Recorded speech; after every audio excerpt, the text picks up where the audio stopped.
Moritz, what's up? How's it going?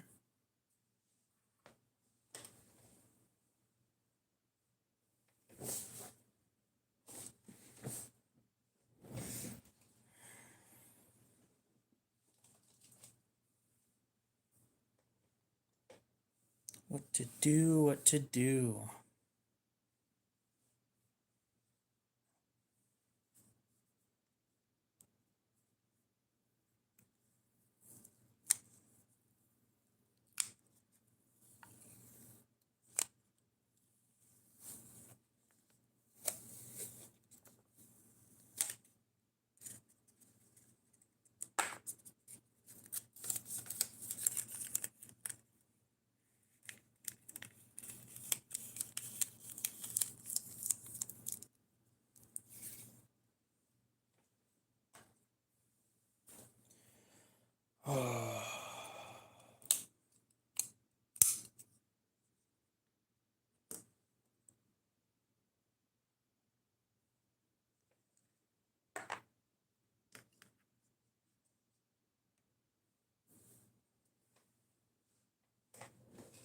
Hey, knife sharpening kit, get over here. Yeah, that's what I thought.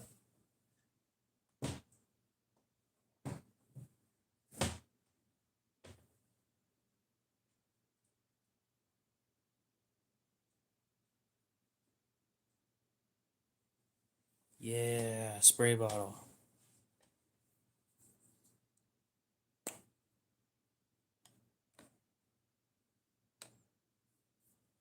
It sharpens beautifully, but it has a bad heat treat. I'm gonna have to argue with you on that one.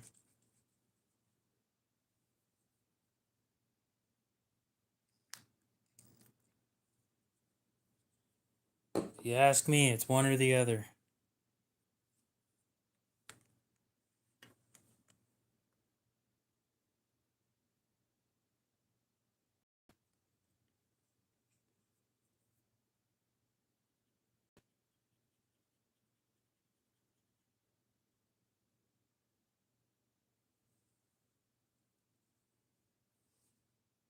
Well, that's sad. But yeah, that means it's either... No, that would mean that it is extremely soft.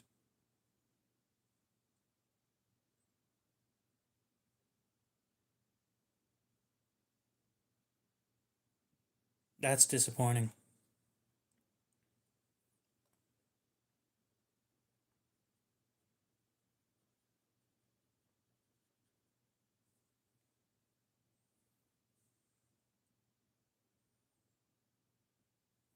Well, how much do you want to spend? Probably not too much if you got a D2 knife from Amazon.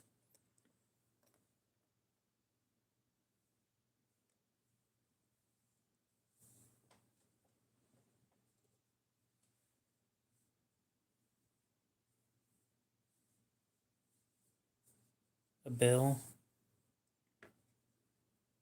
You're gonna have to clarify what you mean by that. Sometimes, yes, but the vast majority of the time, no.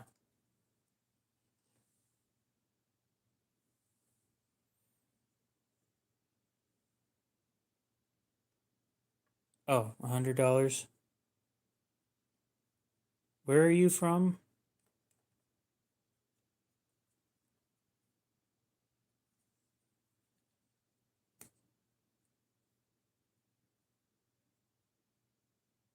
California.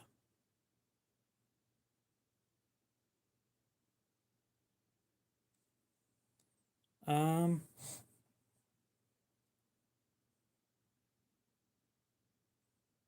so how long of a blade are you looking for?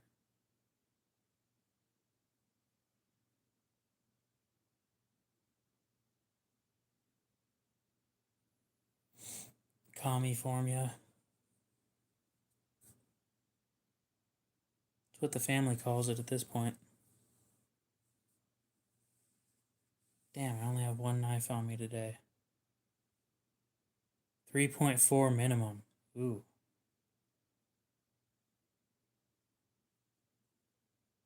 Interesting. caliper.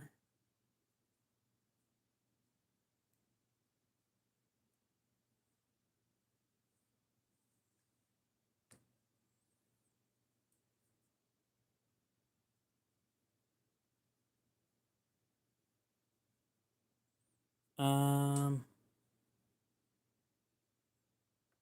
hmm.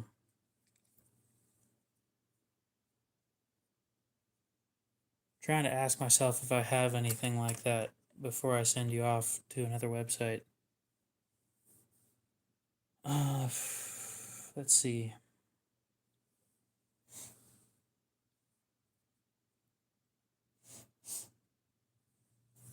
None of my knives are really that big, so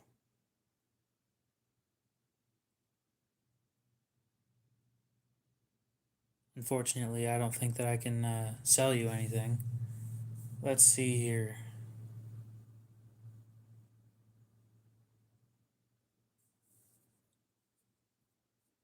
3.4-inch minimum.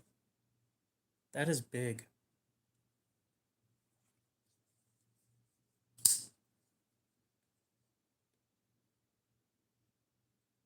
Like, full-size Praxis big. Hmm.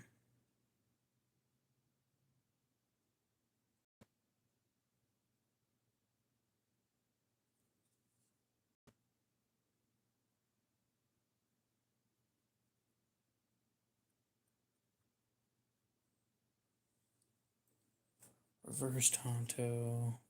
Let me look it up, see if I can find anything for a decent price. Grab my other phone real quick.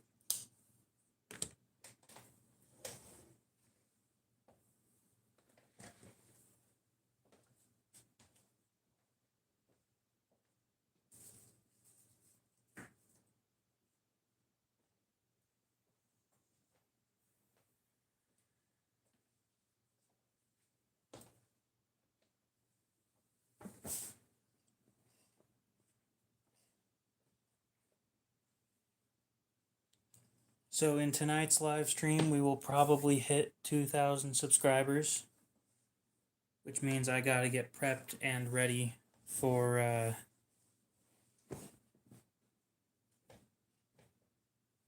that giveaway. Aw, crap, sorry, what?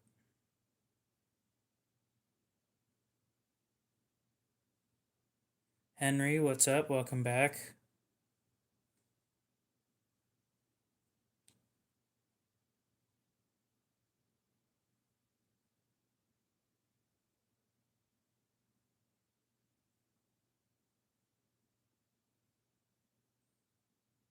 Colorado.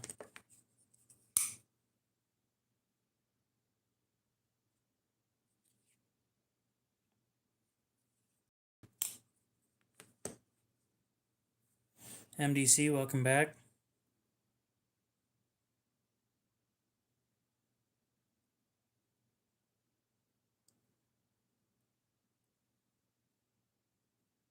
$19.95. Earth, indeed. They just had to clarify that one. 15V, yeah.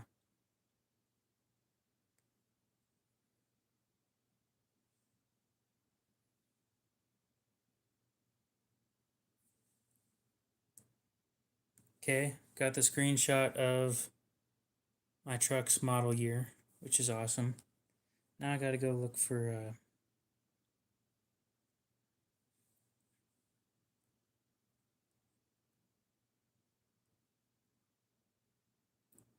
close tab, close tab, close tab, close, close.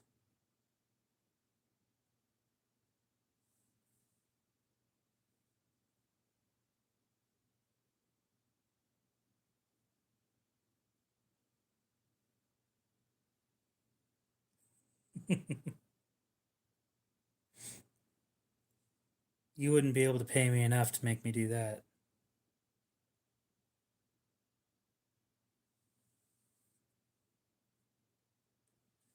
I have this one, and that's it. In 15V. So are you sure you mean...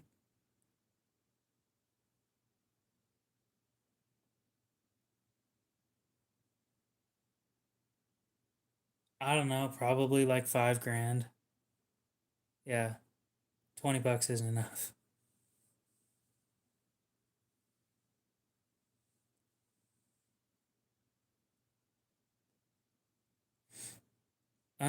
I think the Bodacious is overpriced for what it is. But I fully expected these lightweight scales to suck like the other ones do. And these ones really aren't that bad. Takes a little bit of getting used to, but it's not bad. Oh, see, I'm not bald, so...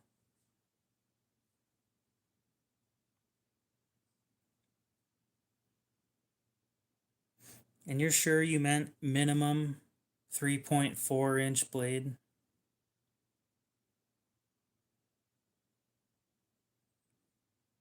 I mean, the Bodacious is what, like 250 or something? I haven't looked in a while.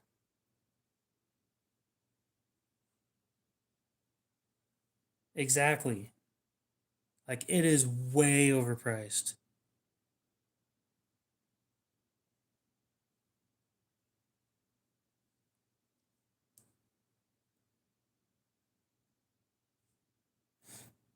$225 in Spy 27, 240, 225, 240, 225.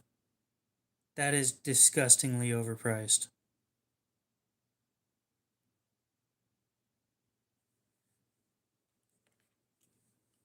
This thing.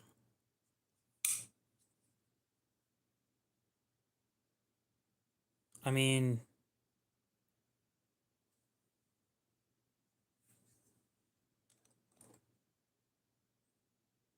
yeah, this thing's so much better priced.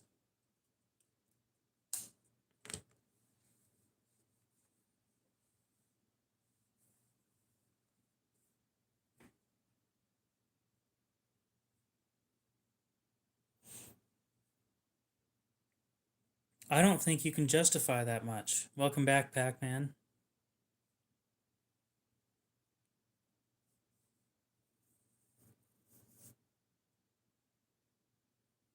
You were surprised by how often that shows up? No, I'm not surprised at all. S30V should be like max 180. And when I'm saying 180, I'm talking a big knife.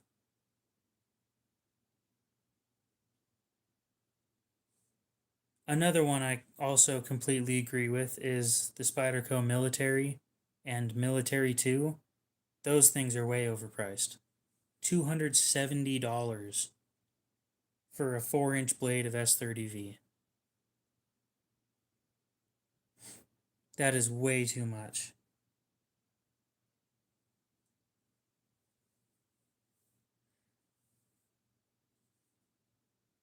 You have returned. Welcome back.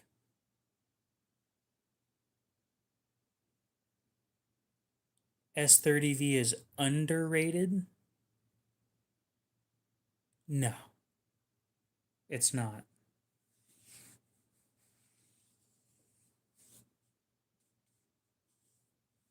It's going fine. It's been a few days, so not a super long time.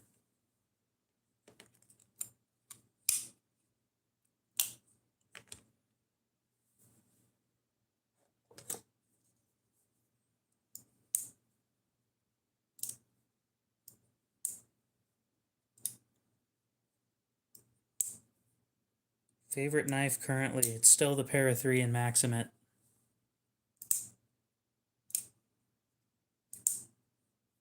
Depends on, yeah. S30V is better than 420HC in just about every way.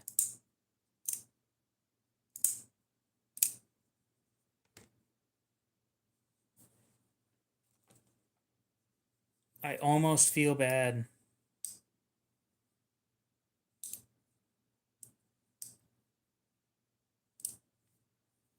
I got way too good of a deal on this thing.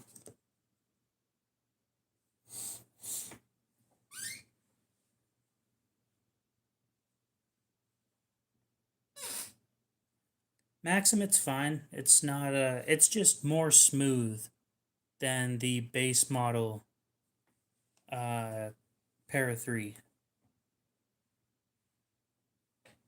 Nope.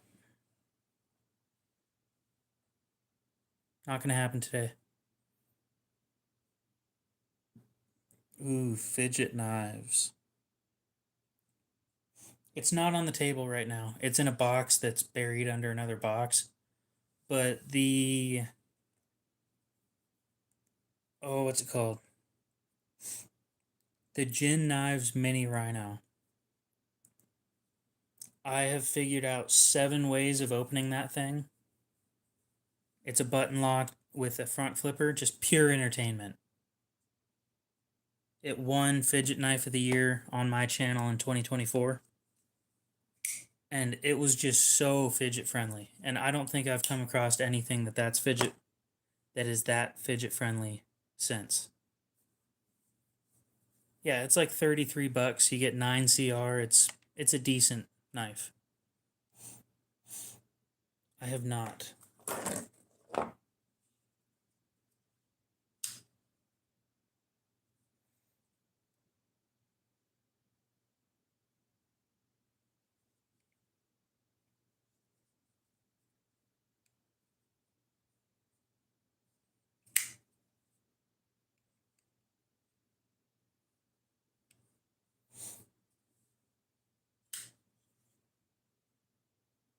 JJ, welcome back. Yeah, go rest, dude. If you're sick, fix that before wasting your energy on other people. I won't. Now, as for the de-assisting comment, I have taken the spring out of a Leek before, and it is nowhere near as smooth when it doesn't have a spring. I'm not sure that all assisted knives are like that, but I've got a healthy assumption that most of them are.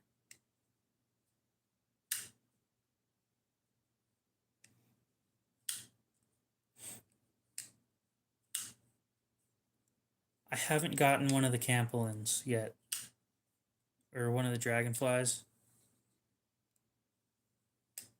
Yes, Leeks have a spring. They're spring assisted.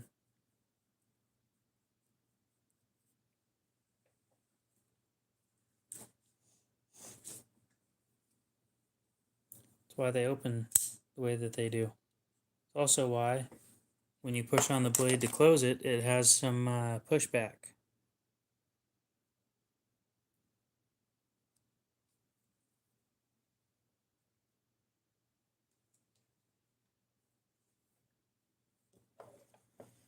Is that...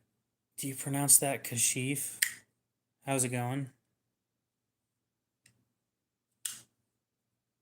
I don't think that that's where that came from, but funny. That was a good one. Well, happy early birthday.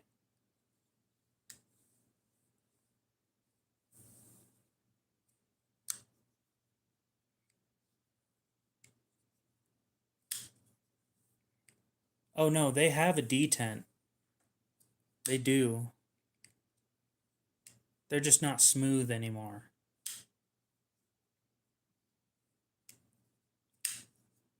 You miss your Leek and chive. Would you like to buy a Leek and a chive from me? Actually, I don't know if I have a chive. I know I have a Leek. I have a shit ton of Leeks. Kai Schiff.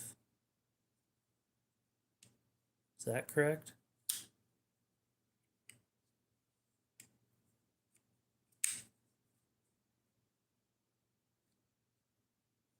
Okay.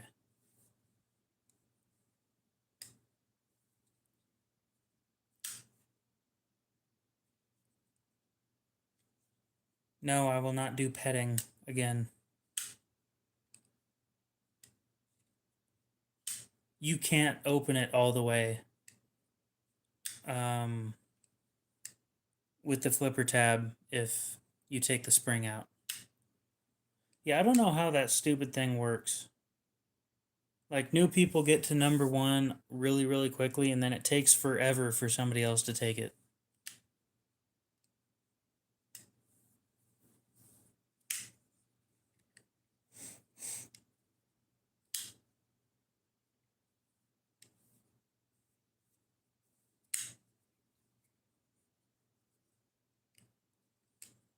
Well, you have fun with VR. I know that stuff's fun.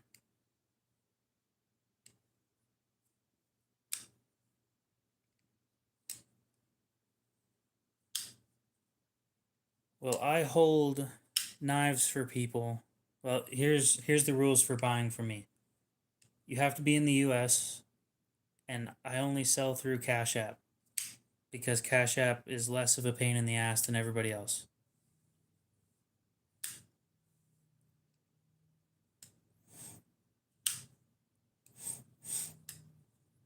Nope. The Mohawk isn't my kind of thing.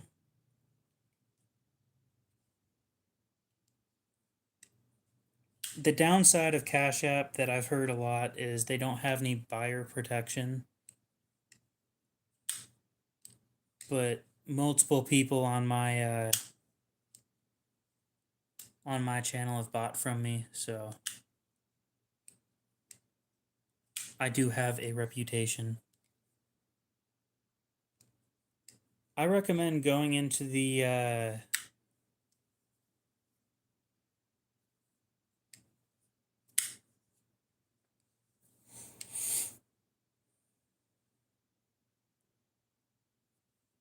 New Hampshire. Okay.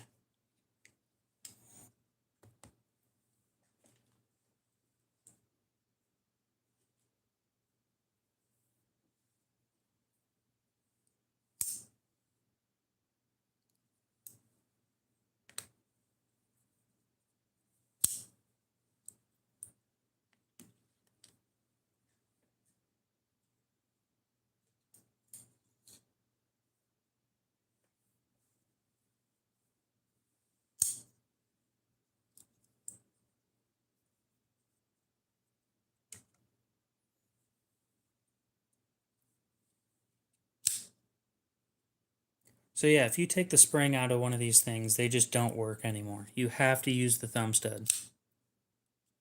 I have, I think, 11 leaks.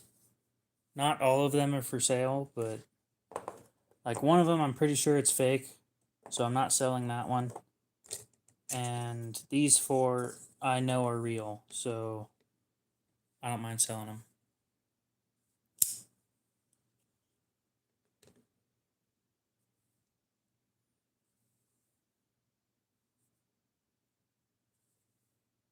Do I have any hard to find Spydercos? I don't personally.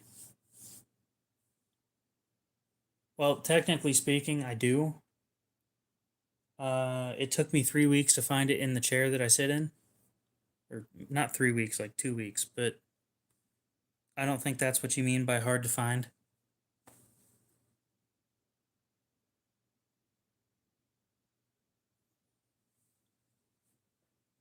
The chive. I think I was thinking of the scallion.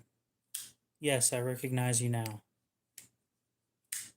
The scallion is a larger version of the chive, and the chive is really, really small. It's like really, really, really small.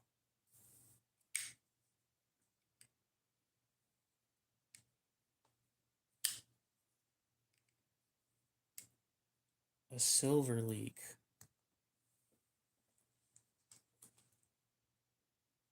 Give me just a minute to look through my shit and see what I have.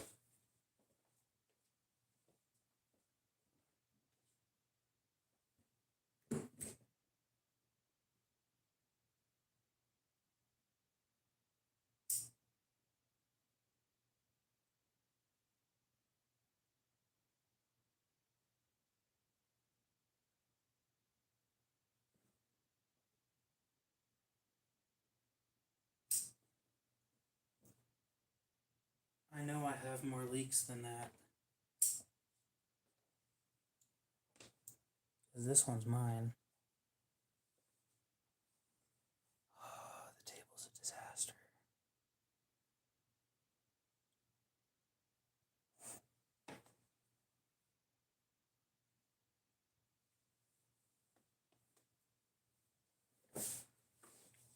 Henry, where are you from again?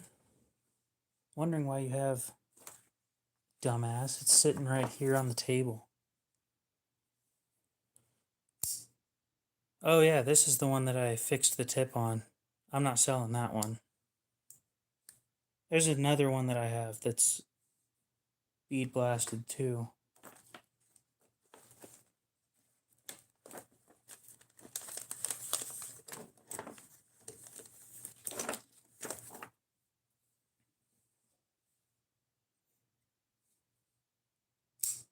I don't feel like petting my knives today.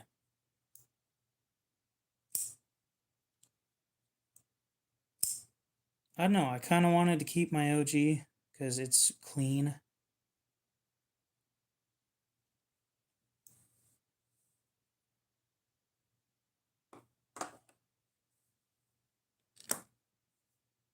But yeah, if you want a black one,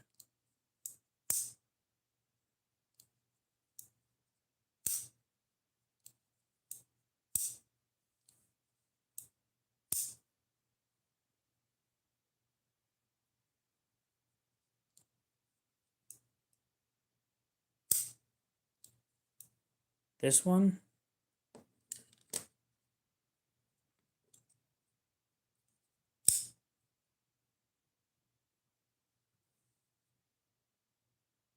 Geek Machinist, they clone Browning knives.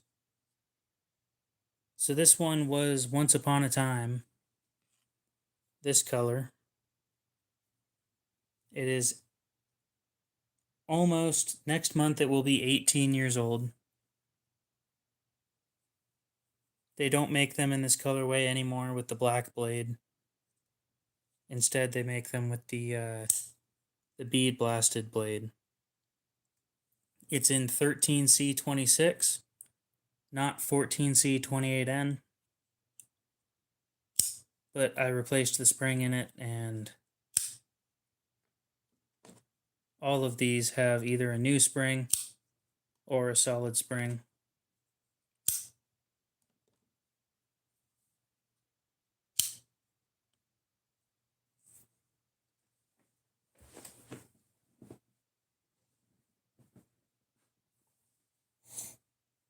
Leeks are fairly priced from me. I do a full cleaning, full disassembly. I can't do a blade swap on these things, unfortunately. They don't tend to fit properly when you swap blades. I've tried it, and it just doesn't work out. Wyman, I think you've come in here a few times and asked that. Yeah, you have.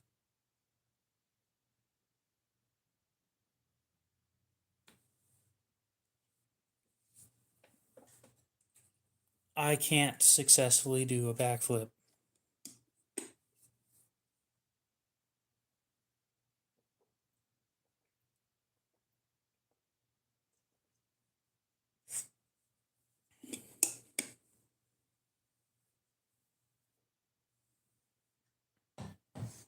Well, they don't make the cryo in 14C28N. They make it in 8CR.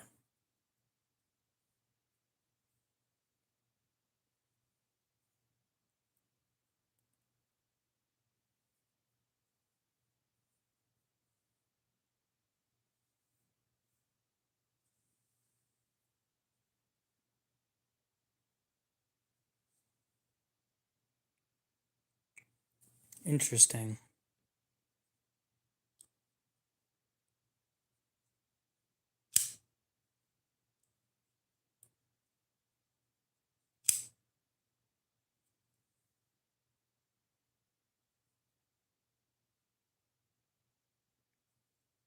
If I sharpened all of these.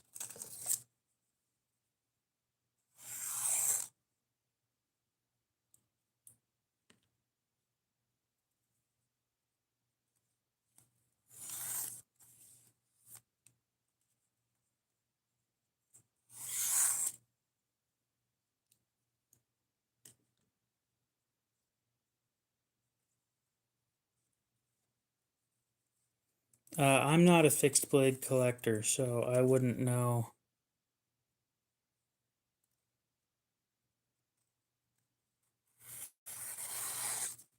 So all of these are priced the same. They are 35 free shipping. If you buy two, then I drop it by $5. So it'd be 30 for one and 35 for the other.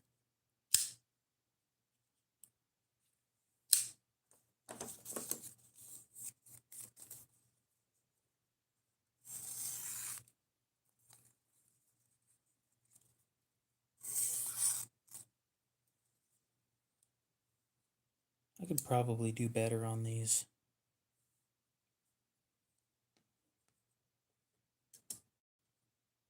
I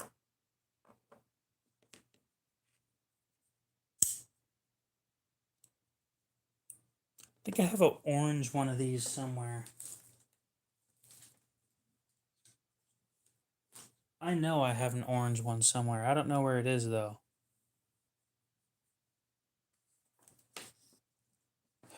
That's what I get for making my table a disaster. Don't know where anything is. I'm not even sure if you're interested in orange anyway. I need to clean up.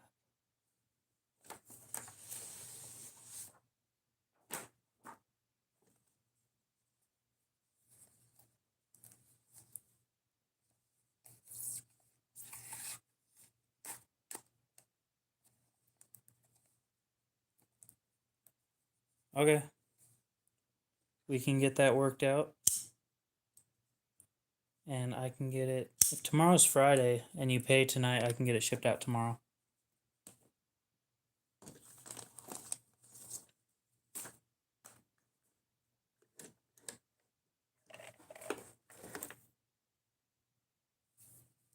Front flippers. Not my thing. Most front flippers kind of suck. They've got to be done just right to actually work. Snap-on Kershaw knives. Not at the moment, but I know somebody who does.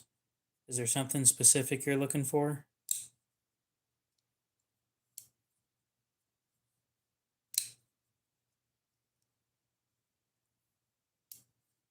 Laminated. What do you mean by laminated?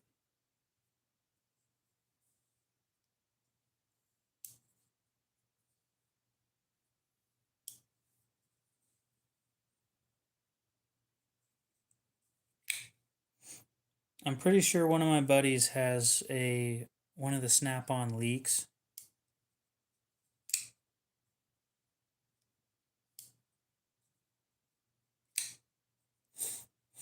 I'm not 100% sure if he still has it or how much he wants for it, if he does have it.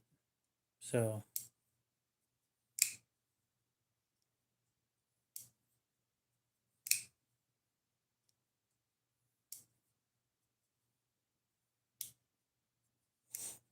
a lot of people are impulse buyers. That's why I'm sitting here trying to sell stuff every once in a while. I don't particularly need the money, it's just, it's nice to have. I'm saving up for another knife. And I'm trying to dump, like, probably about a quarter of my collection. I'm not trying to dump them all on one person, but... So yeah, I do knife holds for a month. I put your name on a list. You have a month to pay. Any autos?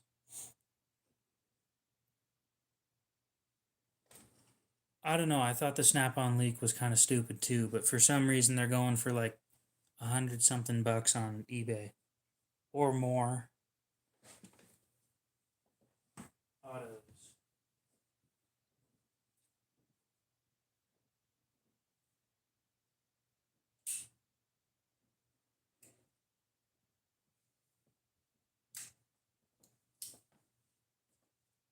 Autos. Autos. I have one.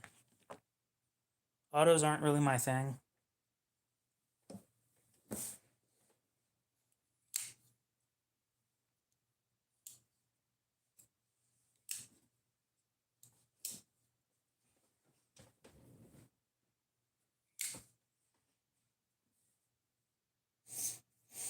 Why would you want snap-on tools? This is coming from someone who owns a Leek.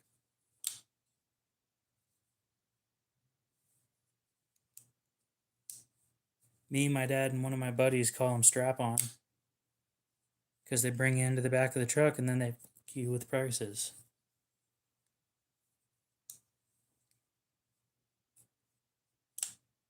Oh my god, my table's a fucking disaster.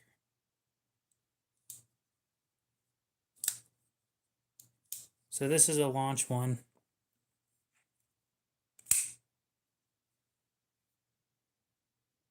Then CPM 154, aluminum scales.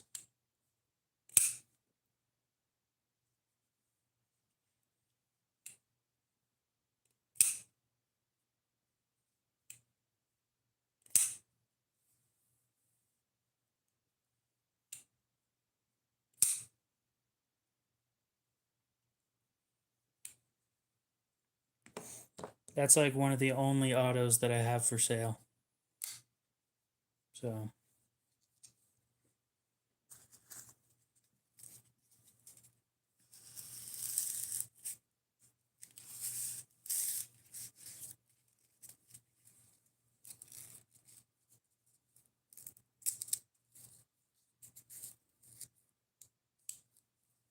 it's called a tiger stripe pattern, and it is DLC and tungsten coating. So the black is DLC and the white is tungsten. Like tungsten nitride or something. The Leek is made in the US, dude. Speed safe, USA. American flag.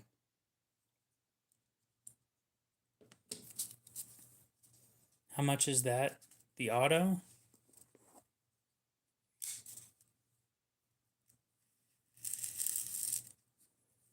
It's a factory seconds.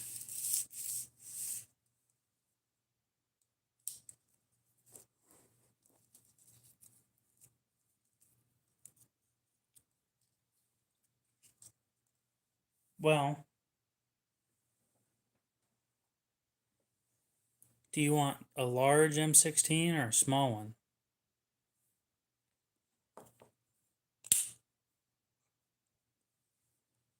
Well, J-Dog, you know the rules on payment and stuff. Most of my shit's from Harbor Freight, to be honest. What are these, like 90 new? So like 75 free shipping.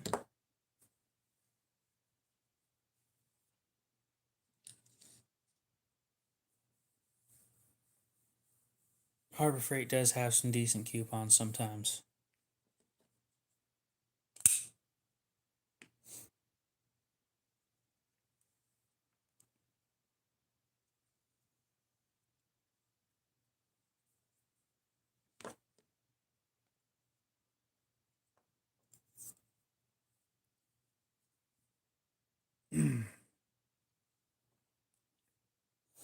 Supposedly, the Icon stuff and some snap-on tools are made in the same factories. Supposedly.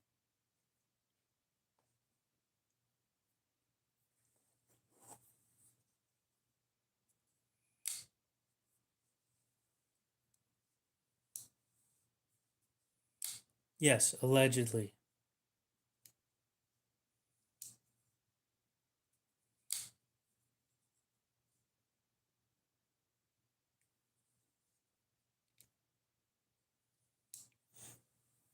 Oh, yeah. The M16. Large. Okay. I have... Unfortunately, I'm keeping the large one that I have.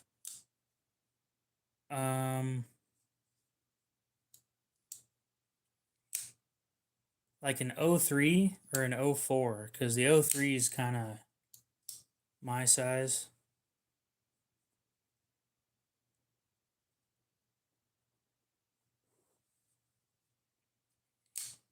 I can ask around.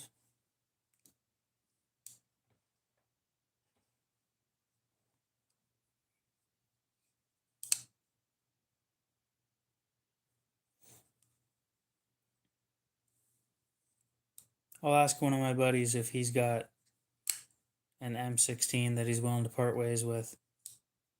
Which model are you looking for specifically?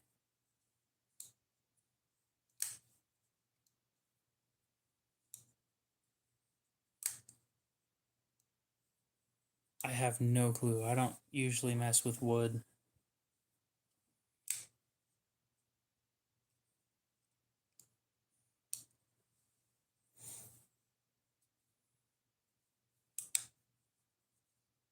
And yes, that is, I believe, the correct spelling.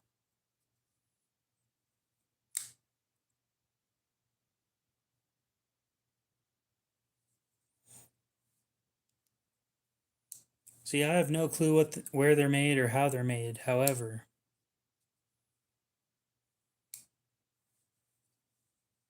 I know that they are overall length was about 8 inches.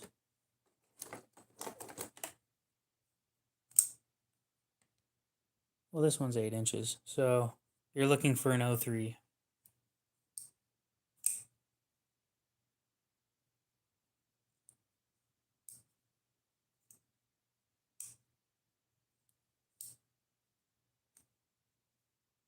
Huh.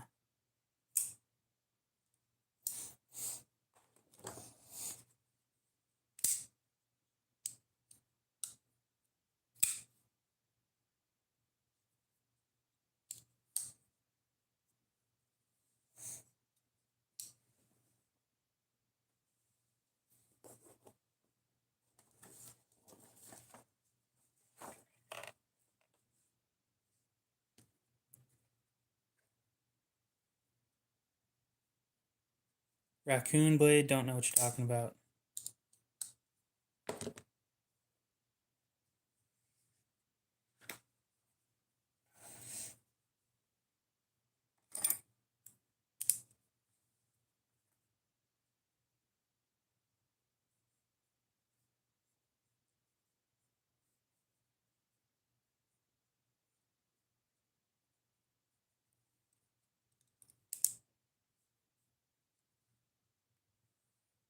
Let's not spam chat, please.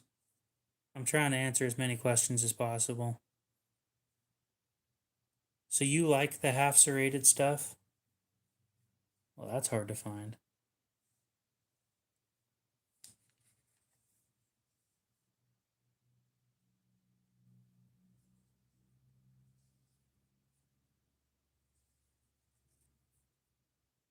I have no clue how to sharpen serrated knives.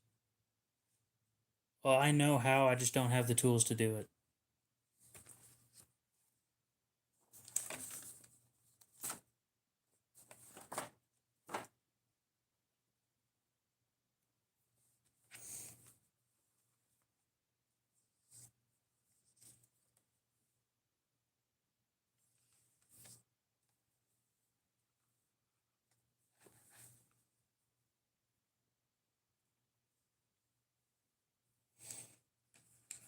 Okay.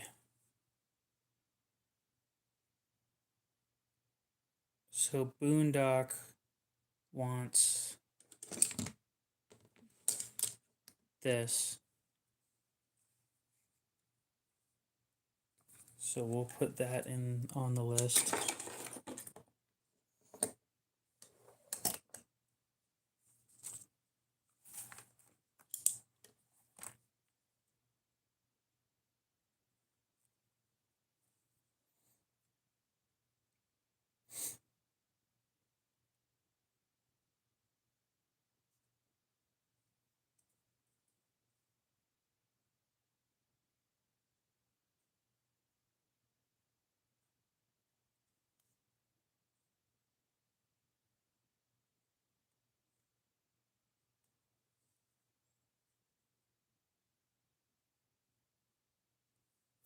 Fair enough. Yeah, I don't really like serrated knives either, but finally keep it up and you're going to be muted.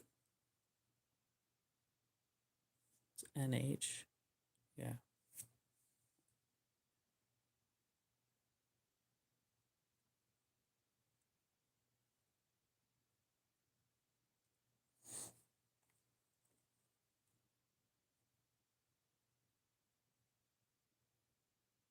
Yeah, that's an elementum.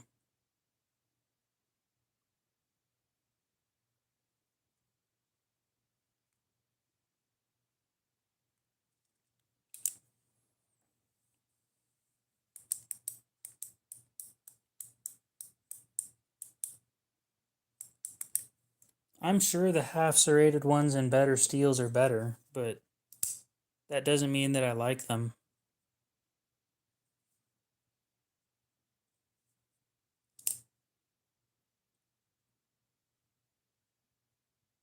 All right, you're going in timeout.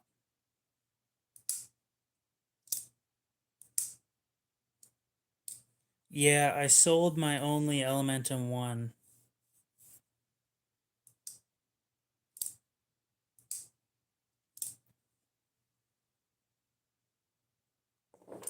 This one's an elementum 2 with a ton of scratches on the blade.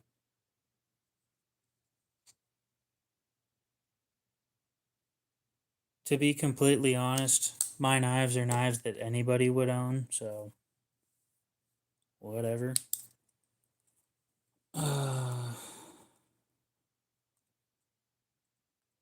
O D.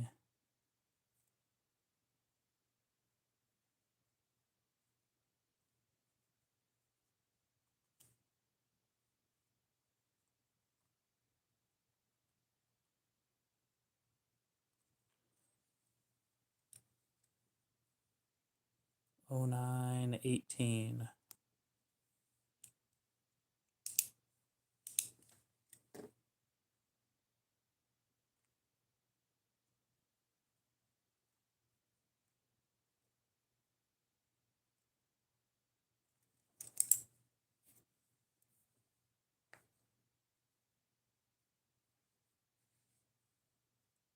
Aw, you're gonna go and delete your comment now?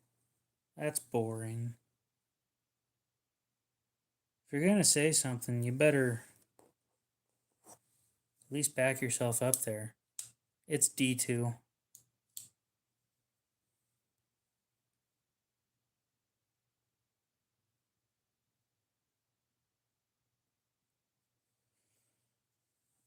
No, I'm more curious now. Hey, I hit 2,000 subs. Am I at 2,000 right now or past it? I am at 2,000 right now. Hell yeah.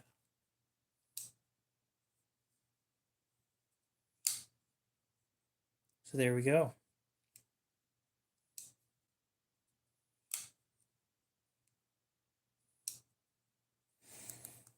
Oh, that feels great.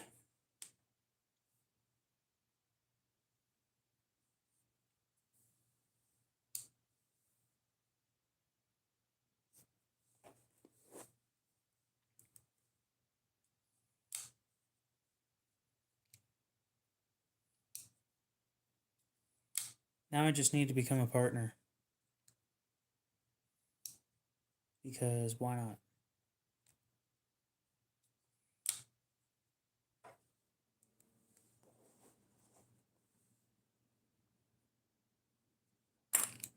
So now that I'm holding that, do I have it up for sale anywhere?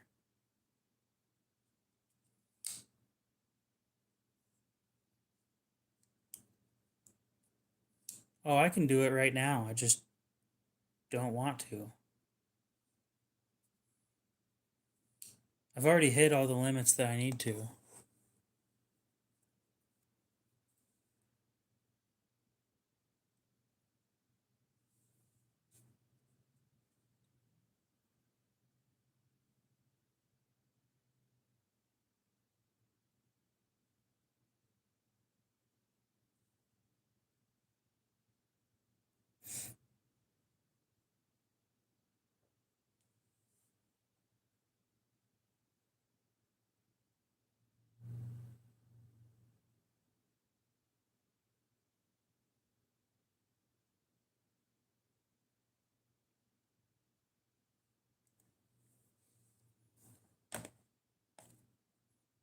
I don't think I'm going to consider myself famous at 2,000 followers, but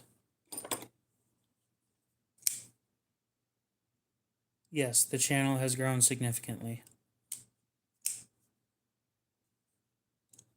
Sorry, I was trying to read something. I was looking to see if I had this knife for sale anywhere. Because when I put something on hold, I have to take it down everywhere else.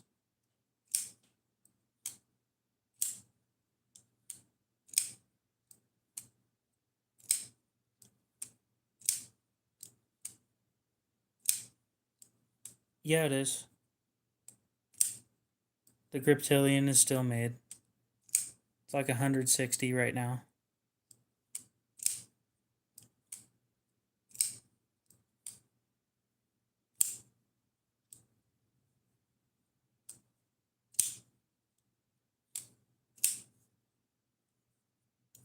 Oh, I should probably put it down that I hit 2,000 on my, and it is in fact the 18th. I think I've grown, how many subscribers is that this month? That one is not for sale at the moment. It needs something fixed before I can put it up for sale. Analytics.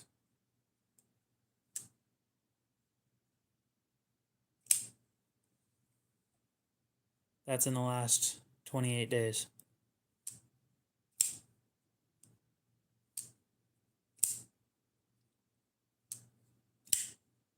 And that is all from the live streams.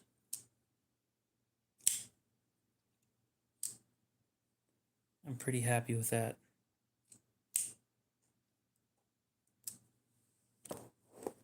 What do you do, J-Dog? And no, this thing isn't serrated. I don't try to buy serrated ones.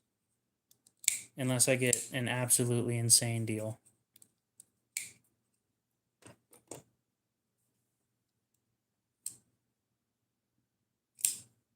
It should go up. What should go up? 2A stuff. Ah. Do you collect, or not collect, do you like Glock?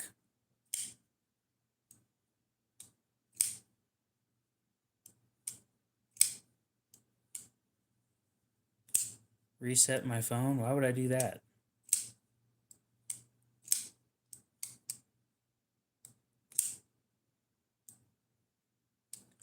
Oh.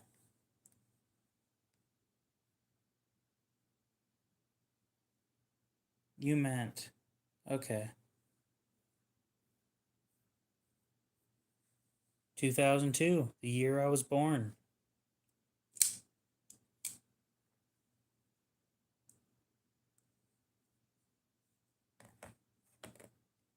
Hell yeah. I'm probably going to sell it. It just needs, there's a screw that needs redone. Oh, I screenshot every big milestone.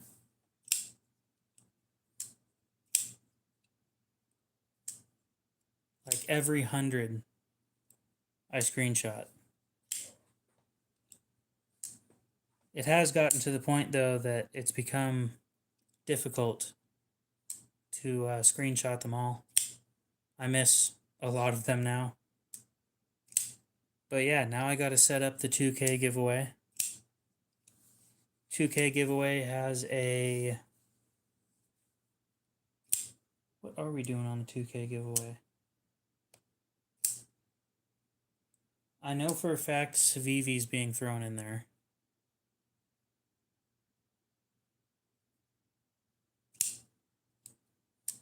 Nobody has called that yet.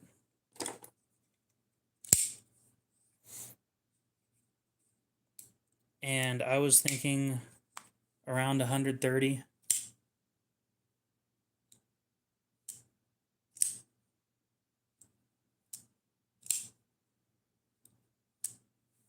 A pretty damn good deal, if you ask me, but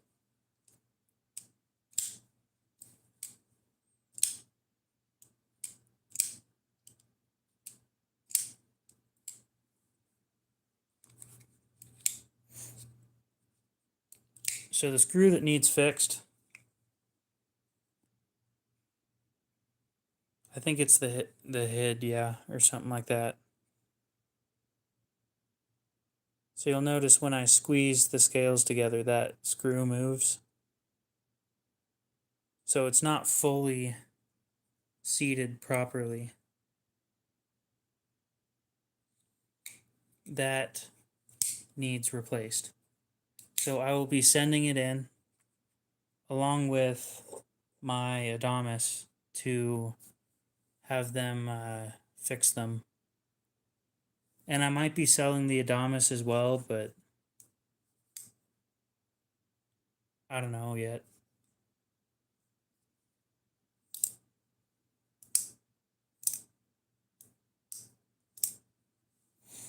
No.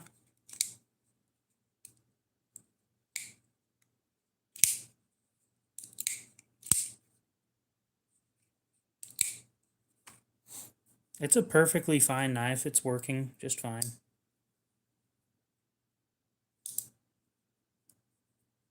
Apparently, from everybody that I've talked to, Leatherman's process is pretty simple and pretty smooth.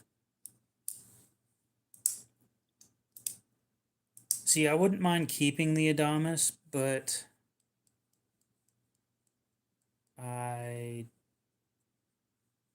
it's kind of big and it's half serrated, and I don't like that. However, for a carry knife, like a vest knife, it's a hell of a knife. The only downside of that is it is folding. Let's see, my dad sent his wave in when he broke a tool. They sent him back a wave plus. A family friend has sent in 5 knives and had them all completely either redone or replaced.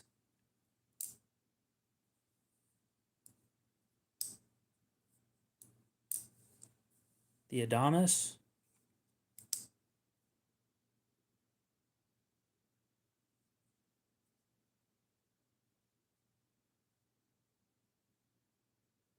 It's got some wear. It's been used.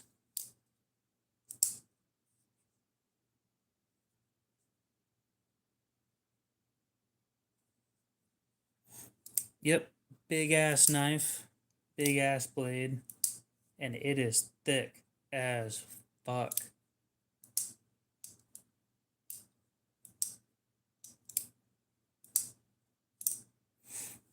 Yeah, I'm not sure who's going to be interested in that thing. Yep, it is a gray metallic Cerakote.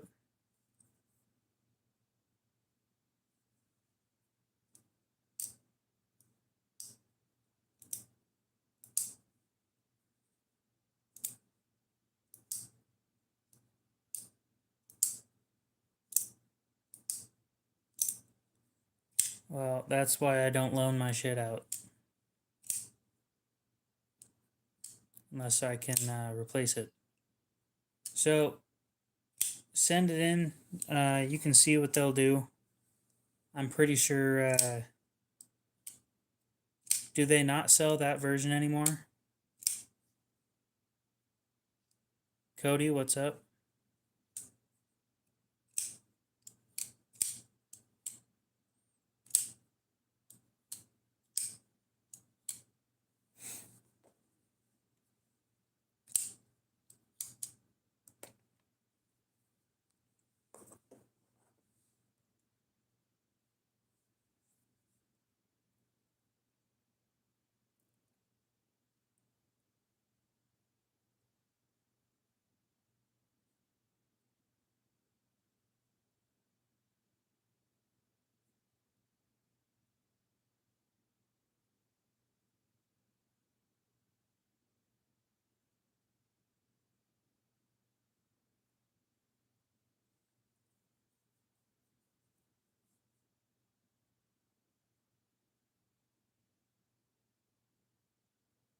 September 18th, 2025. Okay, guys. Interesting. Oh, I live stream every night at about 11 Mountain Time.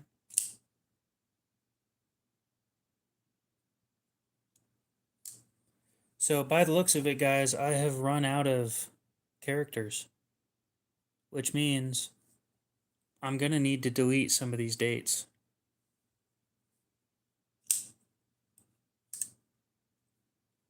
Now, I will save all of these elsewhere, but kind of sounds like to me I'm going to have to get rid of all the hundreds. Yeah, I live stream just about every night at around 11 p.m. Mountain Time. I try to anyway. Sometimes I'm a little late. I'm never really early, maybe like a minute, but sometimes I'm like a half hour late. Other than replacing cutting blades.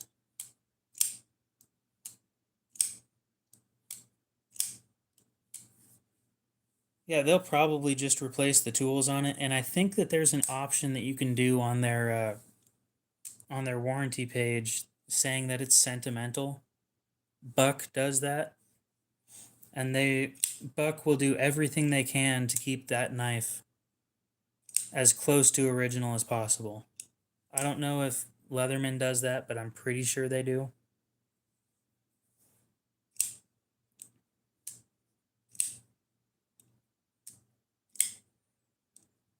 No, see, that's the thing is I'm just going to keep all of them on a page somewhere else.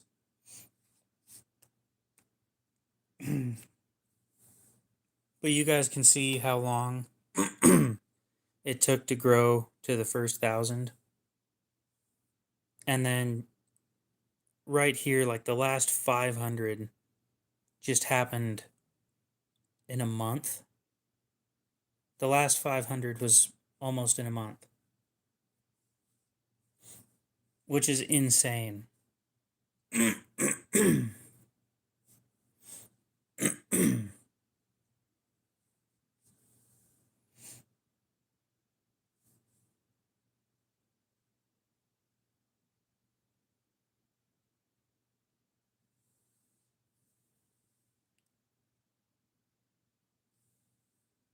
Well, I'd just look into it, you know.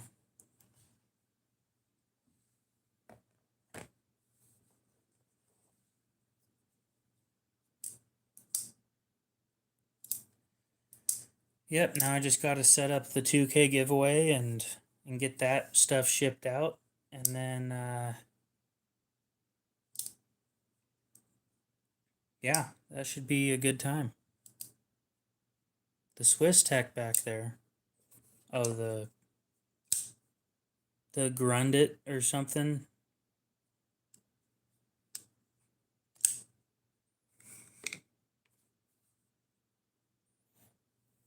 So, I don't like the thought of trades, to be honest. I've done one trade and it was fine, but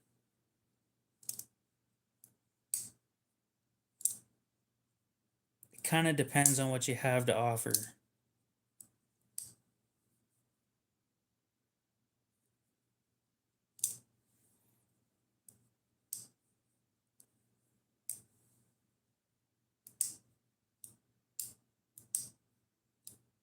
I do not karambit, no. I don't have a karambit either. Nope.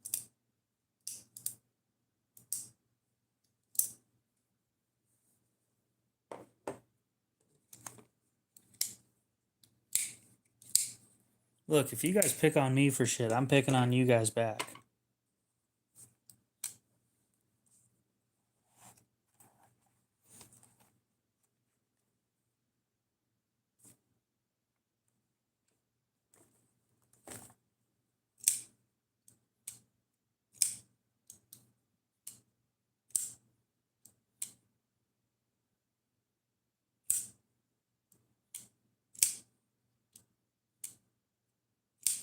Abel, what's up? How's it going?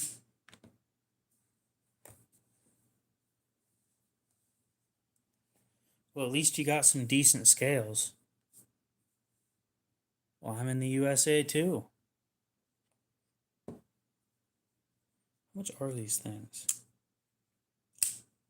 I think I was saying I wanted like 25 for this thing.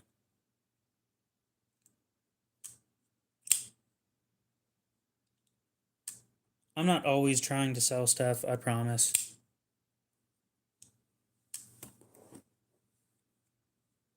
I do not carry a multi-tool. I carry multiple tools.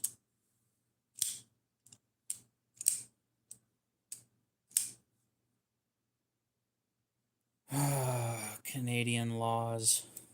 Gross.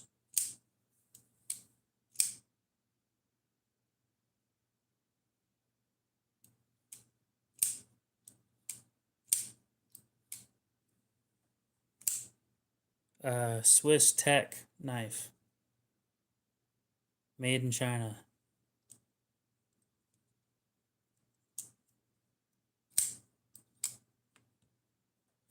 I carry on my keys a pry bar, a flashlight, and I think that's about it. But that is more than one, so multiple. Eh. I'm not trying to make people into numbers, but, and it's going to sound disrespectful, but 4 people, like mass shootings, are 4 people that get shot or more. And if we had one mass shooting a day for a full year, that is, give me a sec.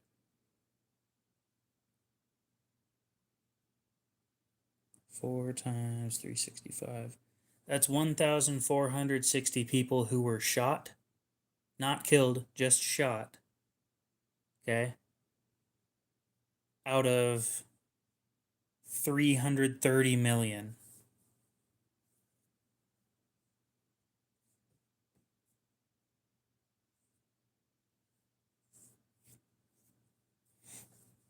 And I'm not saying that it's a good thing. I'm not saying that you should blow it off, but I'm more saying, relatively speaking, gun deaths aren't very high on the list of things I worry about. I'm more worried about like a heart attack than a gun death in my state.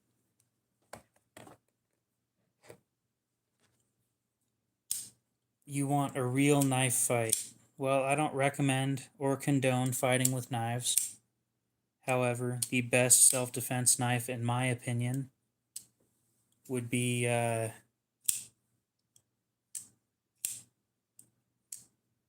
so that's another common misconception, is America is not a democracy. It's a constitutional republic. But they've all simplified it down to democracy, but that's not what it is.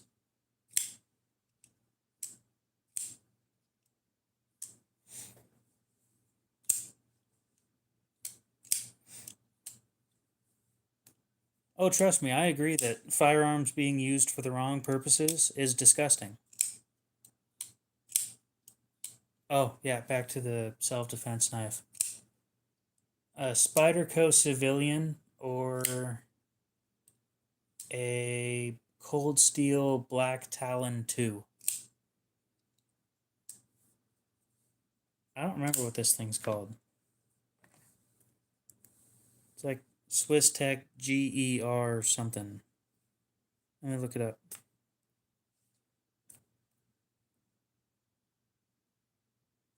Well, yeah, constitutional republic, you get to do that too. Democracy's different, though. I don't remember the biggest difference, unfortunately. But I know there's a difference. Swiss Tech. Grundit.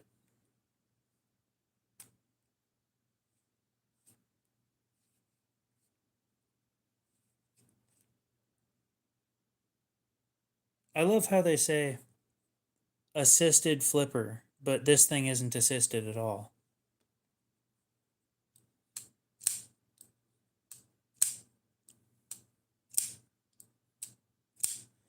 Well, okay. The Spyderco Civilian, I'm pretty sure, was designed for self-defense. That's why I bring that up in that capacity specifically. And if you look at it, it definitely isn't a regular everyday knife.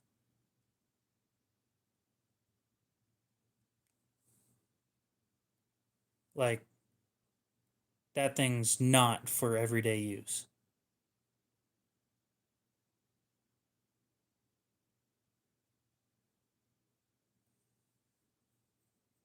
Tell me you're gonna go up and cut a steak with that. Tell me you're gonna open packages with that all the time. That is definitely not an everyday knife.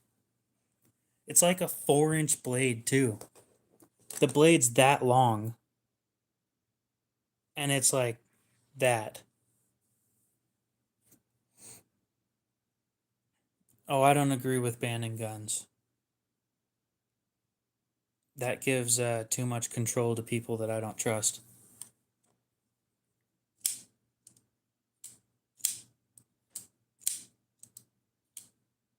Well, I don't condone violence, so I can't help you with that, Mountain Man. I would agree with that. Technically speaking, just about anything can be used for self-defense. How effective it is, that's another question.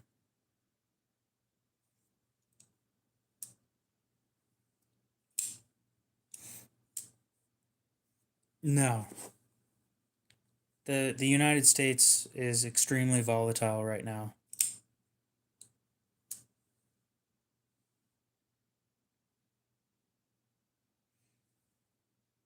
But yeah, that's the civilian. It is huge. Or no. Am I thinking the civilian 2? Or the civilian? No, I am thinking of the civilian. So the civilian blade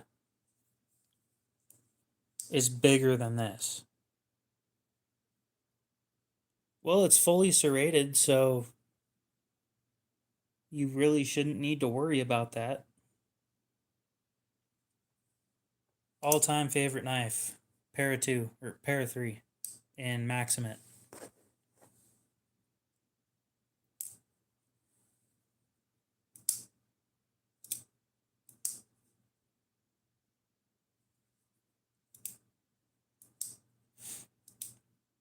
Well, I'm going to discontinue the conversation about knife fighting because I don't think that that is very productive, and I will move on to talking about just about anything else.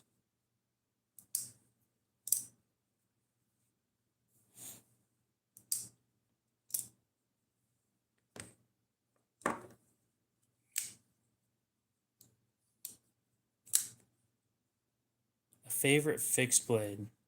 So I don't carry fixed blades often because most of them are too big and too heavy for my pants anyway. So I'm going to go with super basic answer, but the Mora Companion.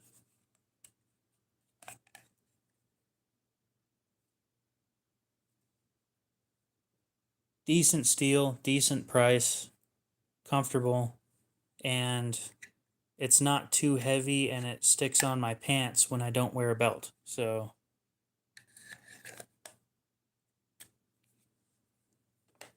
and I think that thing's like 26 bucks.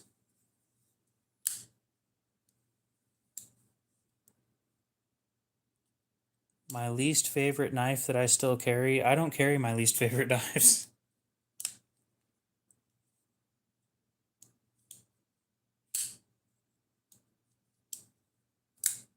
Yeah, the Companion's a great knife for the price. Least favorite knife that I actually carry. CRKT spit isn't bad. I wish they did it in better steel though.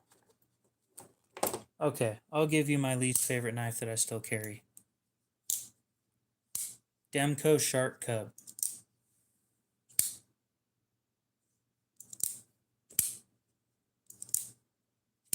Oh, there is no way that I'm not on a watch list already. Nah. I don't do stupid shit all the time, so I'm not worried about that. So the Demco Shark Cub right here is super fidgety if it wants to do it under the camera anyway.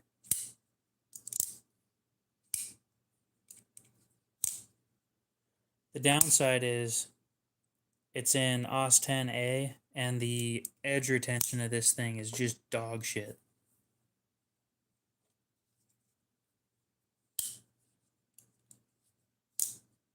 Oh yeah, no, this one's it. It's fidget friendly, so I still carry it every once in a while, but it doesn't hold an edge worth a damn. Favorite blade style / shape?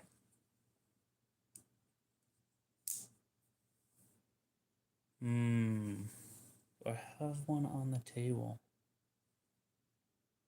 I don't. Damn. I don't have one almost anywhere, to be honest. Because almost nobody makes my favorite blade steel. It's not that part of the steel that sucks, if you ask me, but I'll explain this here in a minute. Either a clip point or sheep's foot. And honestly, the only reason why I gave this thing a chance is because I love the blade shape. I hate everything else about it except for the thumb hole.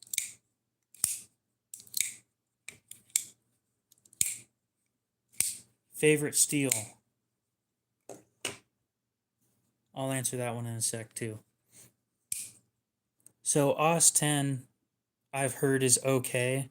OS 10A, from according to me anyway, because it's, oh, what does the A stand for? Damn it. It's softened.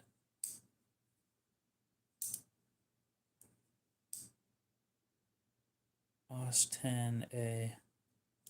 Damn it.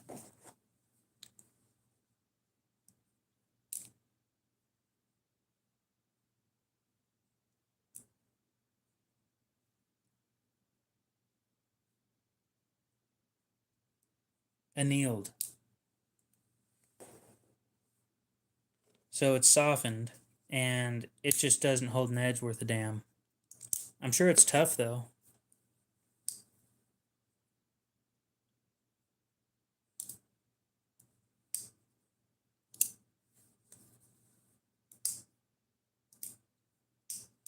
I thought I was going to buy one of those Riot Exos, but I just didn't end up getting one because I found other stuff that I liked more. Favorite blade steel? Back to that question. 154 cm on the budget side because that's just a great all-around steel. And then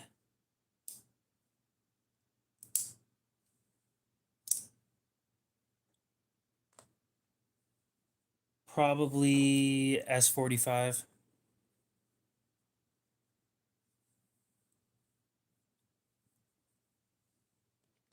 Well, I know OS 6 is hot garbage.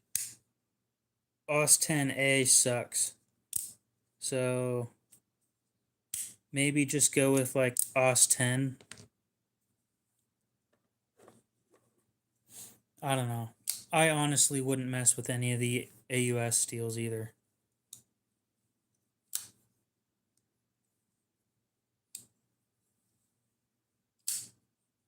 The problem I find with the OS steels is, don't get me wrong, they're made in Japan, they're quality steels, but they suck.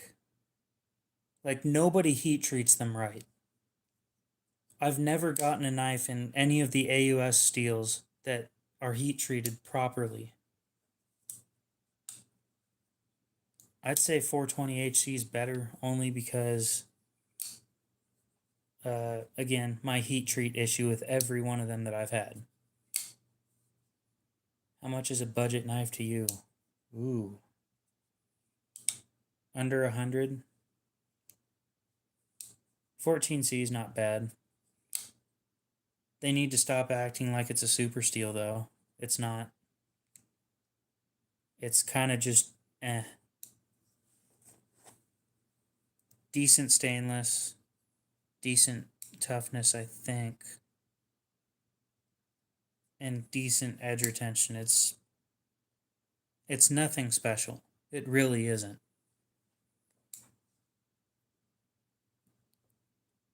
Oh, a 9 in toughness.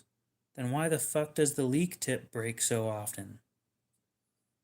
Edge retention, 3. Not surprised. Corrosion resistance, 8.5.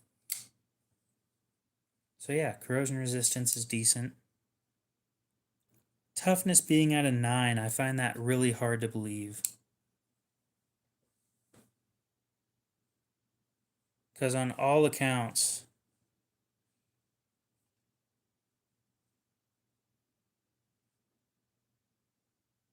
yeah, nope. It depends on what you're using to sharpen.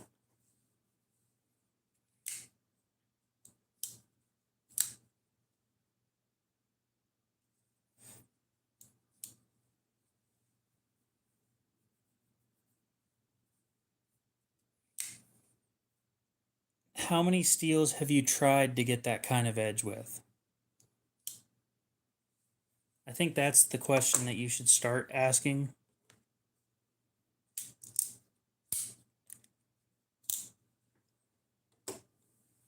VG10 takes a nasty edge. Kelly, what's going on? How's it going? Supposedly, Nitro V takes a pretty nasty edge too.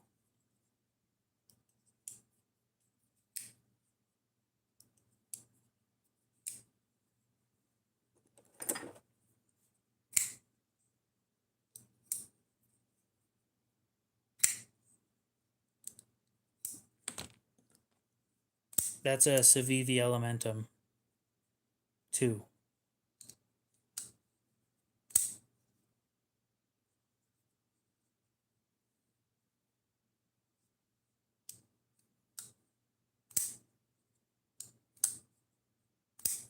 Yeah, I think toughness at 9 out of 10, that's bullshit.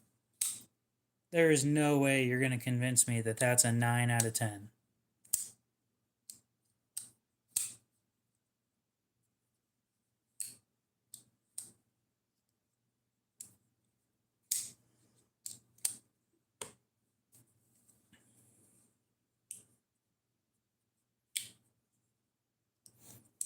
It's a baby banter in Nitro V.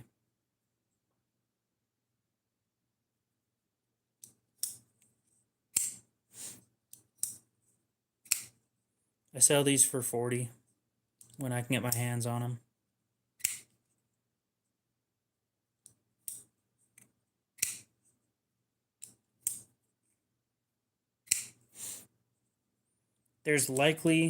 There is a high chance that I can get another one of these, but I can't guarantee it.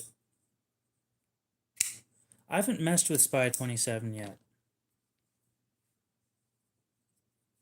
But based on its properties, I don't think I'm going to be impressed.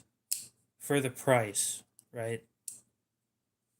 It seems expensive for what it's made of.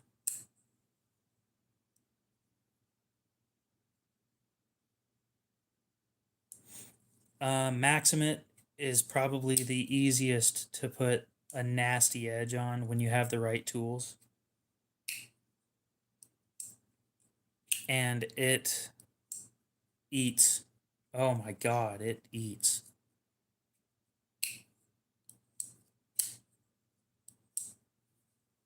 D2, if you do it right, takes a nasty toothy edge as well. S30V handles them pretty well.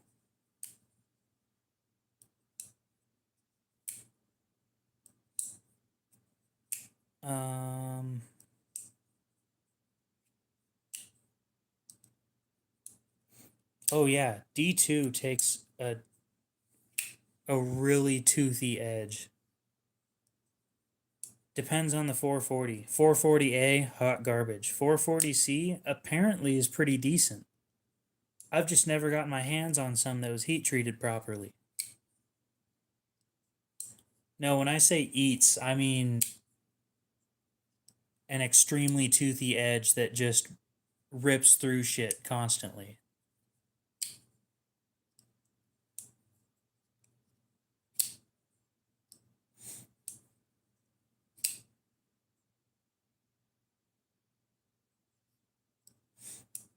Like, oh, what did I do? I sharpened something in D2 and it passed along one of my pant legs and just ripped a hole in it. Just a super light touch and it grabbed it and ripped a hole in it.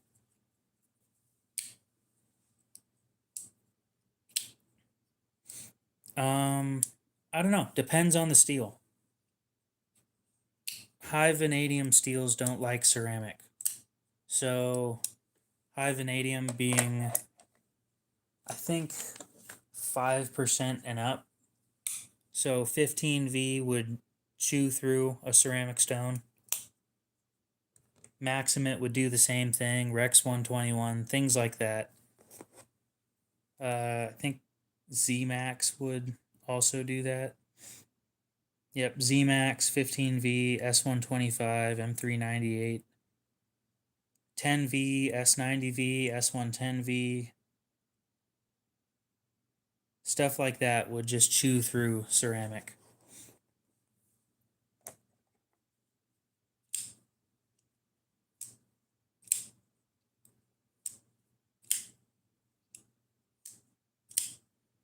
Oh, you don't think that D2 will handle a toothy edge better than 14C?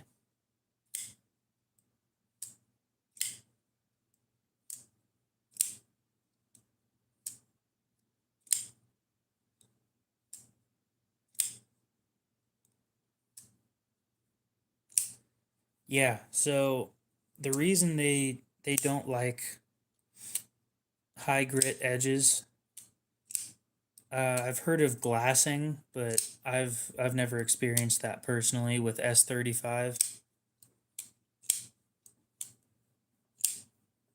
But stuff like Maximate and 15V, they prefer the toothy edge because if you bring them up to the high grit edge, it starts either tearing out carbide, so the diamond particles will grab a carbide chunk wrong and just pull it right off the blade, and then you're missing all the edge retention part of the steel. Yeah, D2 is a great steel for the price most of the time. You'd take it over S45. That's a statement. I haven't heard that statement, but it is definitely a statement. So I'm decent at sharpening knives, and I also have a decent amount of knowledge about knife steels. But I still have to ask questions.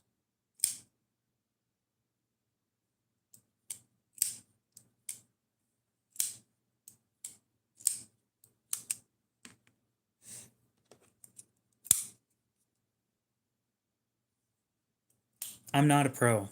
I'm not. I'm a dude with a YouTube channel.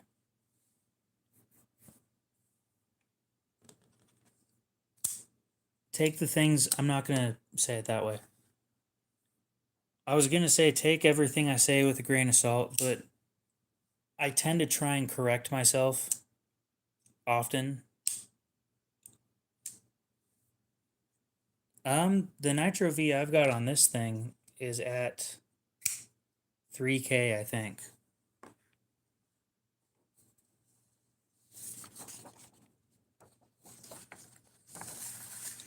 In properties, 440C is very similar to 154 CM. In chemical makeup, They're significantly different. You say that, but apparently when heat treated properly, 440C is slightly, I thought it was slightly better. Give me a sec. 440C, 3.5, 4.5, 7.5. 3.5, 4.5, 7.5. 3.5, 4.5, and 7 on 154 cm. I think the problem that we have nowadays is every time that you see something. Oh, did I just get myself? Yep. Oh, well, it's not bleeding. Every time that I've messed with 440C, it's not heat treated properly. Yeah, dude, that just. I'm telling you guys, shit's sharp. I'm not bleeding, but like, nice cut right there.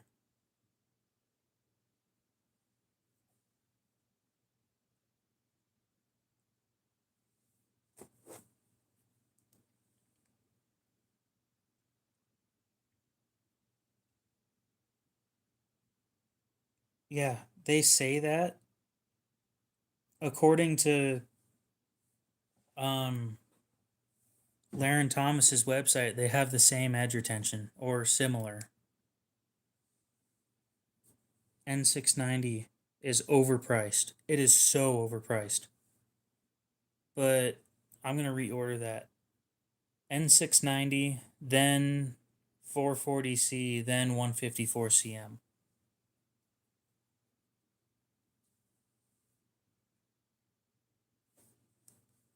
Where's Nitro V?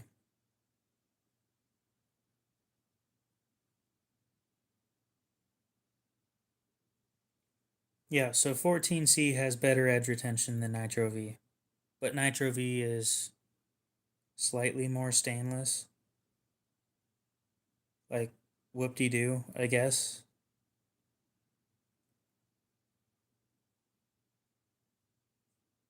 I still think he's wrong on the toughness number.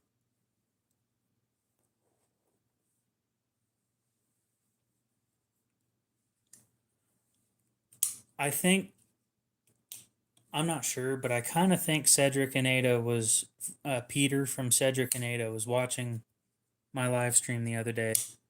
Because I was sitting there bitching about N690 being overpriced for like a solid half hour.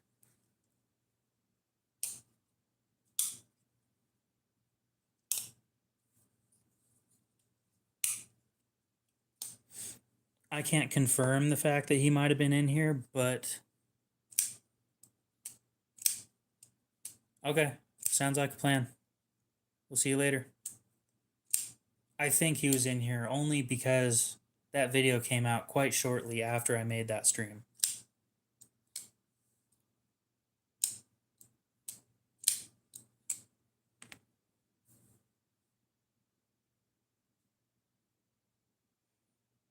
But I'm sitting there bitching about it because, it sucks. It's not even good. Like, if you look at the numbers, N690 is literally just 154 cm with slightly better stain resistance. It's garbage. But they charge like $200 for it.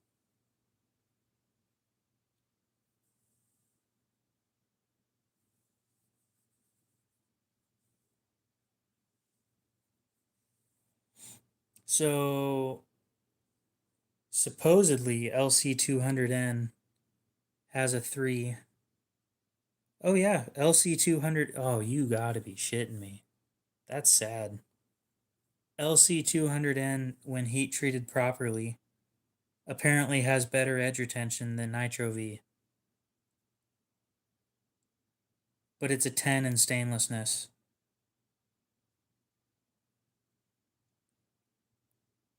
Why is Nitro V so expensive? Somebody give me that answer.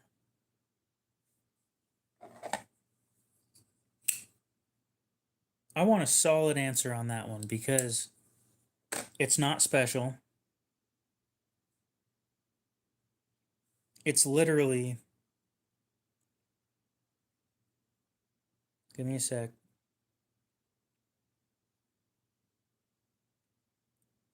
Worse than 14C in every way, but it's more expensive. Who makes Nitro V? Why is this shit even on the market? Yeah, Nitro V likes the high grit edges. It sounds cool. Like the name does sound cool. New Jersey Steel Baron. Okay.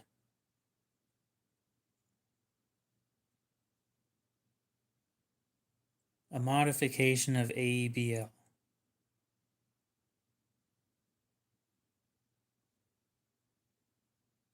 Alternatively, you could say Nitro V is 14C with added vanadium.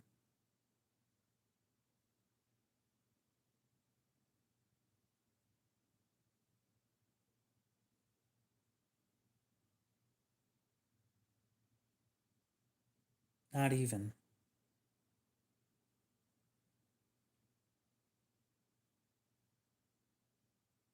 Yeah, no, it looks closer to AEBL, but goddamn.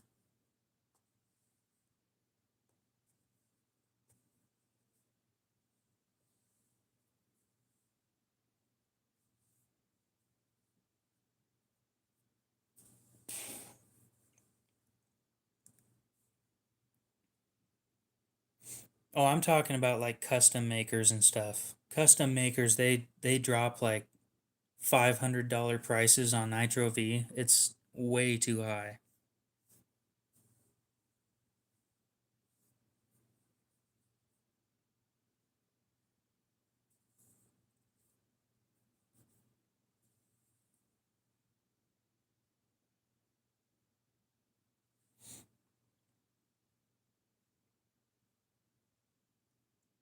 I mean, there is more to blade steels than just numbers, but I have a bit of experience in Nitro V and 14C. Just a bit, not a ton.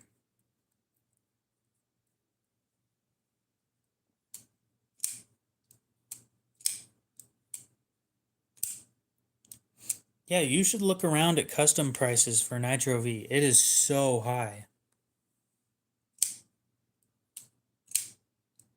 Well, most knives, when serrated, have better edge retention than their counterparts with plain edges.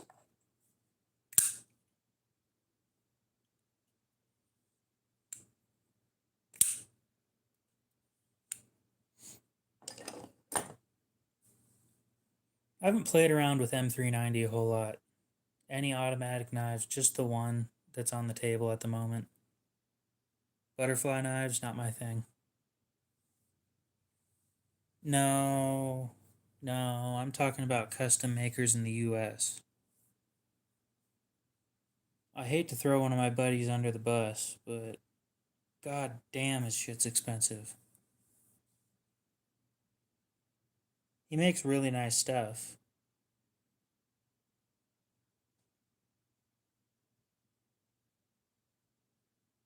Blade Works.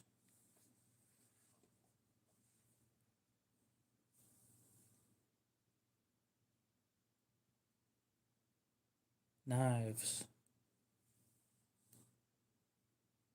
52-100, Crew Air, 80 CRV, CPM D2. Nope, nope, nope. Okay, here we go. I mean, it is a decent sized knife.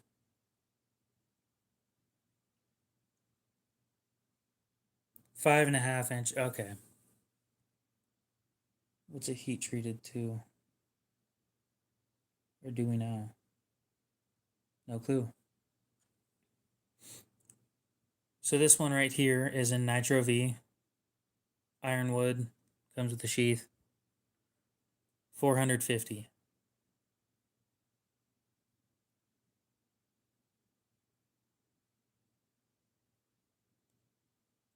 That is a lot.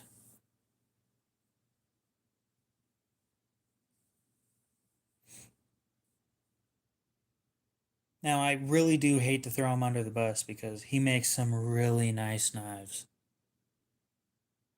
Oh no, that was a V3, not 3V.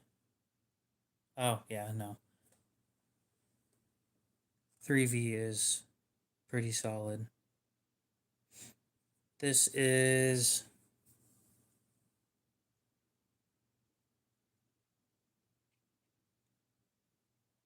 I don't know. It looks like a Scandi grind.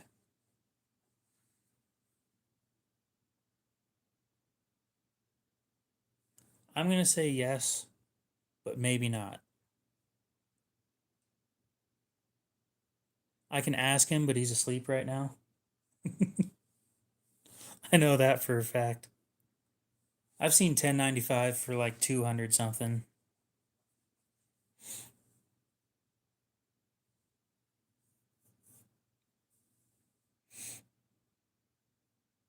Oh, there we go. His middle fork hunter. So this is Alchemy Blade Works. He makes stuff in my state as well. I don't want to talk about his personal stuff or anything, but he makes some solid shit. But it's Nitro V in my Carta for 700.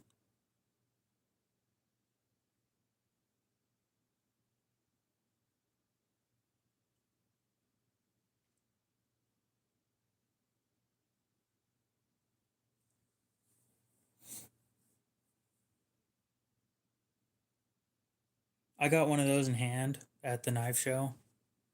They are so comfortable. They're just so much money.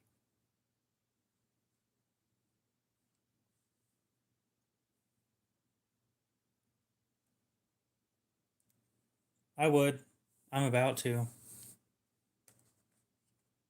I just don't have 700 bucks yet. Yeah, custom does tend to be in that price range. It's just, to me, it's a lot of money, you know? To a lot of people, that's a lot of money.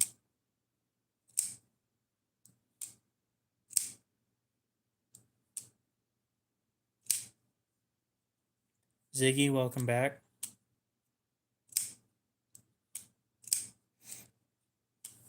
In my opinion, a knife will last me longer than a pair of boots.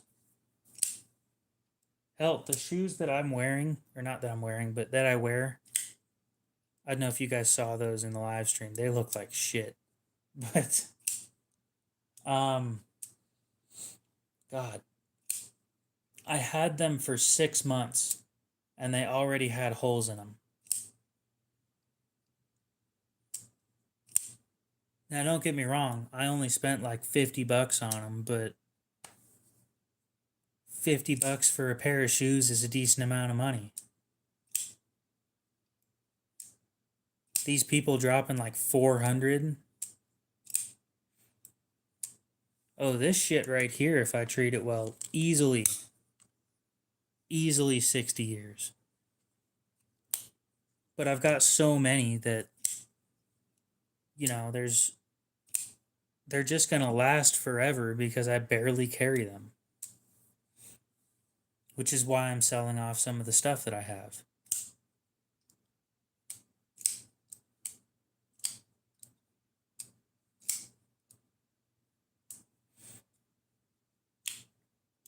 Stonewash hides scratches a lot better than some of the other finishes. I actually prefer a stonewash finish over satin. Abdullah, how's it going?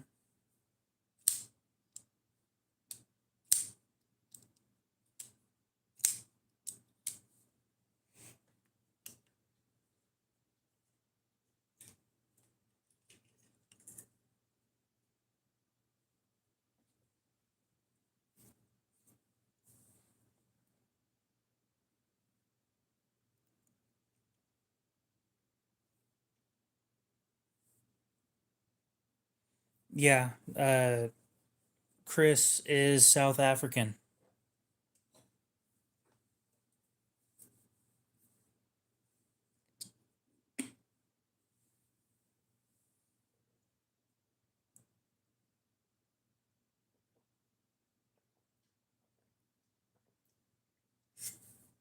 Okay, solid question. Cheap stonewash versus expensive stonewash. Do you mean a stonewash with a polish finish on top is expensive?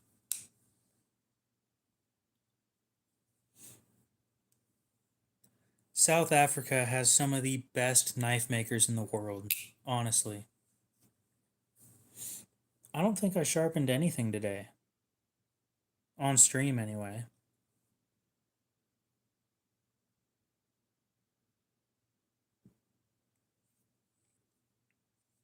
Mixo, what's up? And Sadiq.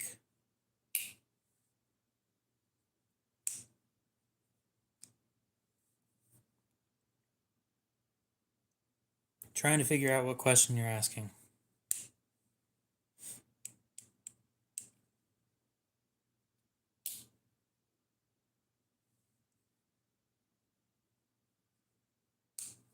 Okay. So I can agree that I kind of prefer the polished stonewash finish. And this is one of those, and or I think, yeah, so this is a polished stonewash finish.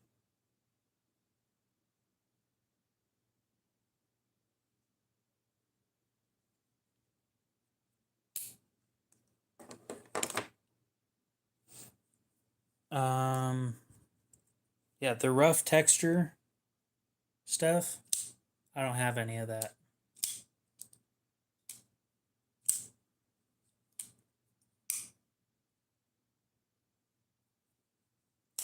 What a wild day.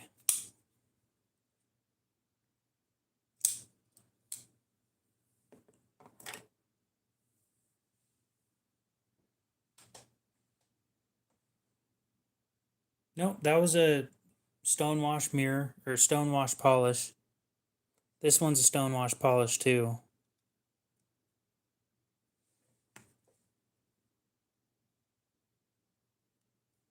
Maybe that one was mirror. No. It's old. Or not old, it's wearing. I just want to see that triple B under a microscope.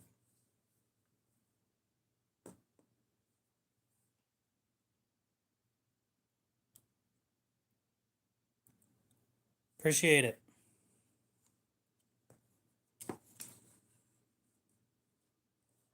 Microscope. Engage. No, I'm kidding. Let's get the actual microscope set up.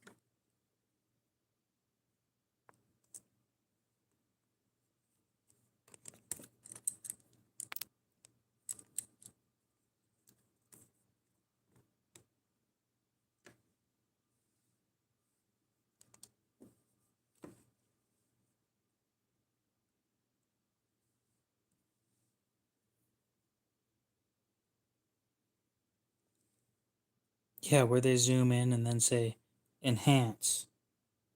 Enhance.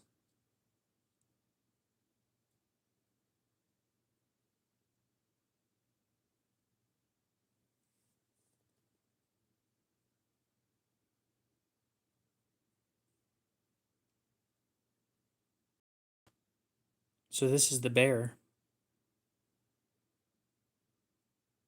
The teeth. It's the face.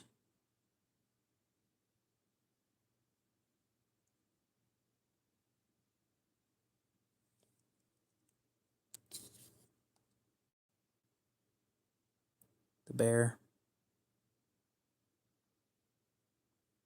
Just so we know what we're looking at.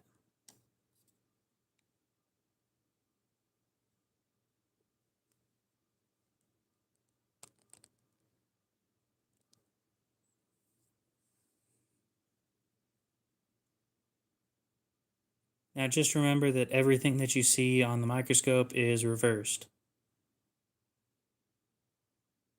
So there's the mouth. Now let's zoom in on the mouth.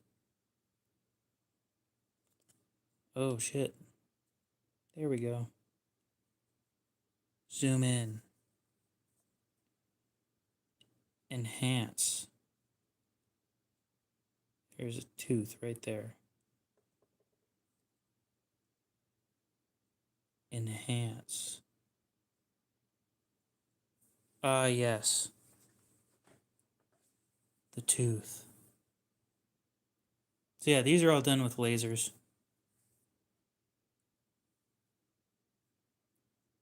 Zoom out. Enhance.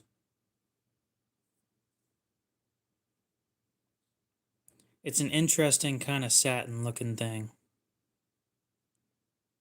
Because you can see the lines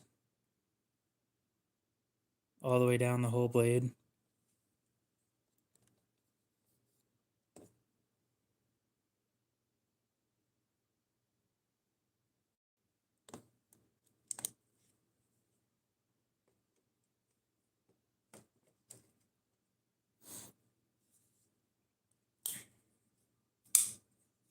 How much was the mule for? Might be worth picking up.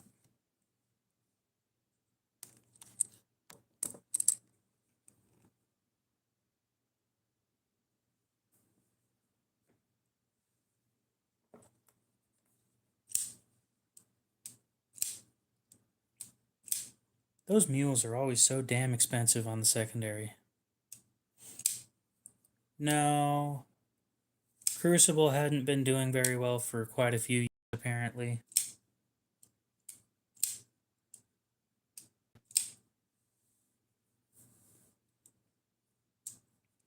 I do want to say, if you haven't heard, 15V is no longer in production. If you want something in this steel, right now is your time to buy it.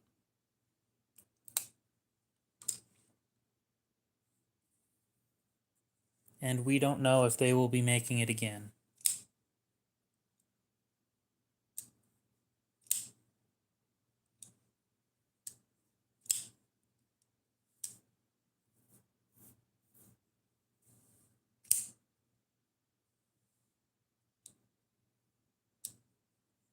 $70 what?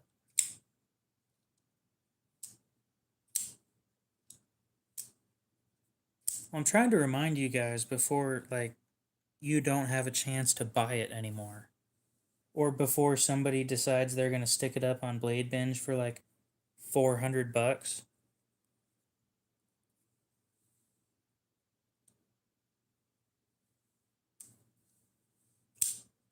I want you guys to have a chance at getting the stuff that you want. Right now is that chance.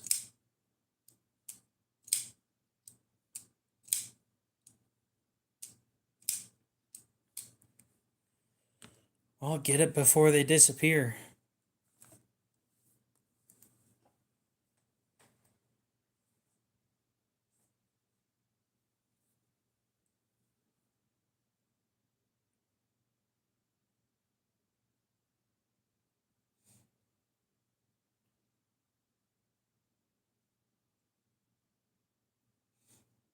The most unfortunate part about this whole thing is the company that's going to be left with all the 15V is Spyderco. And the reason I say that is because, like, they're the last company that will have 15V on the market. Nobody gives a shit about the brown scales. Dye them some other color. It doesn't matter.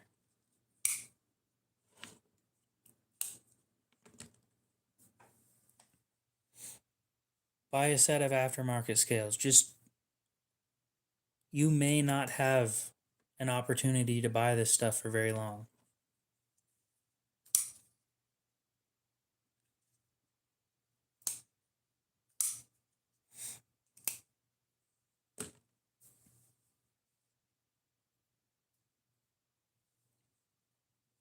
So the reason why I say that Spyderco is going to be the last people to have this stuff, if it is no longer in production permanently, is they sell their own products on their website as well. They just charge more than everybody else. This knife on Midway was like 158. This knife on the Spyderco website is 209. Because nobody wants to pay Spyderco prices, they will likely be the last ones to have them up for sale.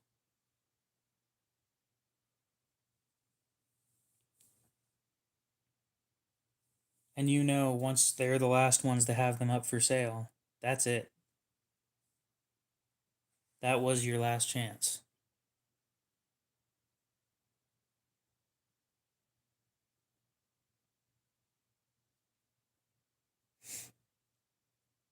I'm not trying to fearmonger, but I want you guys to have a chance to get something you want.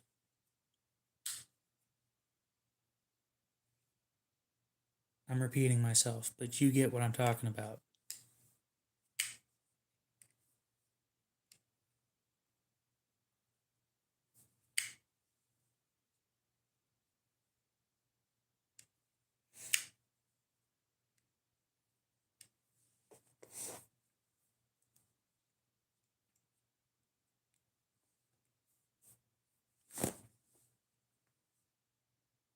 I don't know if I agree with that one,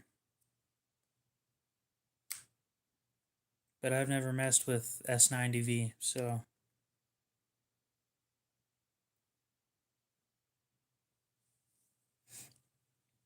3.5, 10, and 4 versus 3.5, 9, and 7.5. Yeah, they're seemingly pretty similar.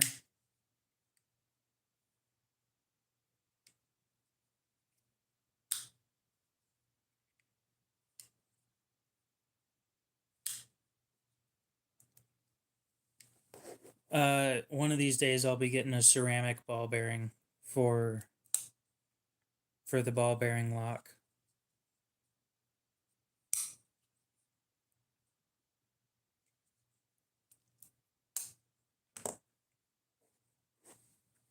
Oh, see, that's the difference right there. Is I don't really care if it's stainless or not. It doesn't matter to me.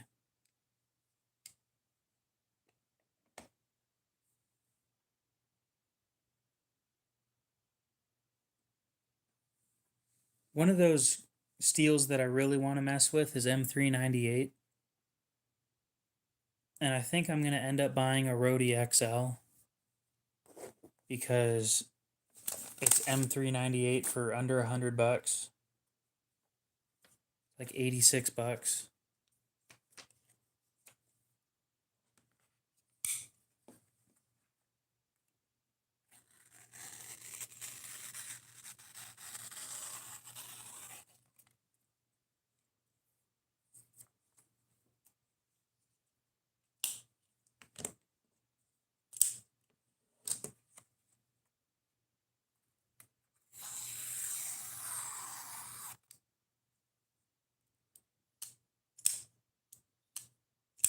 S390? Never heard of that.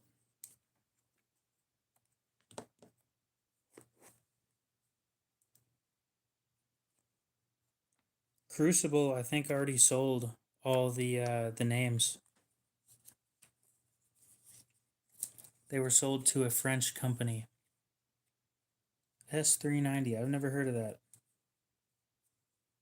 I'll look it up. S390. Interesting.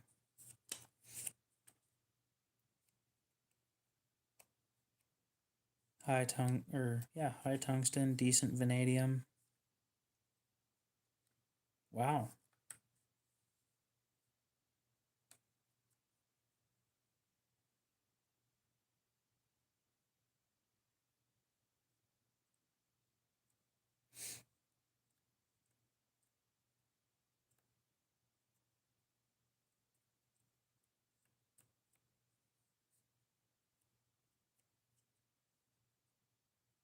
Hmm.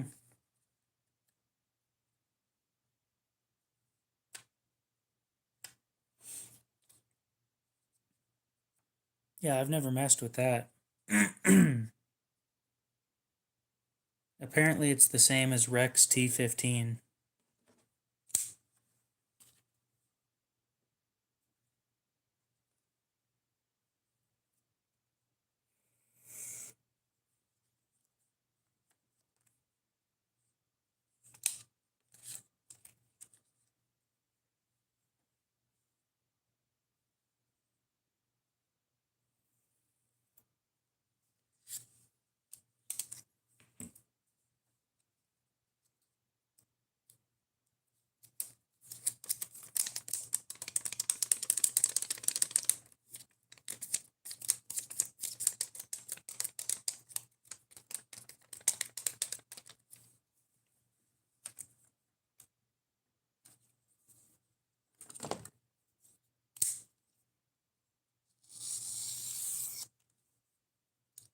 My edge.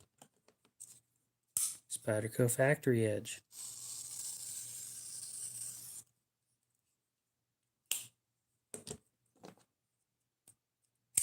My edge.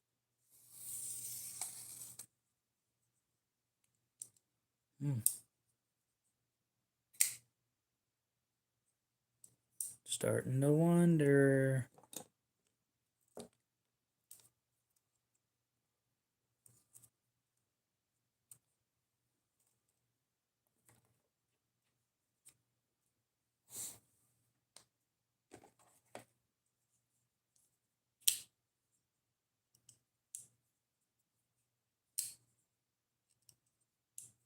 You know what I should do?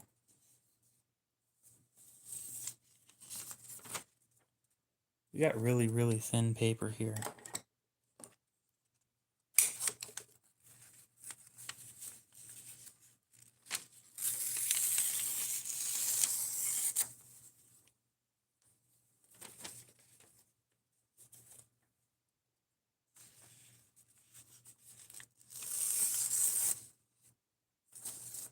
You might what now?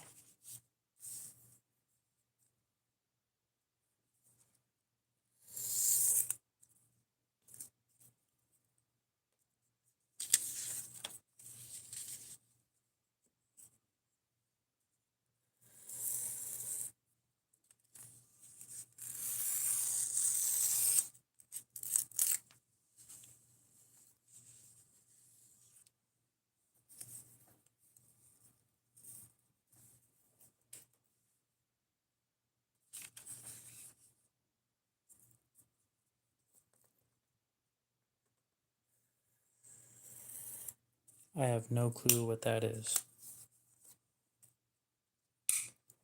So this stuff's like really, really thin. Thinner than notebook paper.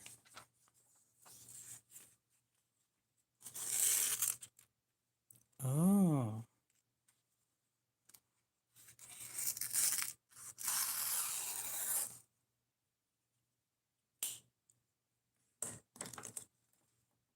Spyderco had some issues there.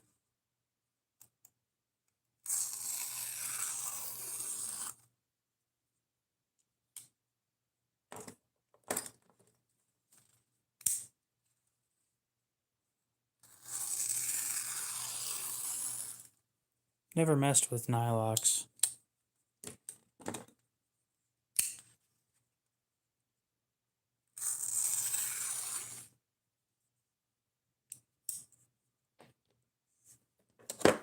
S30V out of after cardboard today.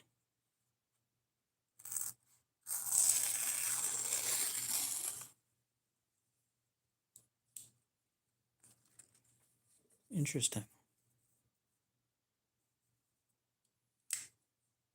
How fat or how fast? I'm assuming you meant how fast. Lion Steel T5.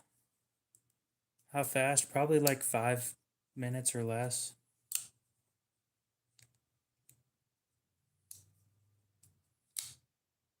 I don't know. I don't go for just regular sharp.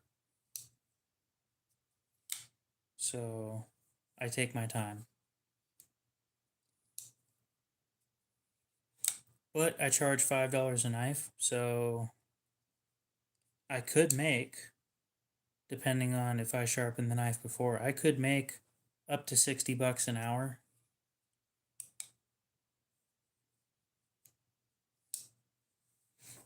I think last weekend I made $45 an hour.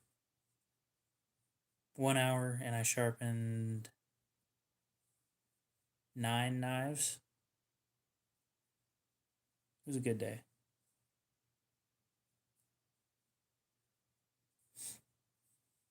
None of them were garbage either, which was such a relief. Such a relief. T5. That's what we were going after.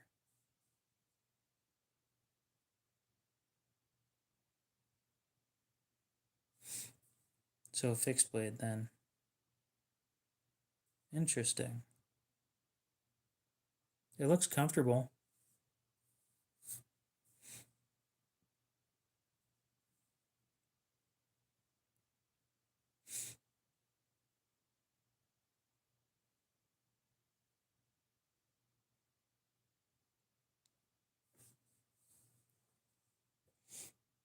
Let's look that stuff up now.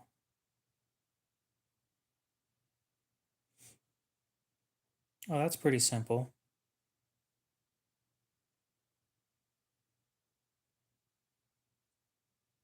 High carbon, decent vanadium,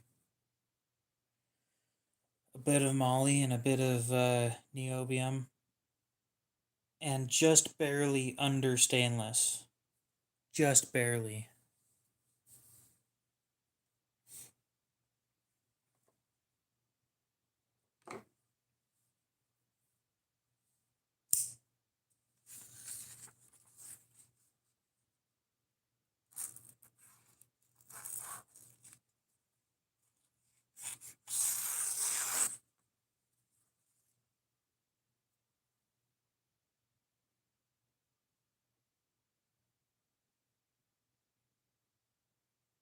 Hmm.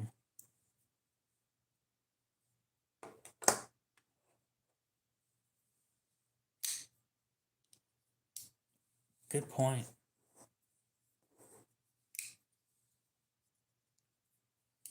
I usually just base it off of chromium properties. And for it to be stainless with just chromium, it's 13% plus. Don't give me that. Oh, yeah, there's a spot that I didn't get.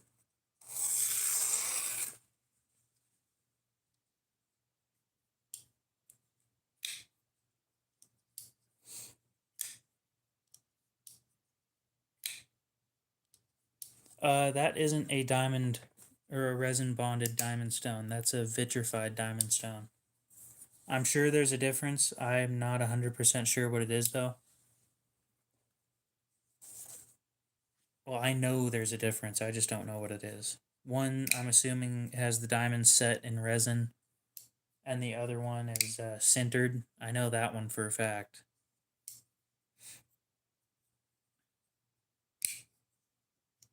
Yeah, it's like $100. It's a pretty decent deal. So far, I've been happy with it. Handles me doing all the stupid shit that I do.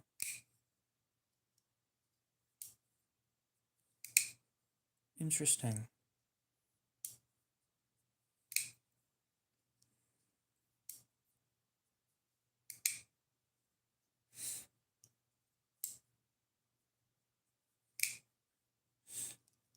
Maybe I need to modify my my super steel.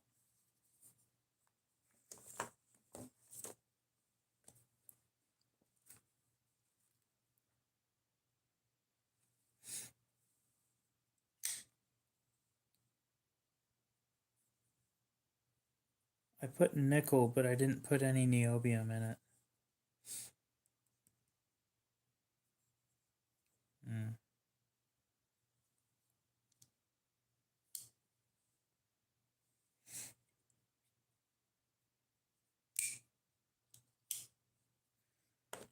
What was that stuff called anyway?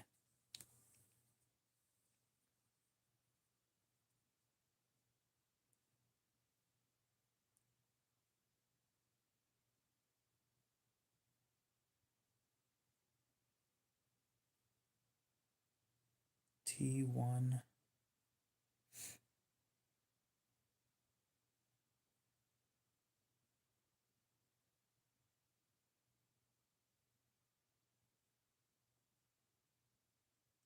There was another name for it that I liked more.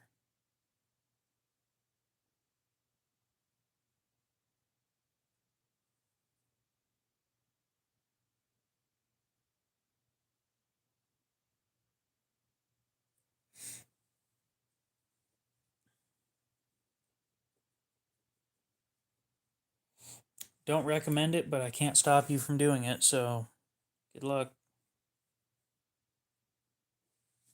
Star Zenith.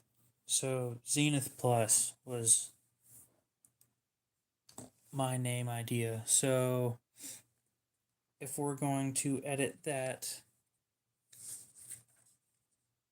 none of these other ones have niobium in them.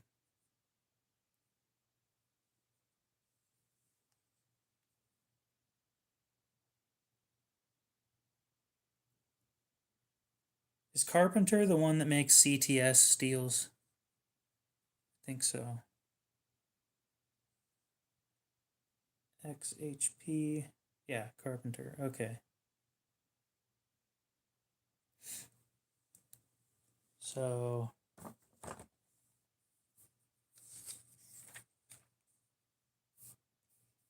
we're going to name it Zenith Plus because I want to.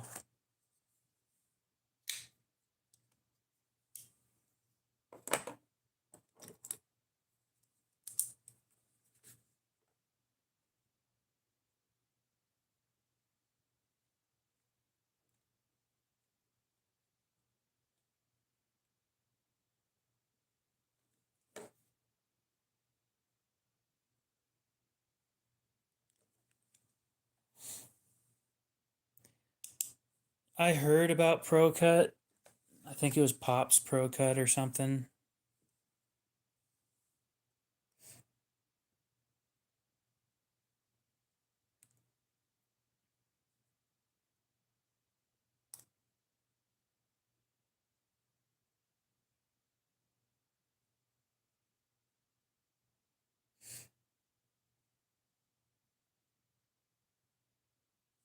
Yeah, Pop's ProCut.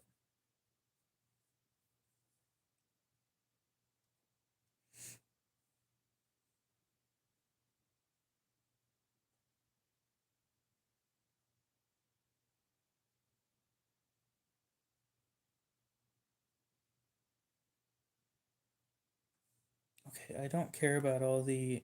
I personally don't like reading the nerdy stuff most of the time.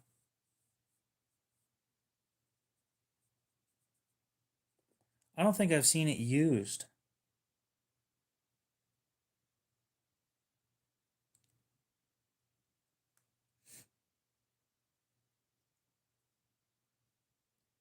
Don't get me wrong, just about everything that he helps come out with, I'm pretty interested in, but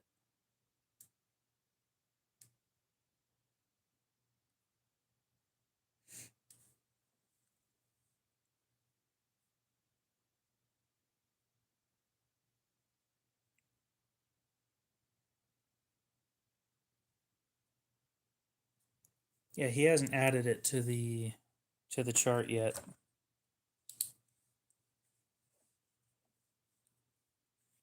So Zenith Plus, how did we start this stuff out? Carbon, tungsten.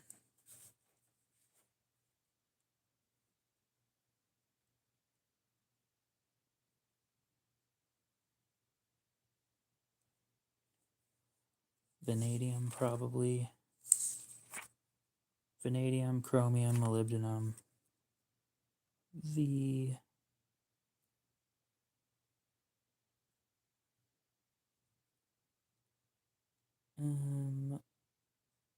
O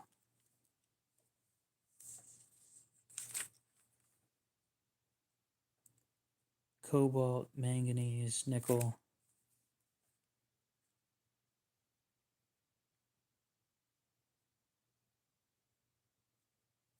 And Mn.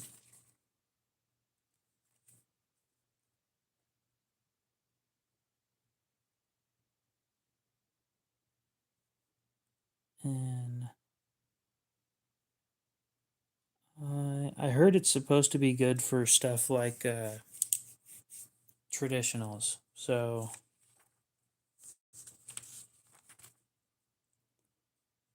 silicon, copper, and then niobium. So SiCu.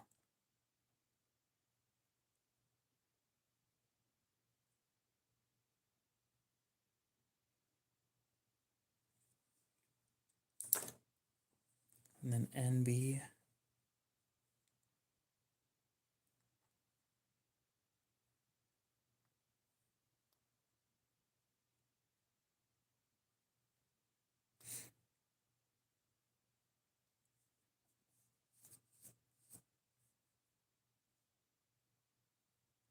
What was that tool steel we were talking about a little bit ago? Nylox.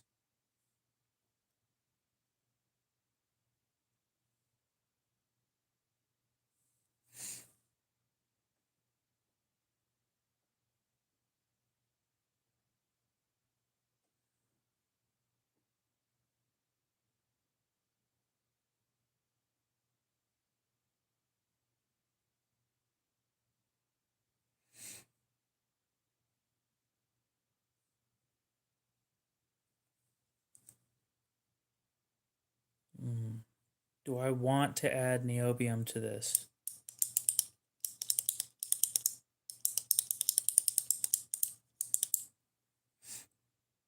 I think before I decide to add that, we should probably talk about the stuff that's already in it and the amount that there is, because it is a very high carbide steel.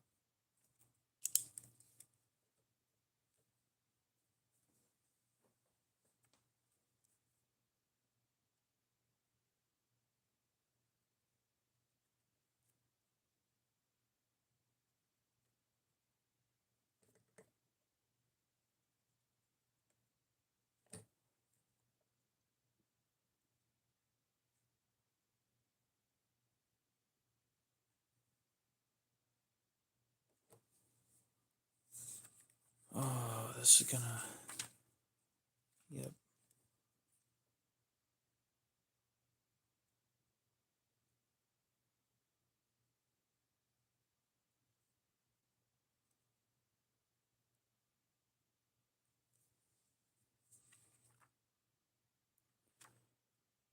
Four, 9.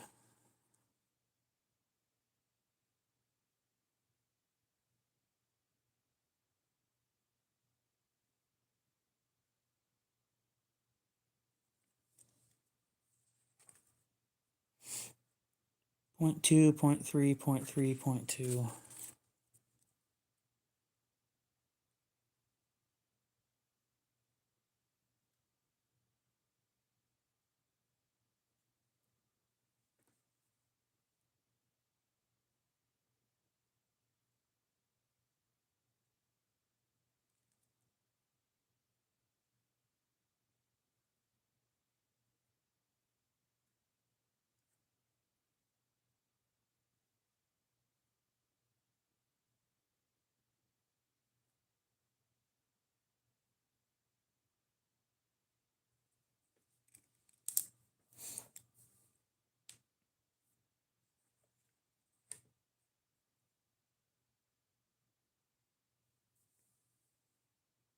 So, with that being the case right there, should have insane edge retention.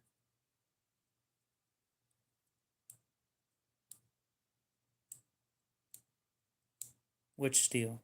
This one? This one's relatively low in carbon, but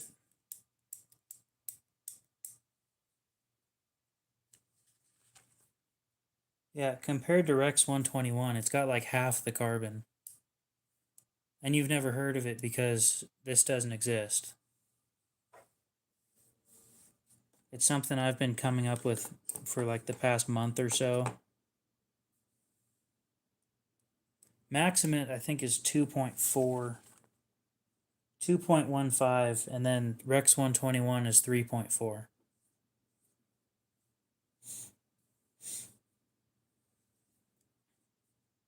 So at the moment, this is 60.7% iron, which is right along with. You can find Star Zenith, which is a similar. It's what this is based off of, except I added things that will add toughness and slight stainless properties. Because being that it's a high edge retention steel, they don't have a ton of toughness. So when you compare the two, or when you compare Rex 121 Maximate and this one that I was coming up with, this has nothing adding toughness. Neither does this one. And actually, well, this one does with molybdenum, I think.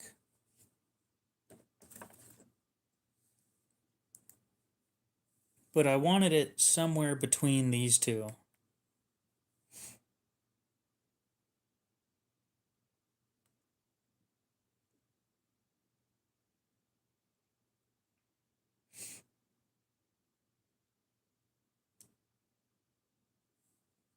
So what does molybdenum do? A carbide former.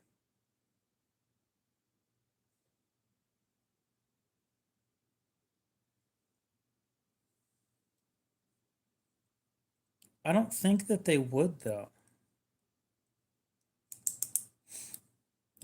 There's also a reason why I added such little amounts. I don't remember the reason, but they're there for a reason, so.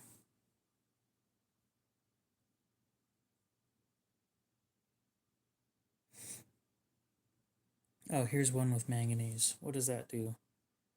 Aids the grain structure and contributes to hardenability.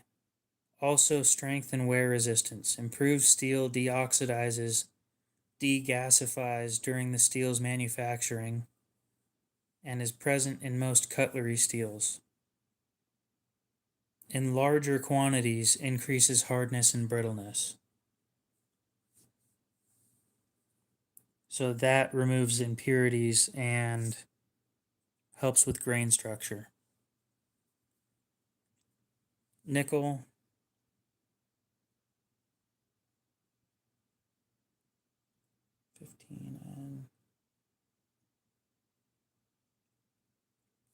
Nickel adds toughness, is believed to play a role in corrosion resistance, but is probably incorrect.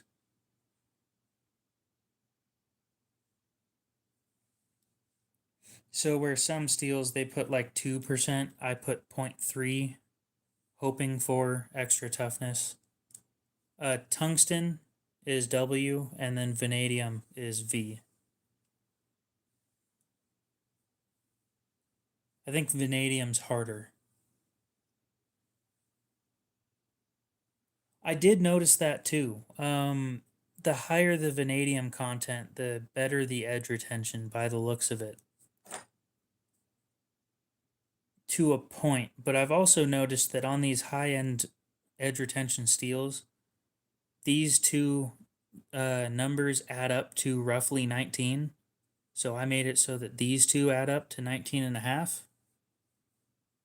Just to follow suit with these two.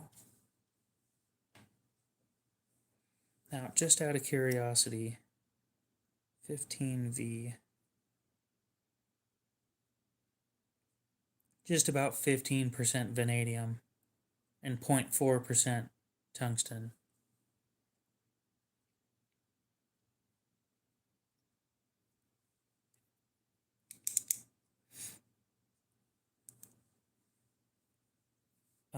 Silicon. Why did I add that? Contributes to strength like manganese, deoxidizes and degasifies to remove oxygen.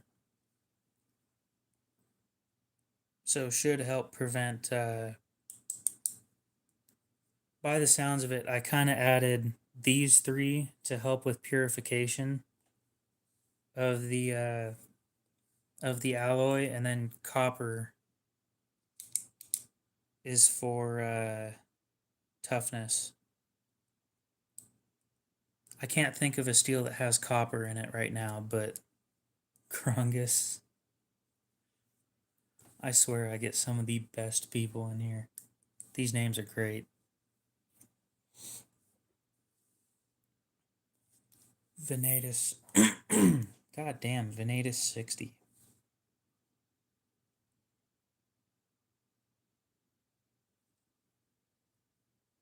That has cobalt, not copper. That's actually interesting. I've never seen that one before, in use anyway. 13% together, adding these two is 13%. Low chromium, just like on these ones. High molybdenum, though, 7%, and high in cobalt at 10.5.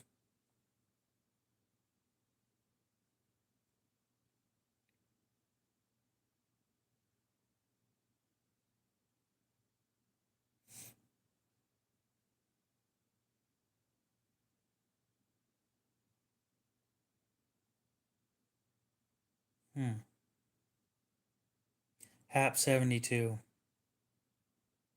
Nope, it's not the same.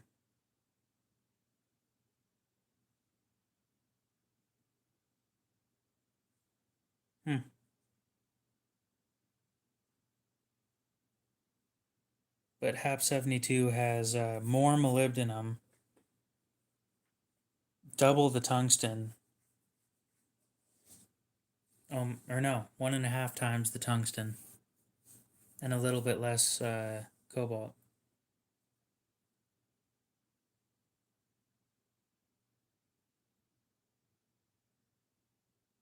Interesting. Oh, here, Star Zenith has copper in it anyway. Okay. And the copper is, in large amounts, detrimental to steel performance. Between 0.2% and 1% helps with preventing surface oxidization. So that would be why I added the copper. So apparently not for toughness. It's to prevent oxidation. Hopefully make it a little more stainless, I guess.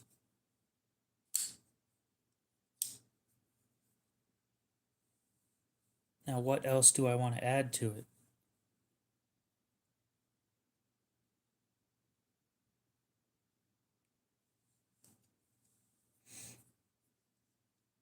Ooh, Vancron's interesting.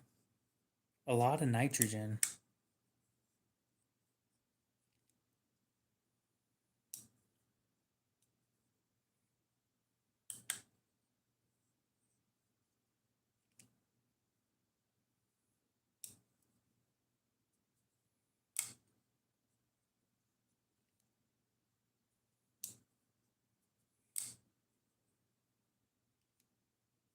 Hmm.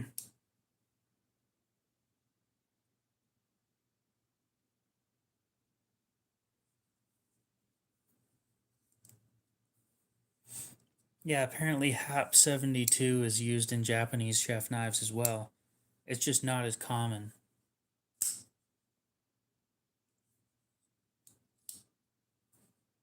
So do we want to add, what was it?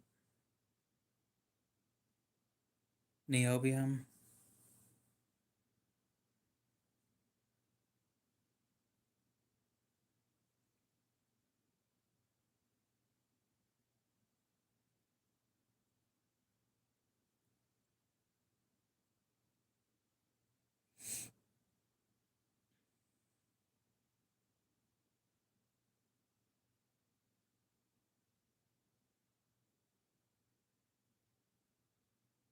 I'm definitely adding some of that. Supposedly 0.7% is low, so what, 1% niobium?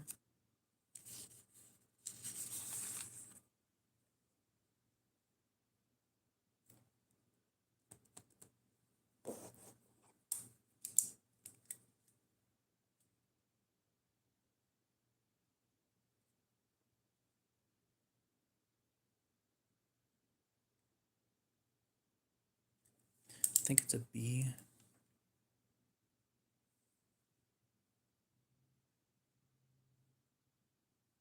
Yep.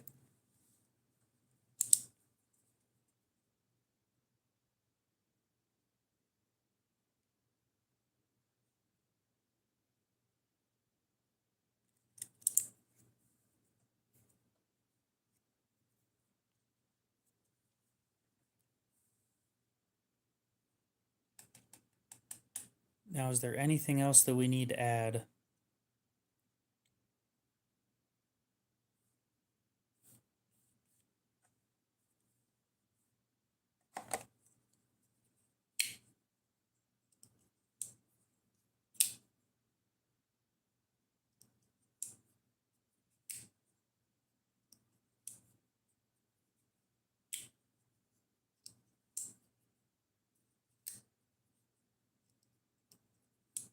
I don't think I need to add anything else.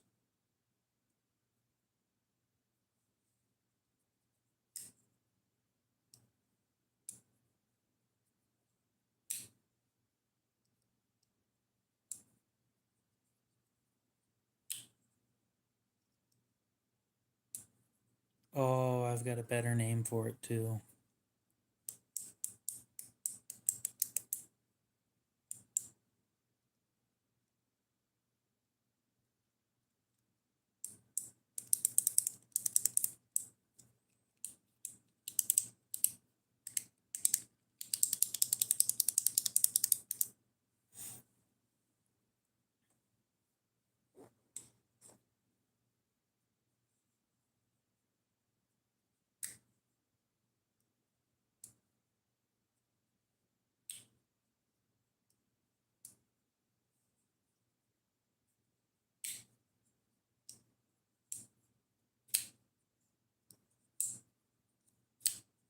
I think I'm going to give this an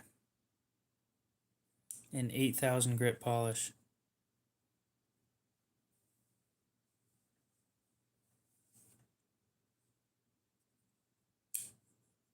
Well, Carpenter makes a steel that's similar to this. I know it's going to cost a shit ton of money to have it done, but I think my best bet would be going through talking, maybe sending an email to Laren Thomas and seeing if he'll actually get a hold of me. And if that works out, maybe we can get this to actually be used. But I'm not a metallurgist, and I don't know almost shit about any of this. This is me taking a crack shot at everything that I've got based off of an app that kind of tells me that this should have better edge retention than, probably better edge retention than Maximate, but also being a little bit more tough. You never go higher than 6,000. Well, this thing doesn't hold an edge worth shit, so it doesn't really matter what I do. Most of the time, I let it sit at 3. My mini Adamas is sitting at 8 or 14, one of the two. That 14 set, I only got one try out of, or 2 knives out of, and the one knife that it did good. The next knife, it just didn't do it. God, there's so many knives on the table. I need to clean this shit up. That's going back in the pocket.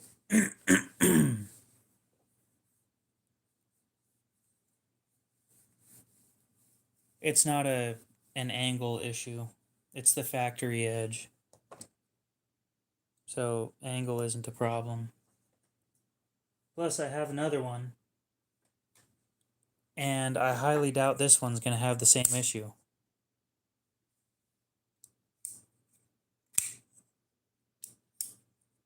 I'm pretty sure that this one just has the worst heat treat that they've ever done. Ever. But it looks pretty.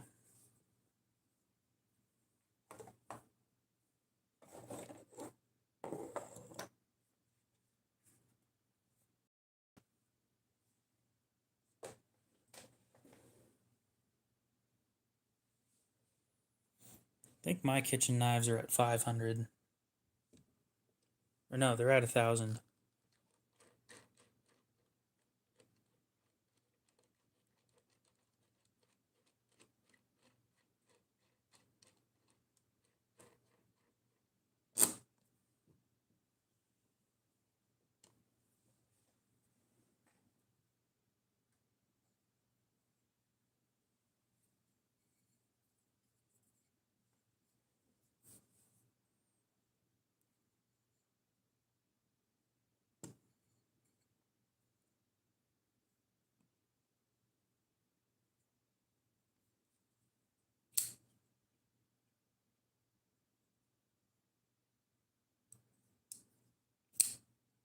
I don't think they burned the edge either. Genuinely. The problem it has is it sits there in a box for a month and then it goes dull while sitting there in a box for a month. What did I do? Literally nothing. It just sits there and gets dull over time. It's Nitro V. It should be stainless. Everybody's saying that that stuff's decent, and then I get a hold of it and it's just trash.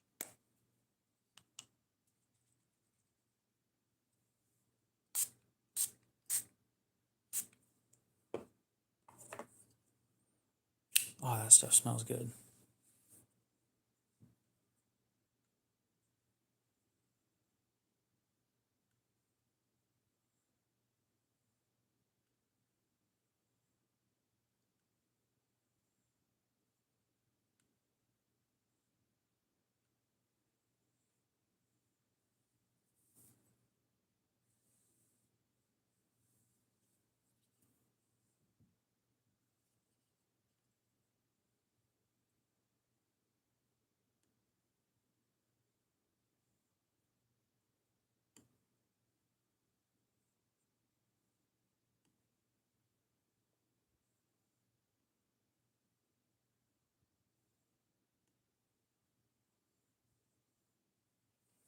I'm not worried about it. It's not going to be sold anyway, so it'll just sit there in the collection being shamed every time that I pull it out.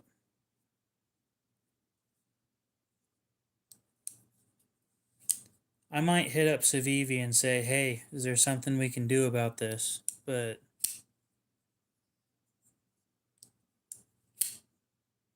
it's not as thin as it might seem. I think it's thicker than, not that this is saying much, but I'm pretty sure it's thicker than a Leek. Yeah. It's a little thicker than a Leek.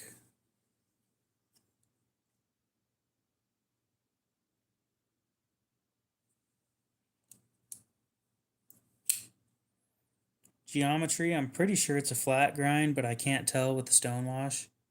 It has the cheap stone wash that we were talking about earlier, without the polish afterwards.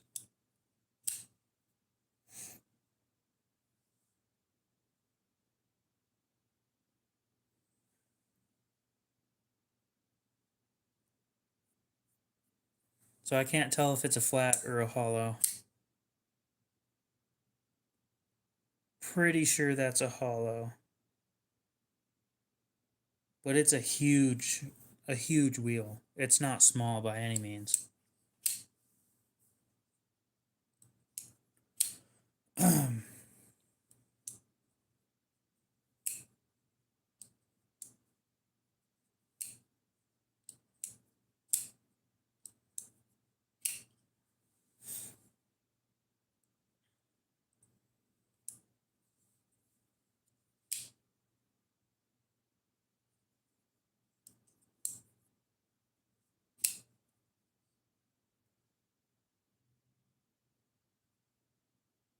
No, I think the blade geometry is actually better than the Leek,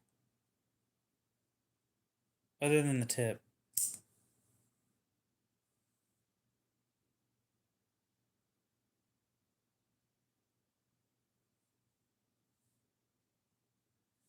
Let me see.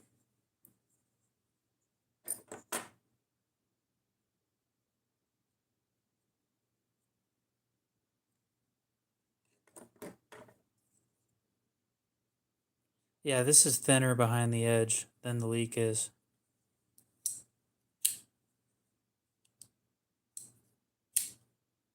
Well, sure, but so are all the Spydercos. I mean, doesn't really change much.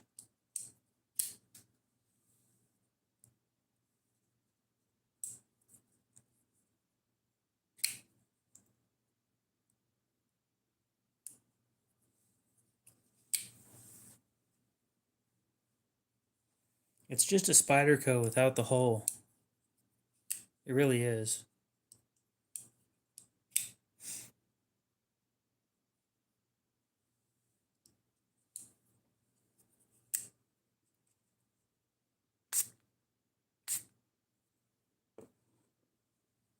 It is. Look at them and tell me they're different. One is slightly more pointy than the other one. It's the same thing. The same thing.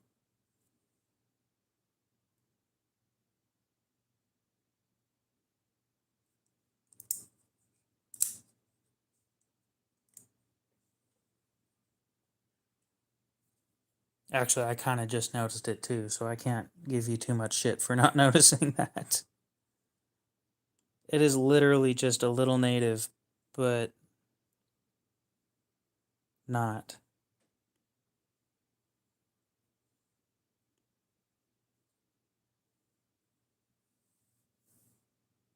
Whoa, whoa, whoa, whoa. I like the hole, thank you very much.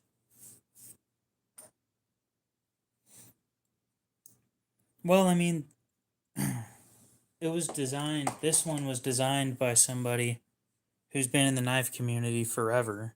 Not forever, but, you know, he's well liked by the community. And when he left the Blade HQ team, everybody missed him.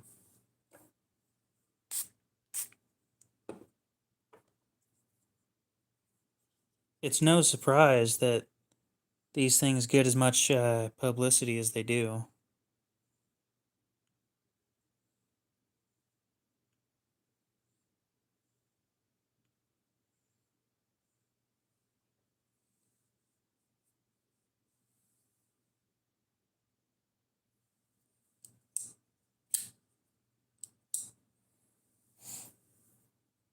That too.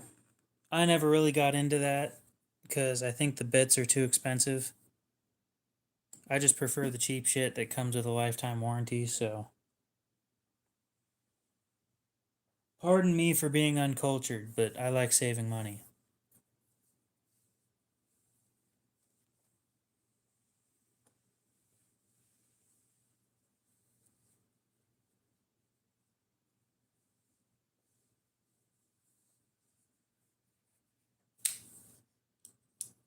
I'm sorry, E2. Most people, when they say a double negative, they mean a single negative. They're just, the grammar's missing.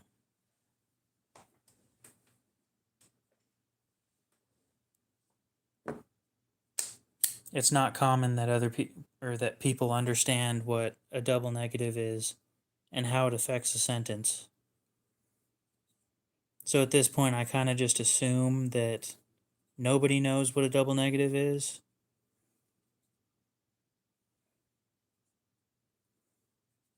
And then I leave it at that because that's just kind of how people use it.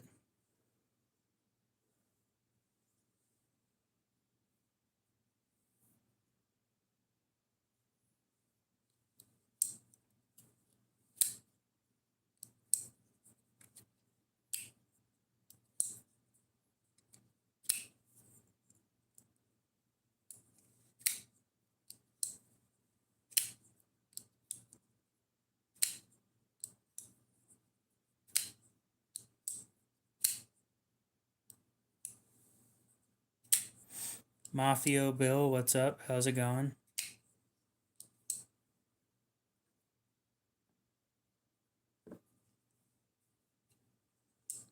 Let's get that leek off the table too.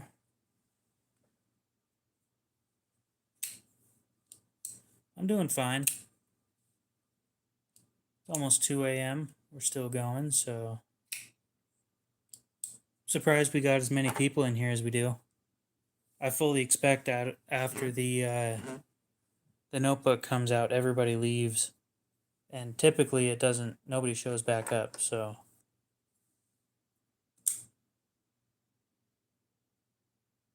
Well, it definitely surprised me that you knew what a double negative was, so. And that you knew how to use it. It shouldn't surprise me, but that being used properly is so uncommon.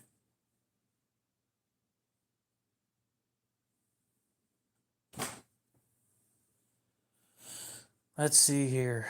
What do we want to do now?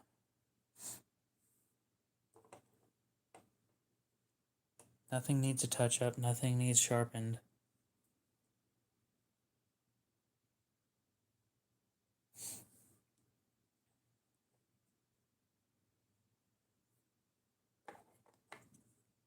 Possible. You never really know who you're talking to. For all we know, E2 over here is a multimillionaire that owns a company that we've all heard of.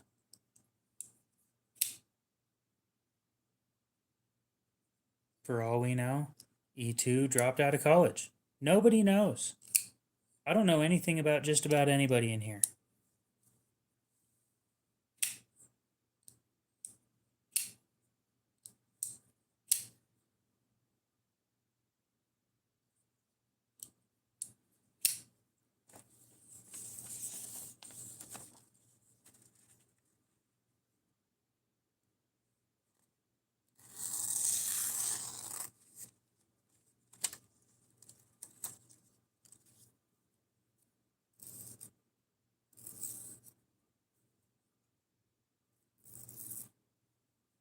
Indeed it is.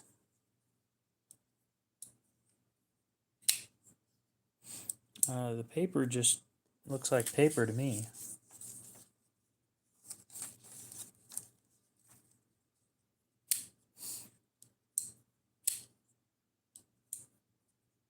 To Trupp. I don't know who Trupp is.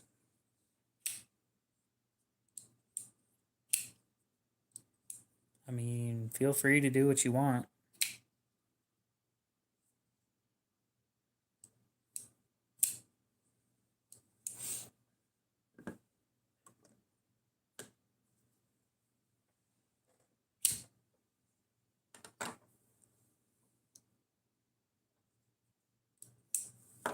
No way.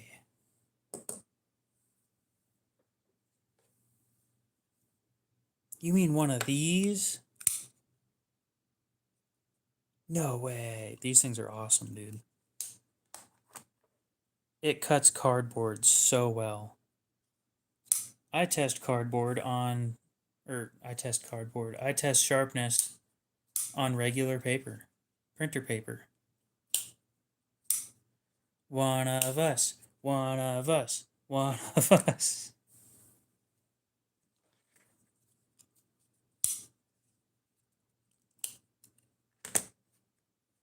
It's a great knife. I've been happy with it.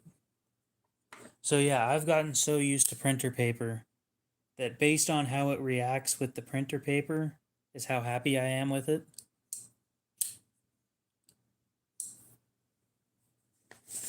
I've been using the same printer paper forever. And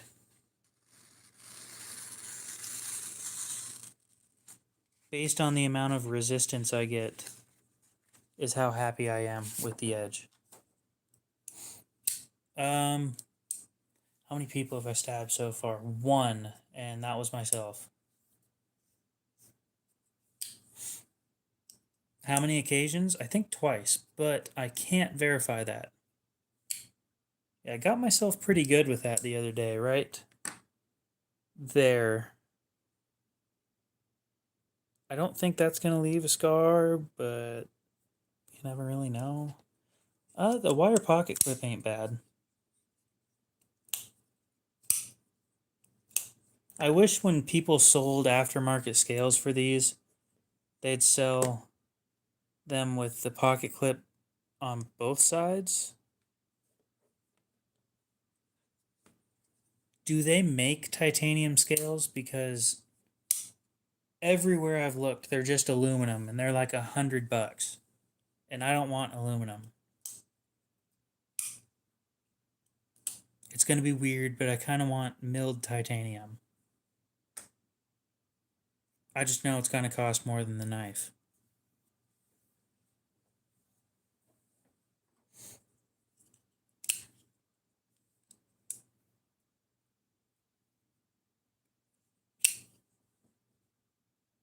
Oh, look at that shiny edge. You guys can see that. Hell yeah.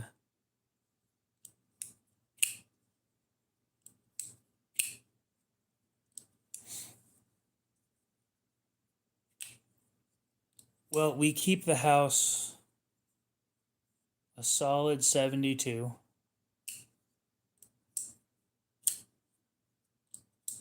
So here's the problem with this is nobody sells, or very few companies sell aftermarket scales for the lightweight models.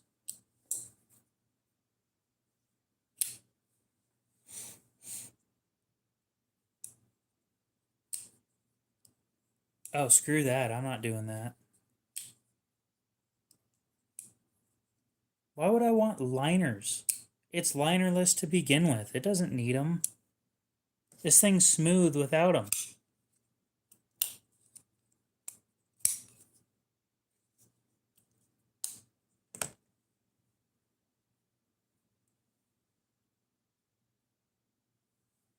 God forbid. I've already talked to Metin Boss about making aftermarket scales for the lightweight knives.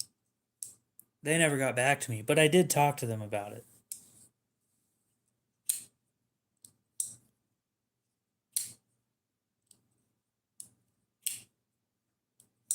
Less than 1 out of 10.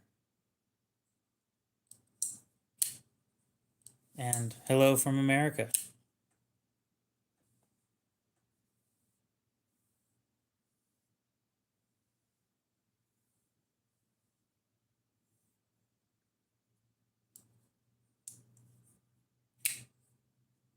And it sucks, because I got a hold of the owner of Metin Boss at the Idaho Knife Show. And like they said, we could have a conversation through Instagram, and then they never got back to me.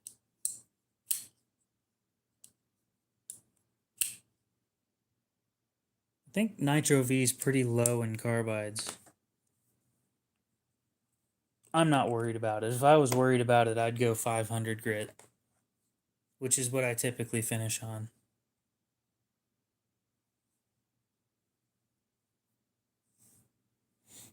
I think there's two aftermarket pieces I can find for this, other than aluminum scales. And I really don't want aluminum, because it doesn't feel the same. Titanium has more weight. It just feels better. As for... where are we going with this? Oh, you can get an aftermarket ball bearing for the ball bearing lock.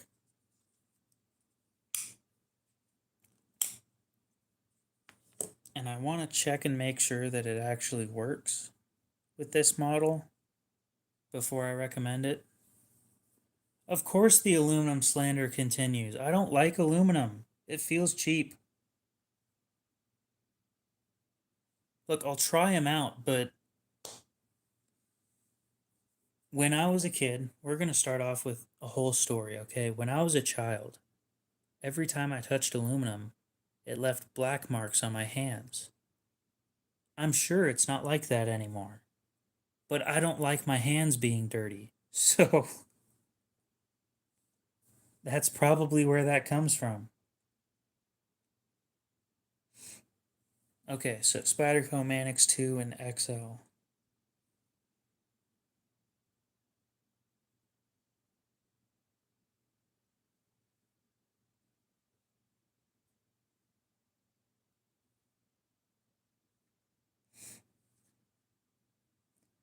This bearing also fits all other Spyderco bearing lock knives as well as the brother brand Manix clones.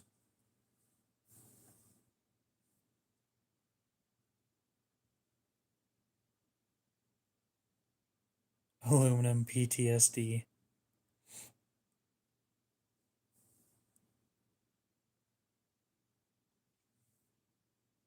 Yeah, but finding one of these for the lightweight set is God,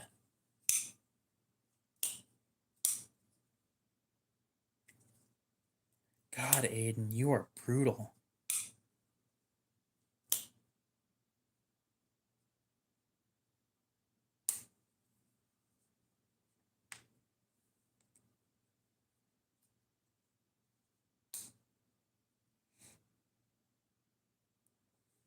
So these are BBs. They're 4mm BBs made out of zirconia carbide, I think. Nitride. And these are for the aftermarket ball bearing lock sets.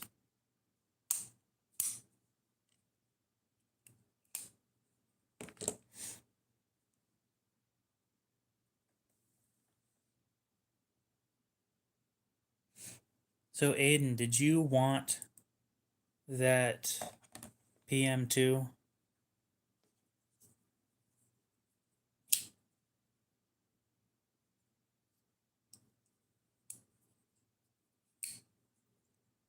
I wasn't talking specifically about applied weapons tech, to be completely fair. It's just aluminum in general. It feels cheap to me.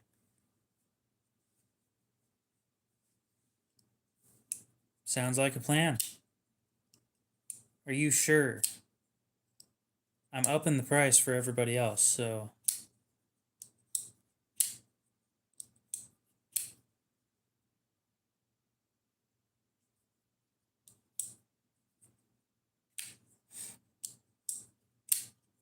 Just a little bit, not too much.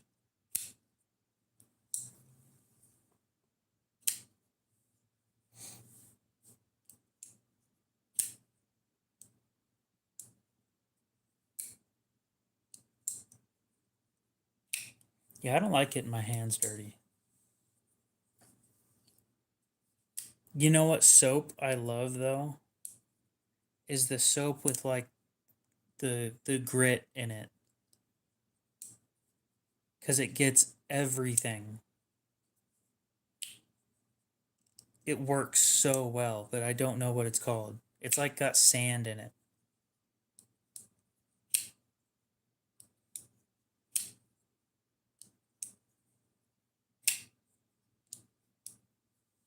Honestly, that setup kind of sounds fire. I love purple, so that just sounds like a great time to me. If I could get one of a set of scales in purple with gold accents,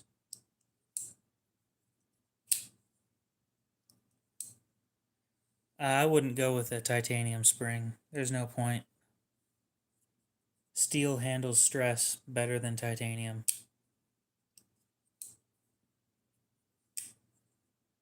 I mean, kind of sounded like he was sure.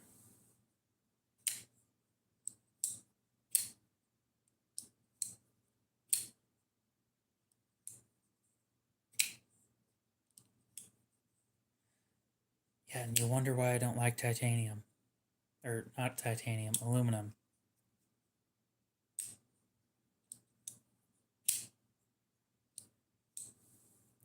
It's gonna wear out faster.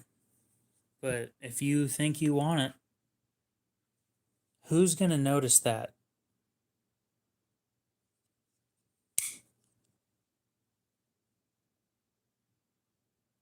You know what I would do if I were you? I wouldn't get a titanium spring.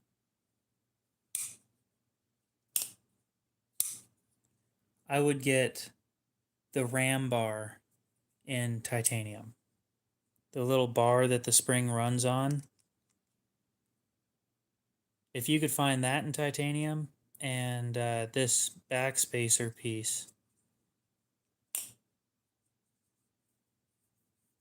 you realize this build is going to be like $600 to $700, right?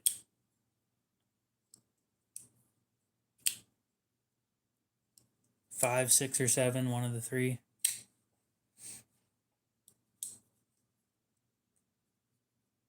Like I understand that my para 3 build is going to be like 400.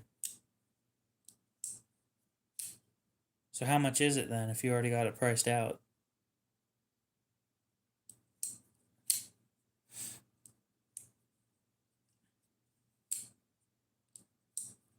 One piece at a time. Yeah. So my para 3 build is going to be, I already have the knife. So how much is it after the knife? 70, $80 for the scales. The backspacer is like 35. And I think that's it.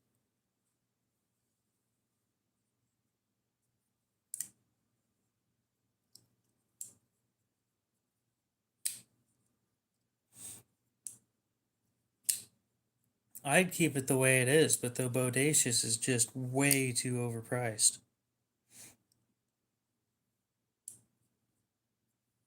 Like what, 0.2 inches longer than this, but it's $100 more in worse steel? Somebody needs to explain that to me in a way that makes sense, because I just don't get it.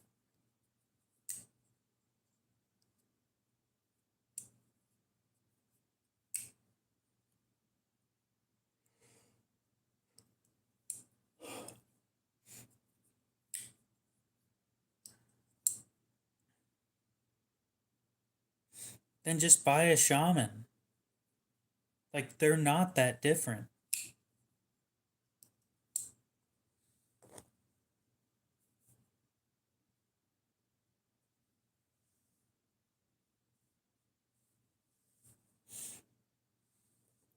Well, yeah, that's the problem. The thing's like $240.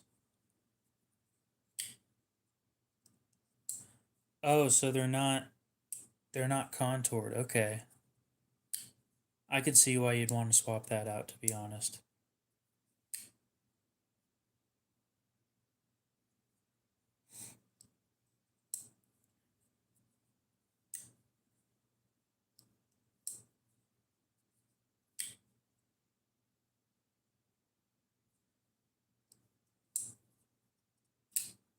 Do they have different locks? I thought they both had the compression lock.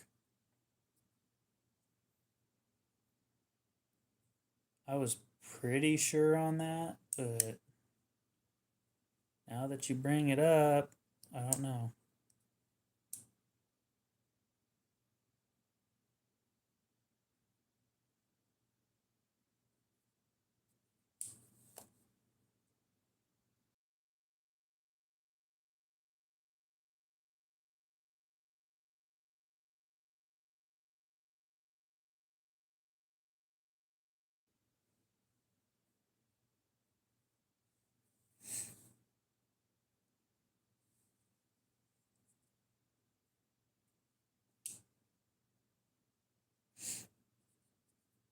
I don't know. You know what the Bodacious looks like? It looks like the Lil Native, but bigger.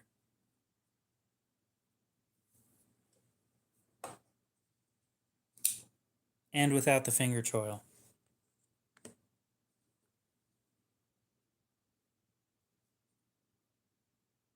It just looks like this. It is this. but with a better plunge grind and not a full flat and not the finger choil.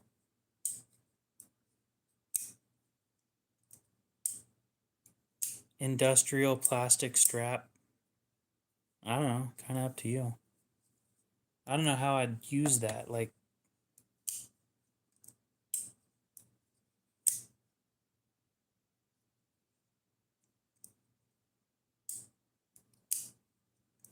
how would I use that?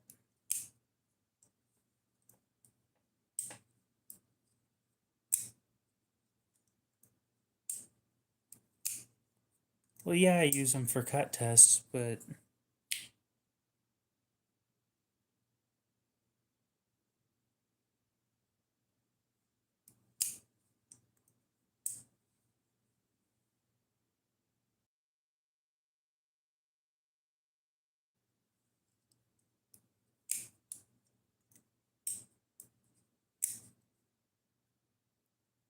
is there a place where I can buy this stuff?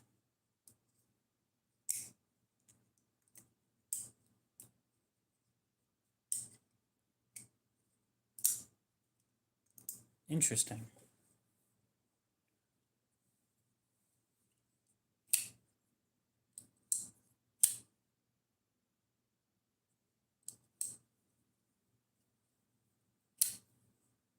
Yeah, I think they sell that stuff at Harbor Freight.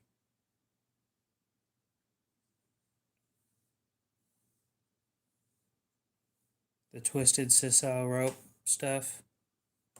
I'm pretty sure they sell it at Harbor Freight. And I wouldn't mind getting some of that for testing.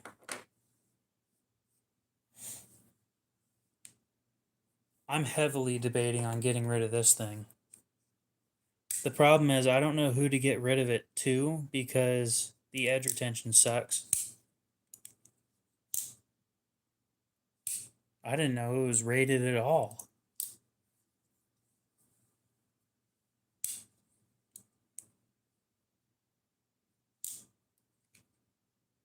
Aiden, should I get rid of my Demco? Actually, better question. Should I get rid of this one and chase after that aluminum one that I showed you? Ew, Ultim scales. Piss knife. Piss knife. Piss knife. Piss knife. The new people that are joining have no clue what the fuck I'm talking about.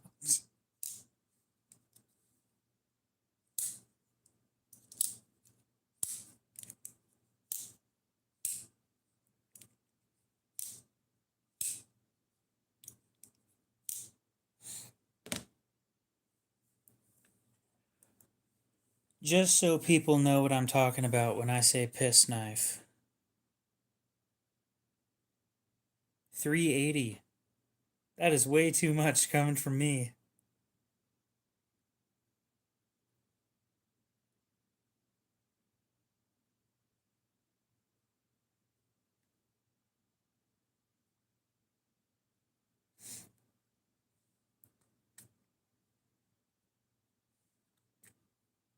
Uh, Probably, but I don't know.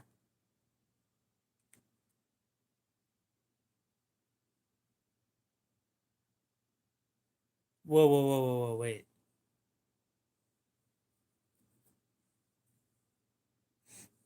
You got offered 380 for that knife. Oh, it's discontinued. Okay.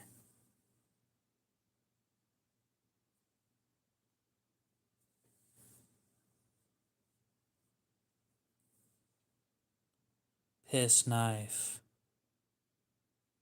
Piss knife. Piss knife. Piss knife.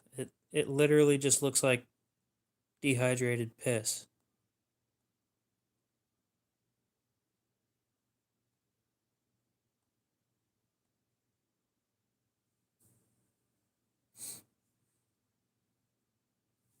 Oh, I don't. So,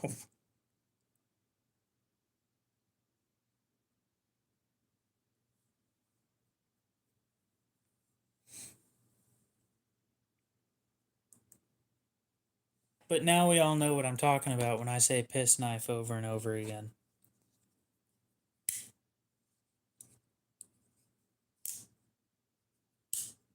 Tell me about it. It's the same thing with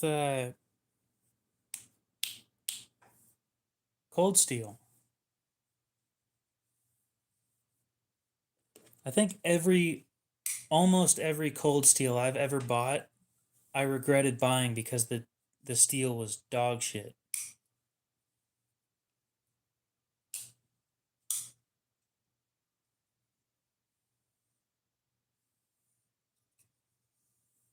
Their OS 10 sucks. Or OS 10A. Sorry. This stuff was the worst. Aiden, I'm assuming that you saw I hit 2,000 yesterday.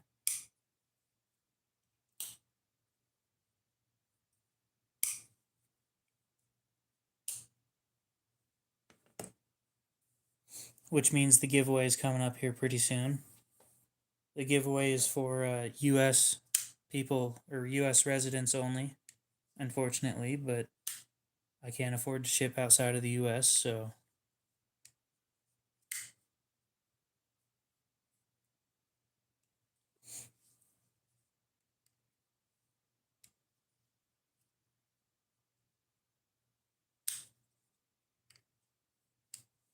Oh, yeah, no, I hit. By yesterday, I mean like earlier in this live.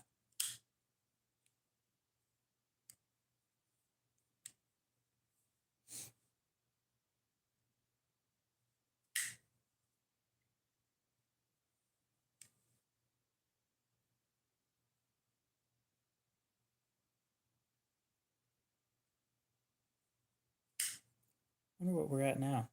2011.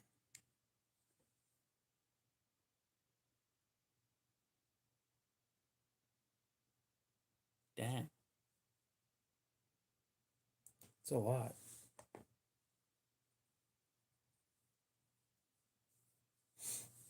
Both are not allowed by law in Germany. Oh, Germany. Sorry. Germany.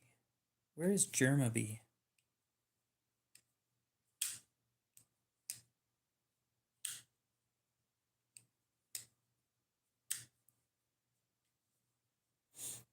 No, I forgot to send them an email.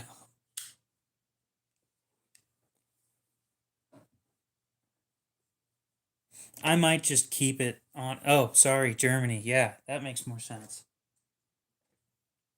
Yeah, your guys' knife laws kind of suck.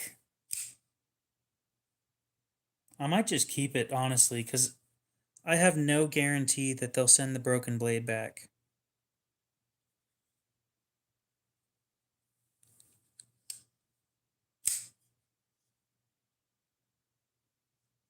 Yep. That's what happens when these knife companies, when companies in general are bought out by holding companies, everything goes downhill. I've been severely disappointed with quite a few companies after they've been bought out.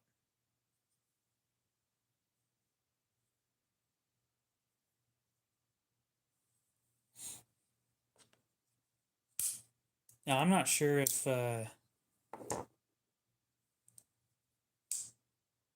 that's true or not.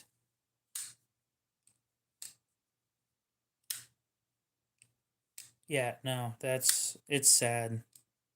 Watching all these companies that have been around forever, they get sold because the owner gets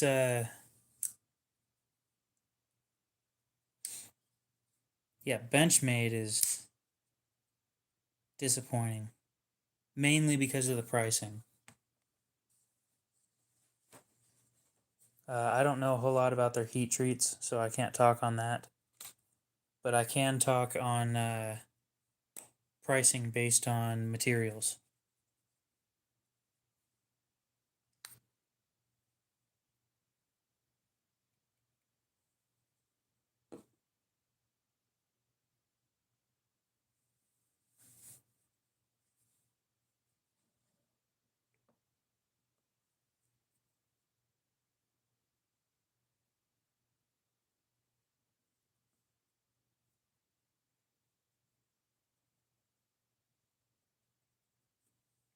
I just need to come up with my own company.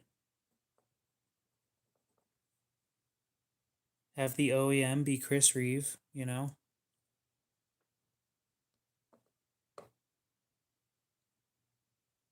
Hey, Aiden. Have you ever seen a Cold Steel American Lawman before?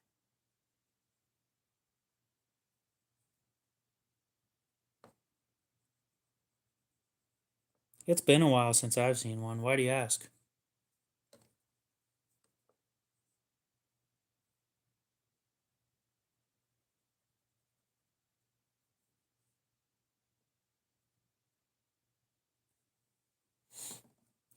Mafio Bill, you have a good one as well? Yeah, I had one.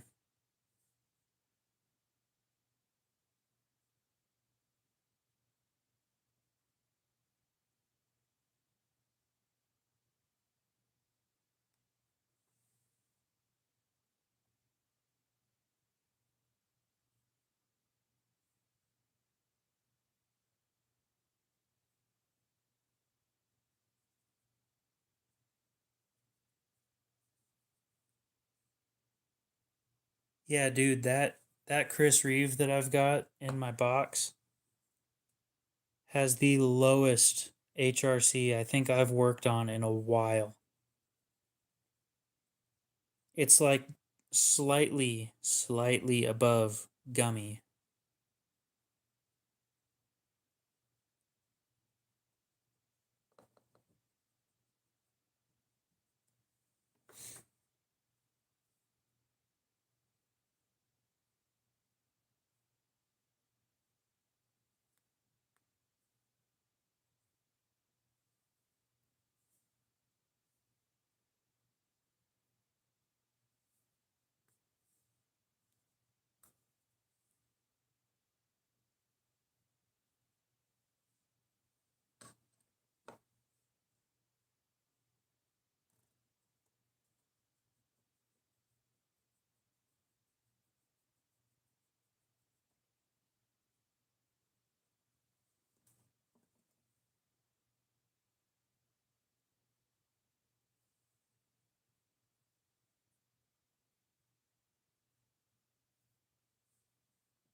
I've been happy with it. It cuts cardboard great, dude.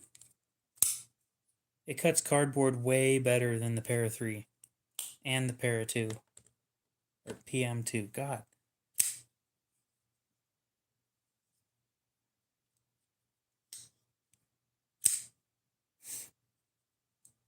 thing's sharp as shit. When I ship that thing out,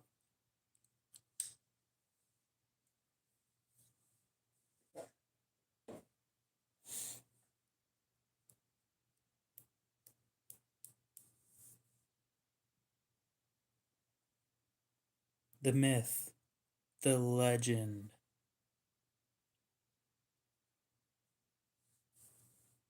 What's going on, Michael? How's things going?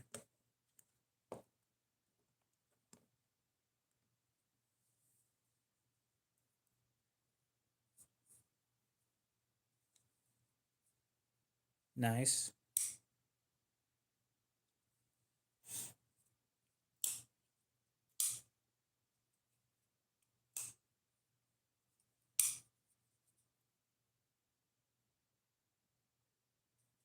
Yeah, if you ask me, there is no way that the American Lawman is a slicey knife. The green one, this one up here,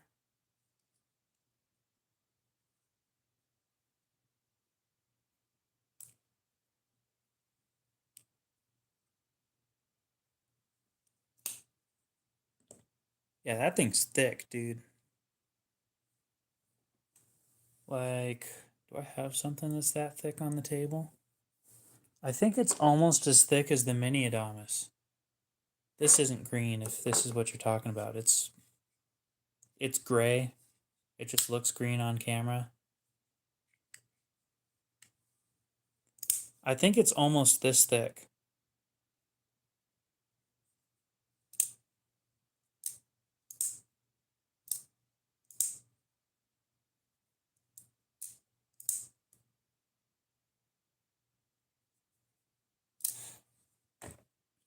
Anyway, this is a Kershaw Junkyard Dog 2 in 13C26.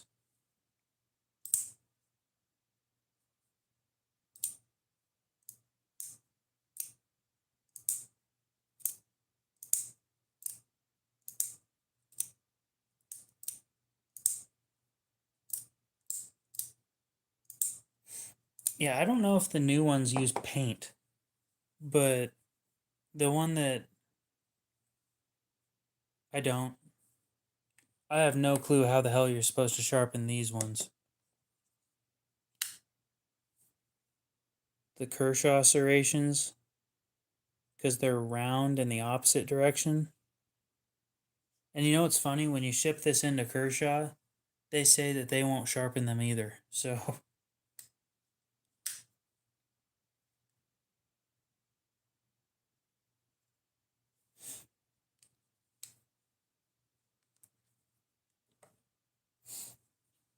let's look at it under a microscope real quick.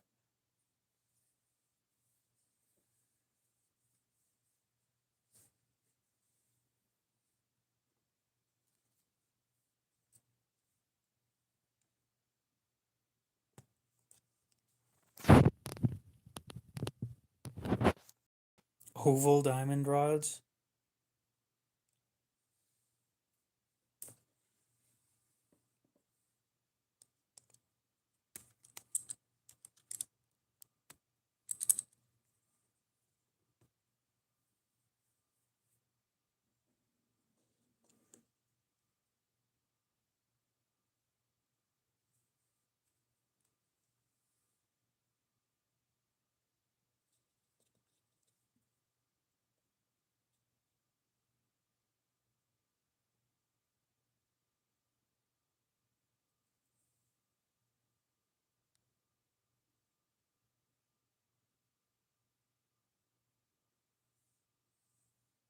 So these serrations are round at the tip,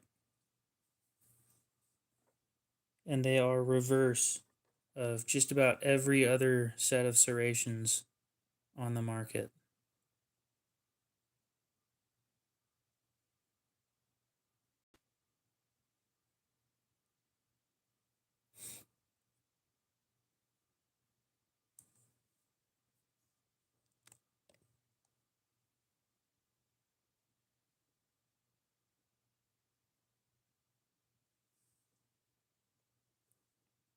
If you get a set of these serrations, it's completely different from the regular ones that, like, let's compare it to the Adamas real quick.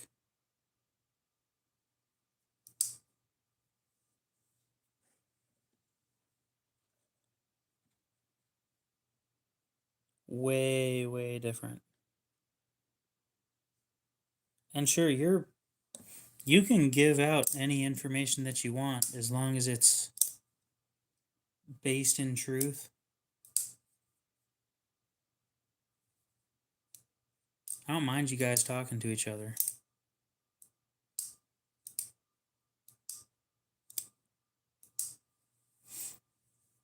It's going to take practice. I need like a really small triangular rod to work on that.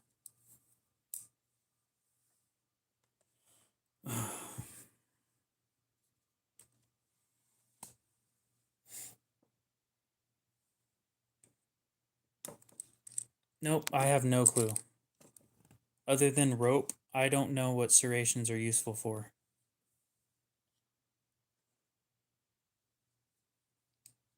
Oh, that's an interesting choice. The bread knife. True. Bread. Bread.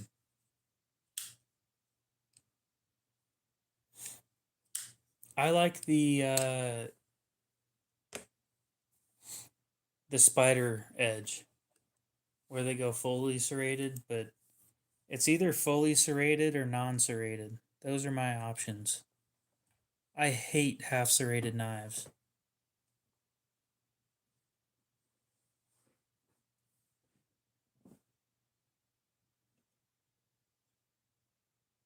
Well, I was just saying I don't know what serrations are useful for other than that's a good question. Why is it that companies put serrations on the side that's hardest to work with?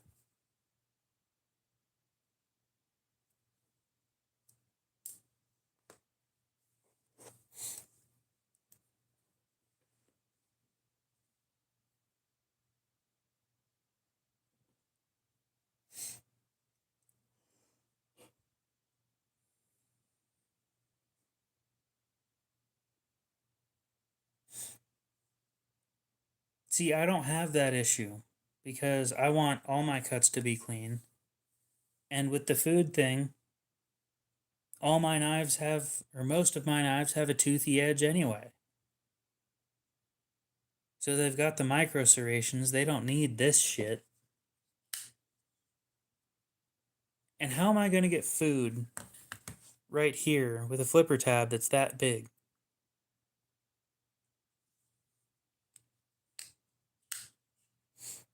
Look, guys, we got to talk. And I know this is going to sound stupid, okay? But I've seen it done before. Serrations at the front. Leave back here normal. Serrations up here.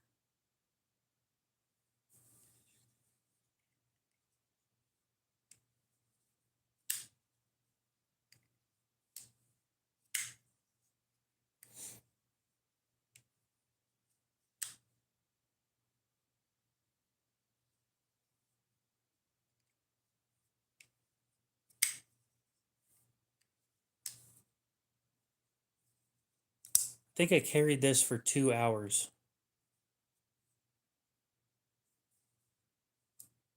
Yeah, I've seen that before. That's who I thought, that's maybe who I saw it from. It does make more sense.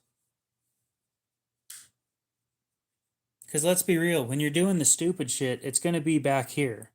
It's not going to be up here. And when you actually want to cut something like food, it's going to be up here, not back here.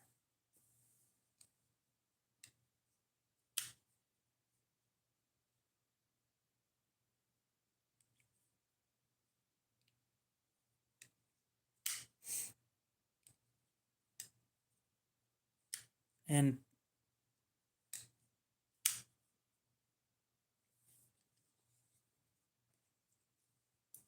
I don't think I know of a single company that does right hand serrations.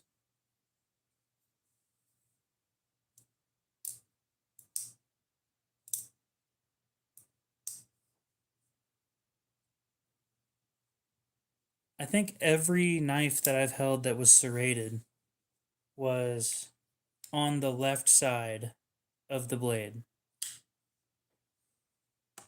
Like left, you can tell. Same thing with this one.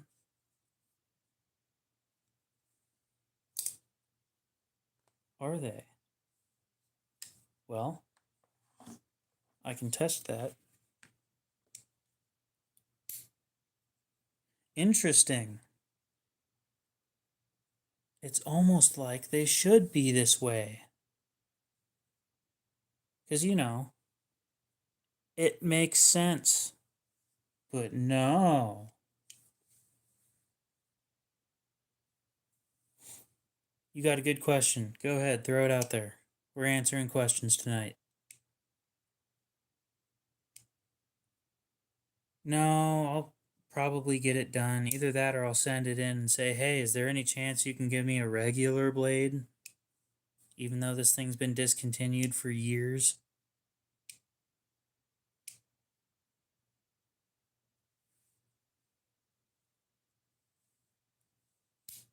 Look, I just want to have a conversation with whoever thought that serrations on the left side of the blade was smart. Mini Praxis is a great knife. For the price, it's hard to beat. I think I have 2 left up for sale.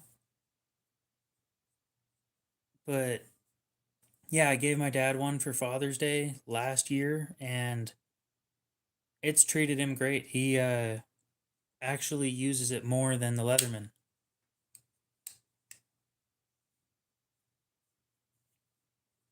I do design pocket knives, just nobody has decided that my designs are good enough to be used, or something like that. The locking mechanism, handle material, and the steel. Okay, so let's talk about this, right? That's a solid question, and I like that question.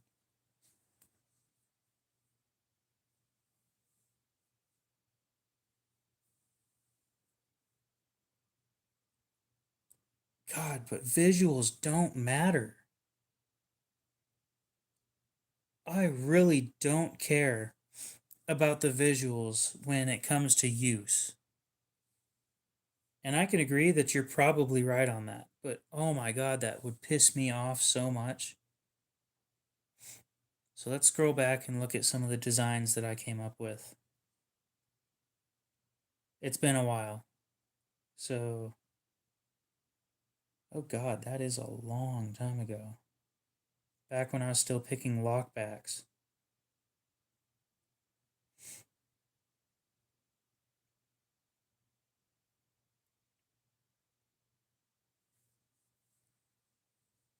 So there's one of my designs. It was supposed to be going up against the Buck 722 Spitfire.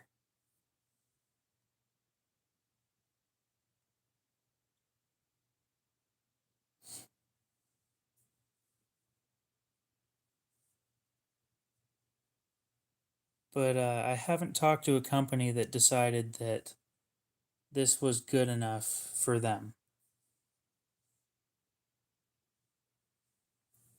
As for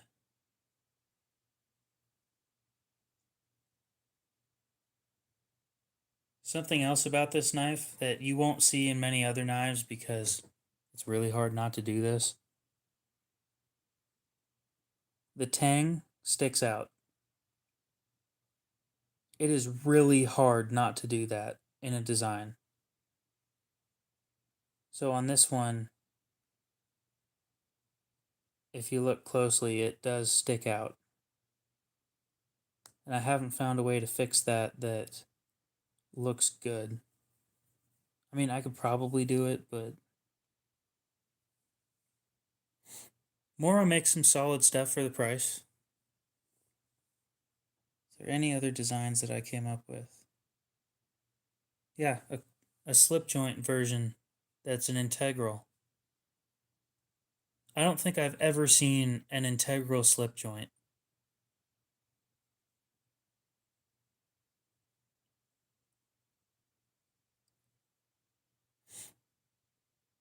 But, you know, the designs just never gained traction, and I didn't stop designing, but I did slow down quite a bit. I started off with a lot of traditionals, and God, these are some terrible pictures, but back then it was the best I could do. I think these were the first set that I came out with, and they just weren't gonna work because of how small they were.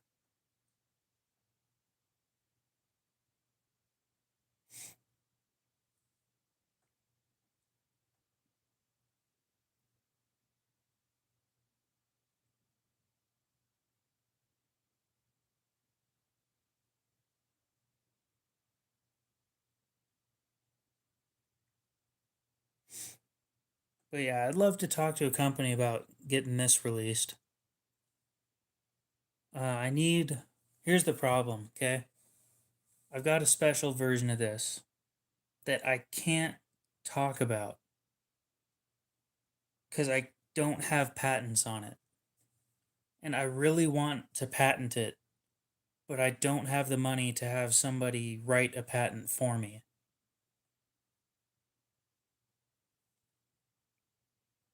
Just trust me when I say it would be one of the most innovative designs of the year, easily.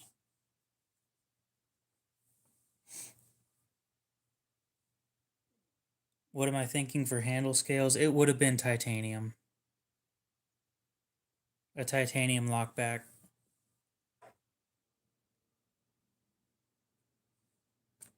Because I hate aluminum.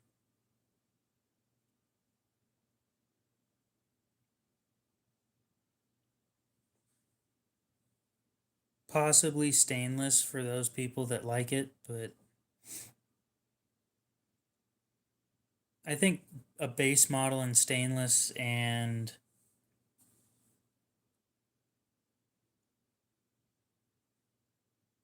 no, I don't want to pick 440C because it gets too much shit talked about it. Base model in stainless scales with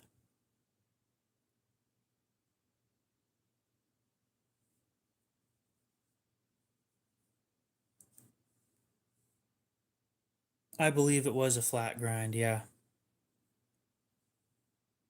So base model stainless scales with I don't want to pick 14C either. I want something good for a base model. But I don't want it competing with the higher end version. I've got plenty of other designs I don't have pictures of.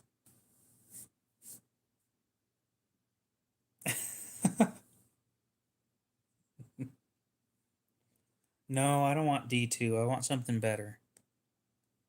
I'm tired of D2.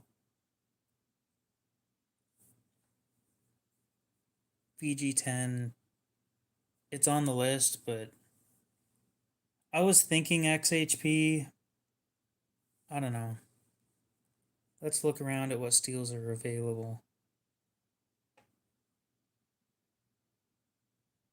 XHP isn't bad. VG10's probably better, but only because of the stainless bit. CPM D2 is going to be too expensive for a base model. Too many people are going to talk shit about that.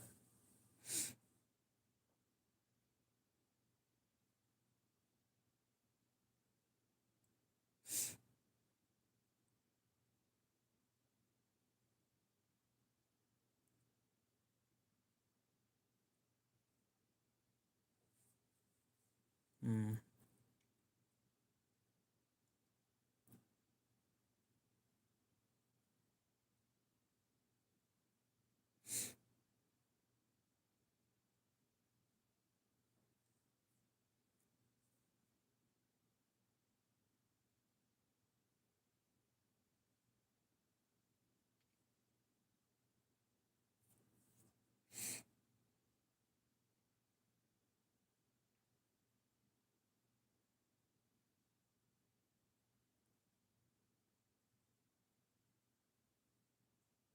How tough?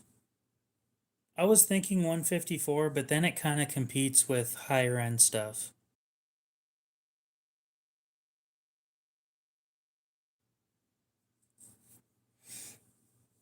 I mean, it's my favorite steel.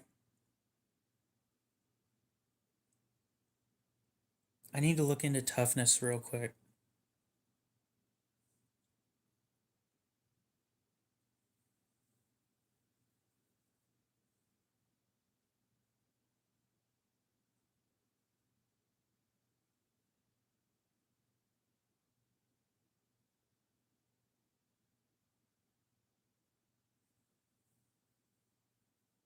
I think 154 cm is probably going to be the choice.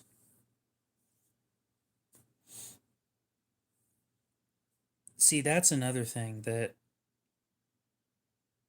I don't know how much it's going to cost. I don't know where I'd have it made.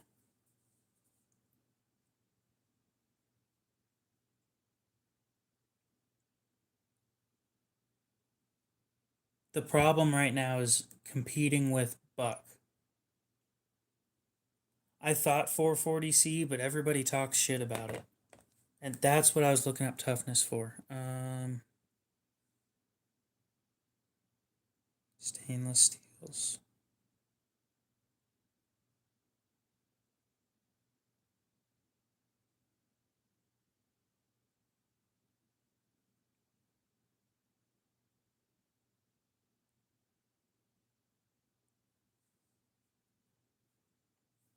What do we know about 19C27?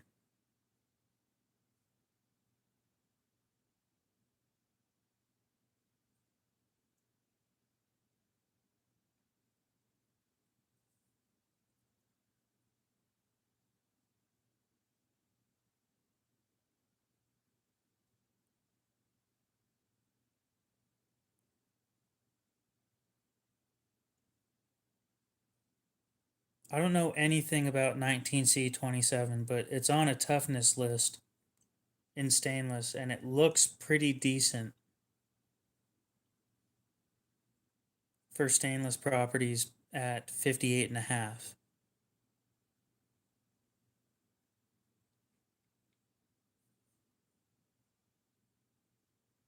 If Nitro V wasn't dog shit, then I'd like that, but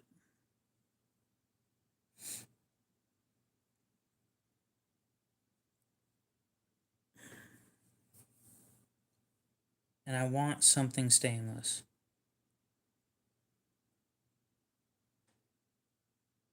Honestly, anything better than 420 HC and we're already competing with them.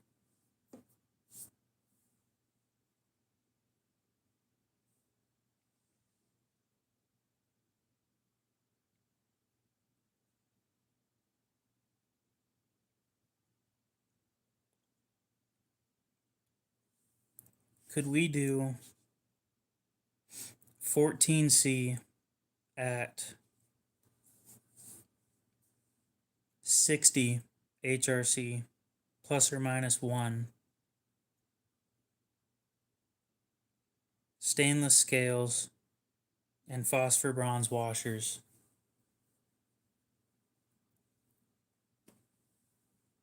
Yeah, 63 to 64 is really high for 14C when I think about it. Okay, 14C at 62 plus or minus 1. So from 61 to 63.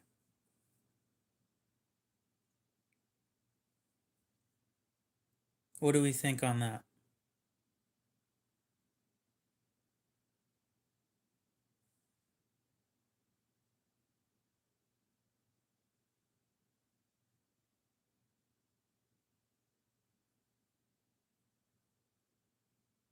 Because I think 61 to 63 is pretty good. Pretty sure everybody else runs it at like 60. I think Kershaw runs it at like 60.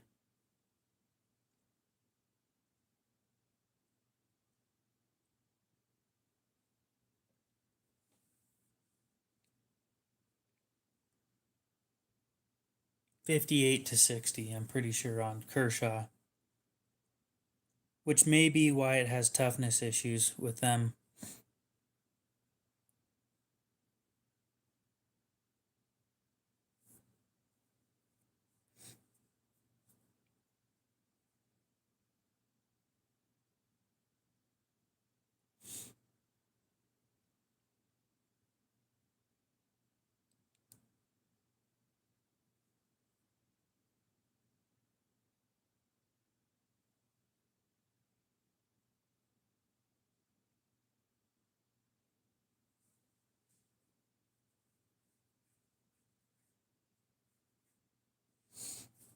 Very funny, Josh. I think you got some stuff mixed up. Okay, so sounds like we are on in agreement with 14C.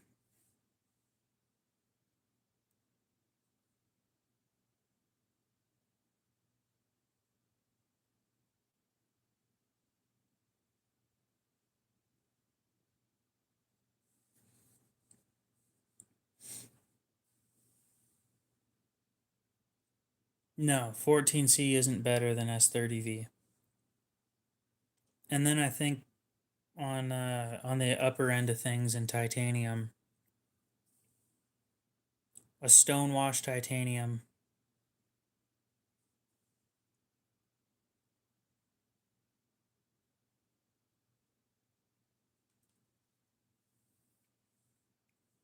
And then, so for stonewash titanium scales,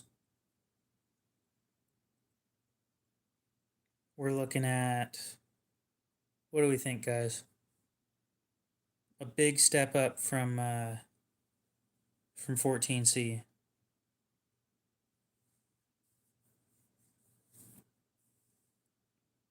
Apparently, LMAX is like disappointing.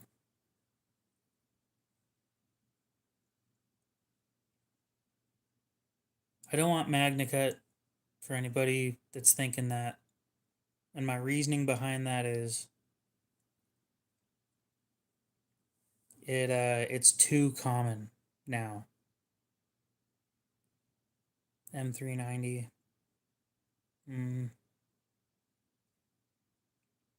Maybe a step up in edge retention from M390. S60V, maybe?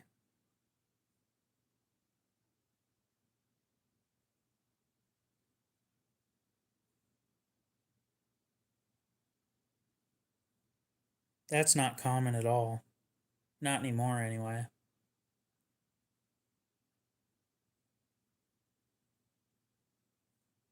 People are going to question that one.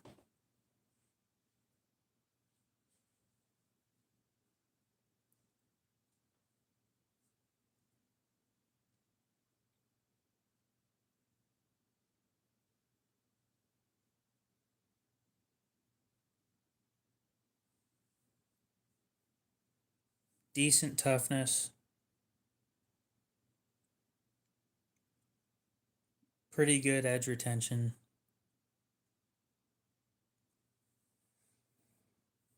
No, I don't think 14C is good enough when it comes to titanium. That's why it just doesn't feel premium to me. When I think of titanium, I think of, like, unfortunately, M390, S30V, S45VN. Not even. Like, S30V isn't even in the picture. Titanium. S90V. That comes to mind. S45 maybe. Yeah, 14C for that much is just that's just so much money.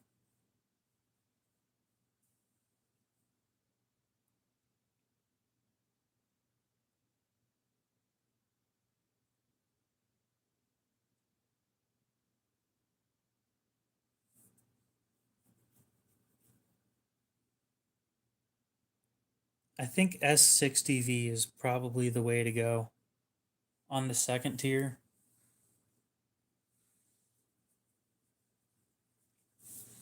Yeah, I do think of 14C with G10. I really do.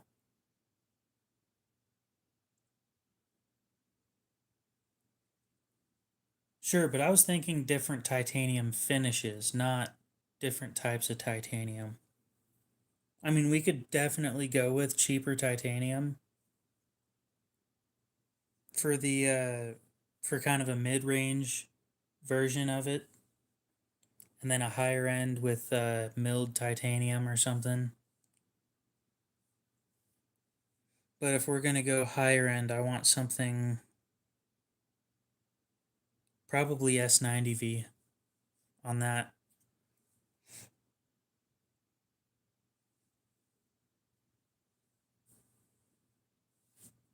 Maybe, come on, toughness and edge retention. Ooh, that's an option.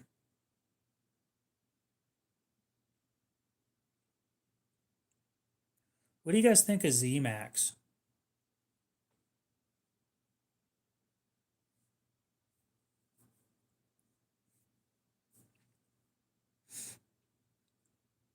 It's not stainless. Like, at all.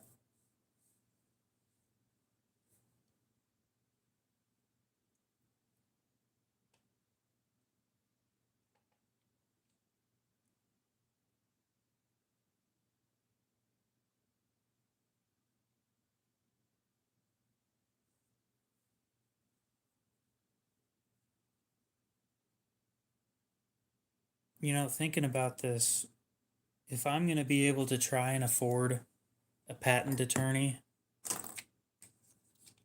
I'm going to need all the money I can get.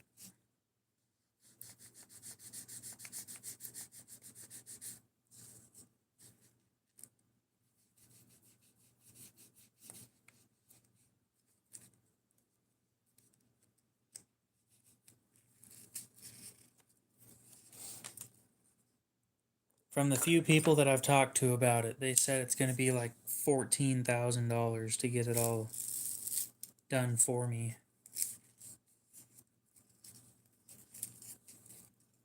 I haven't heard a lot about ZMAX either. Apparently, it's right up there with 10V or 15V. However, it's a little tougher.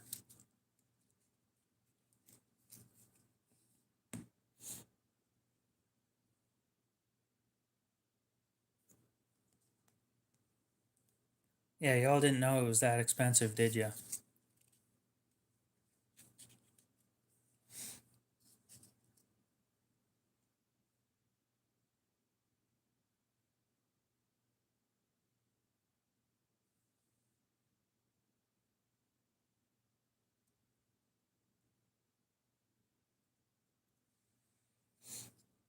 ZMAX is 2%, really simple actually.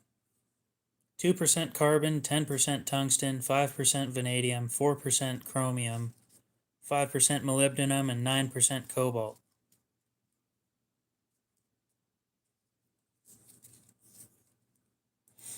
It's lawyers, it will be expensive, yeah, pretty much.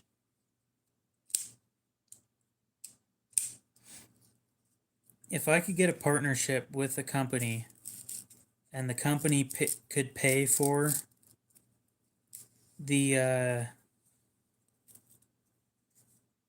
patent and exclusive patent rights for like 5 years.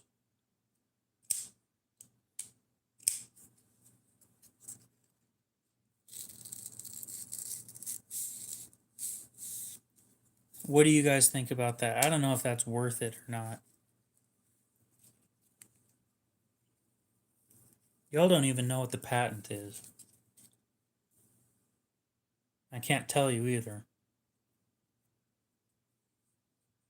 Oh, the joys.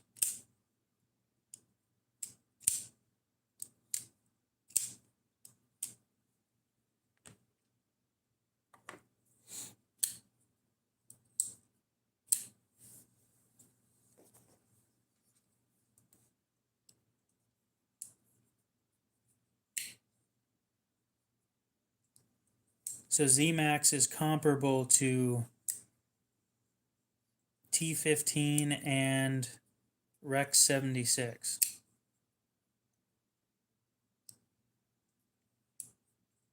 Except better.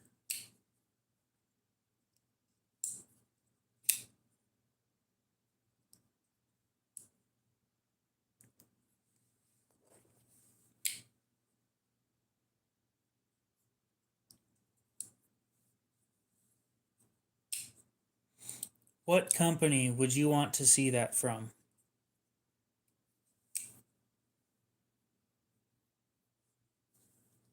I got a few of you guys in here. So what company would you want to see a special project between me and them from?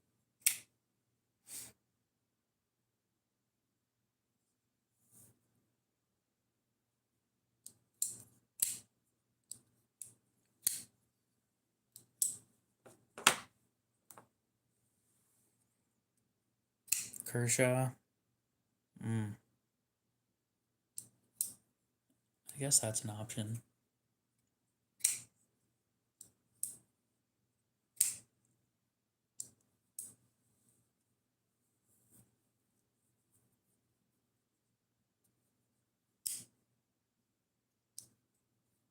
Boker.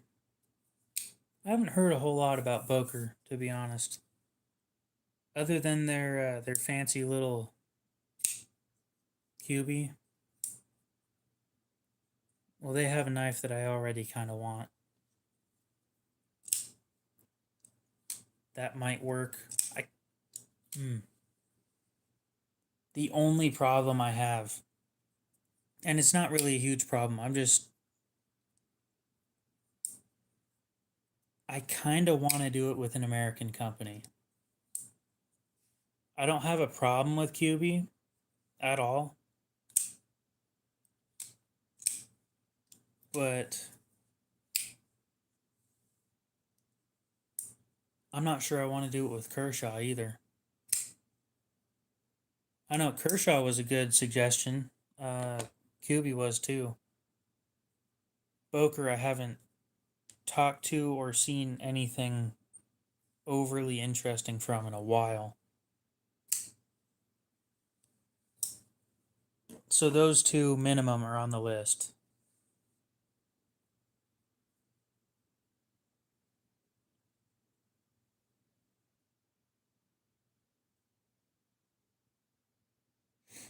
Then I might give them a shot. I know Aries EDC. I've talked to him a few times on one of his lives.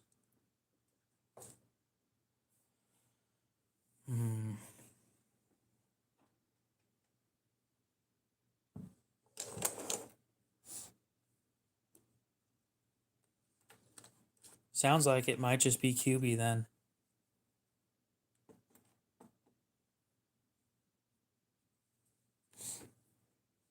I'm going to be honest, it's been a long time since I've talked to him. Like, a really long time.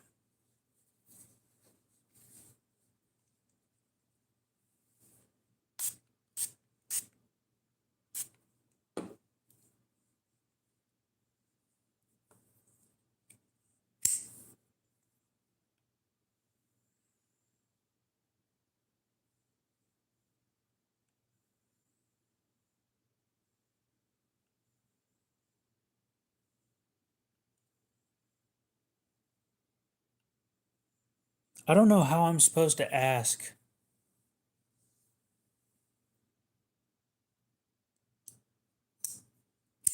I need a patent for it. Kind of fast. Like, one company's close.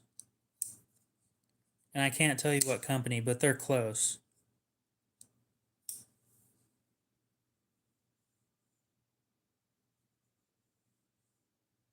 I just don't know how you're supposed to ask a company. Be like, hey, so I got this cool design idea, right? And I want you to pay for me to have my name on the patent without your name being on the patent.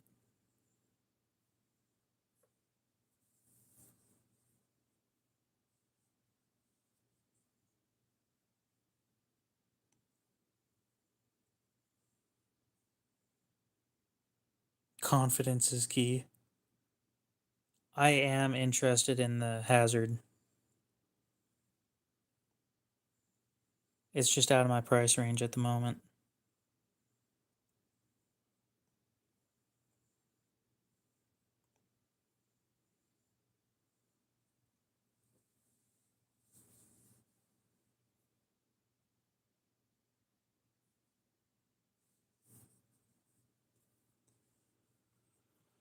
I guess I'll see what I can get done.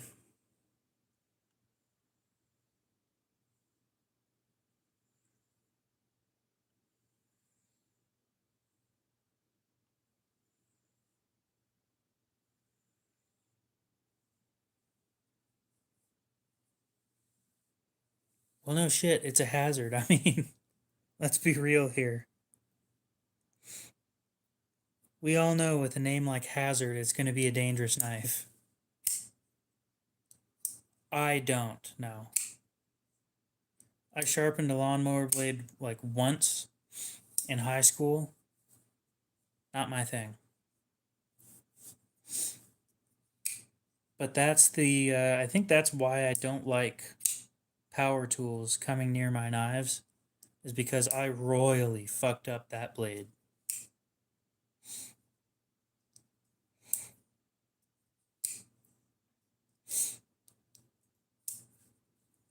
because the teacher in the small engines class wanted it perfectly balanced and with a single bevel all the way across, using a grinder to do it.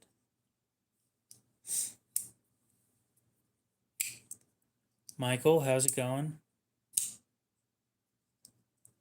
So, out of curiosity, mainly off grid, how's it going? Michael, did you still want that mini Adamas?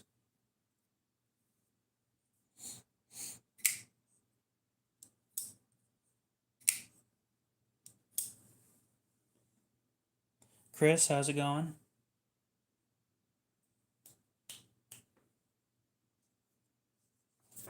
Oh, I know, but the teacher didn't let us, so I royally fucked up that blade. Yeah, still interested. Okay, so I've got a problem. The dude never accepted any of my offers. I don't think I'm going to be able to get it for less than he wants. Pair of 3 price is $140 right now.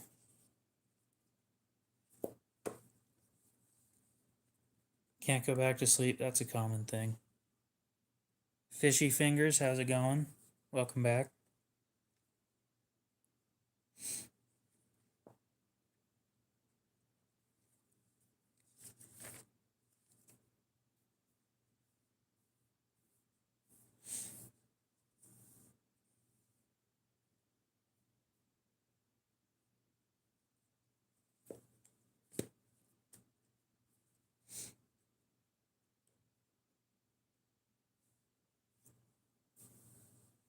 Appreciate it, mainly off grid. Oh, yeah. He was very adamant that it had to be perfectly balanced.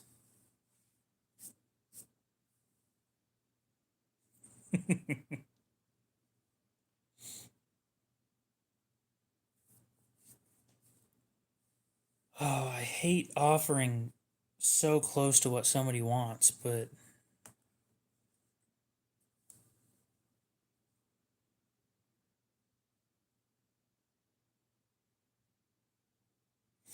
well, I don't want to go solo because I don't enjoy making knives. I enjoy designing them. Now,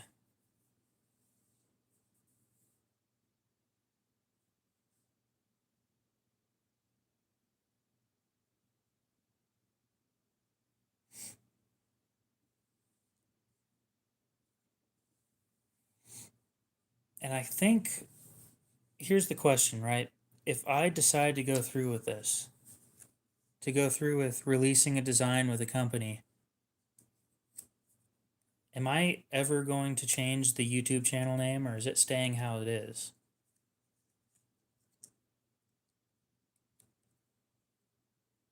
A lot of people that are in here are actually pretty regularly in here. I think E2 is new though. No, my best designs aren't coming out soon. Trust me on that. Keep the name so you can remember me. That's the biggest problem is, I mean, at this point, I got 2,000 subscribers, my guy. At least I have a solid reputation. I can appreciate that. I have built a solid reputation on honesty. Yeah.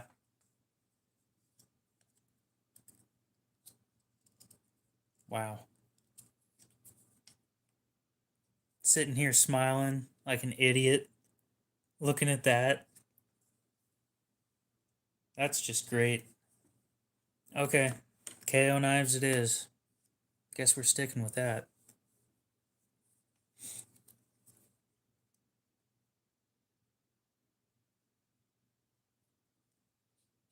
Hmm. Now, as for company to work with, it's probably going to be QB, which isn't a bad thing, but I want a company that's willing to work with me. maybe we just release a design and if that goes well, then I move towards oh,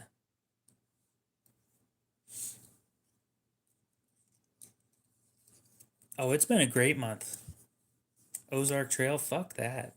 You think I'm dropping something with them? Hell no. Oh shit, that was quick. Uh okay then.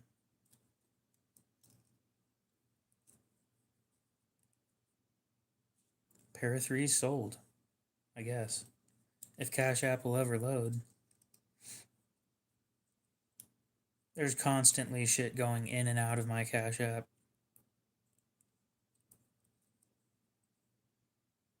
Bam. I'm back up to 500 something. Okay, I'll get that packed up and shipped out tomorrow. Well, today.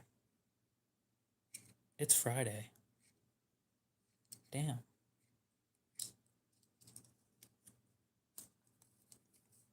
Hmm.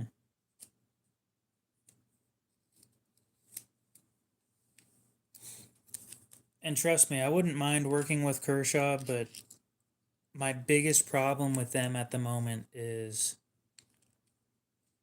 are carbon scales actually expensive? What do you mean by carbon? Like carbon fiber?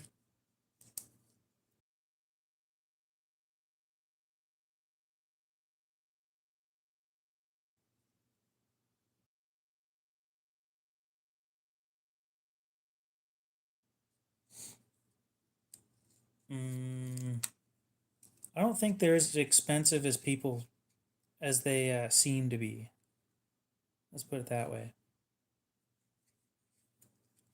I think with the connotation of carbon fiber, everybody thinks that it's super expensive, but it's just not.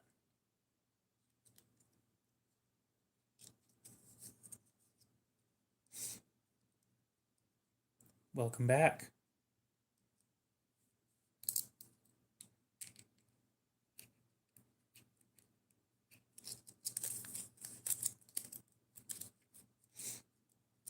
So I'll send an email to QB.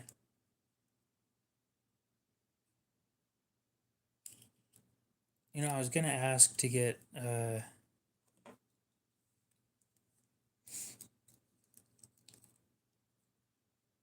think it's like 195 or something. Let me double check real quick.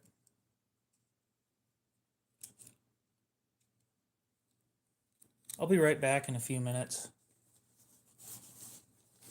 I gotta go to the bathroom, so woohoo.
Okay.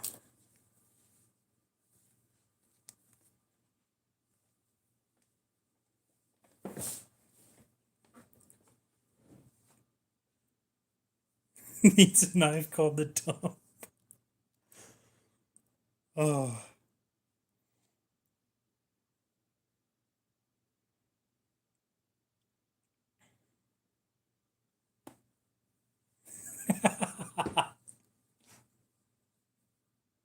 Y'all are evil.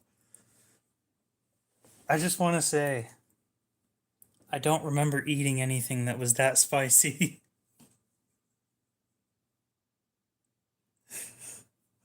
Ah. Okay, so Michael, I found one on eBay. Oh, I found a couple on eBay actually.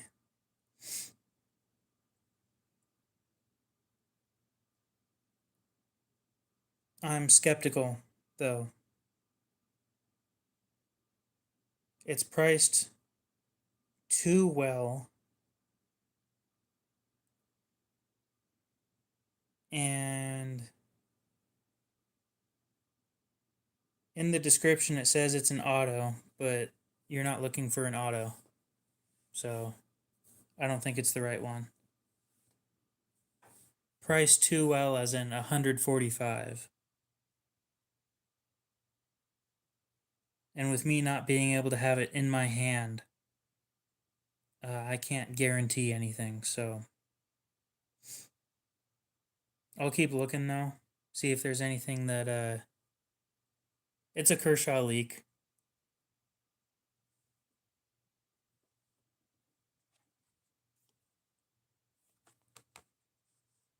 Yep. Some people found that funny.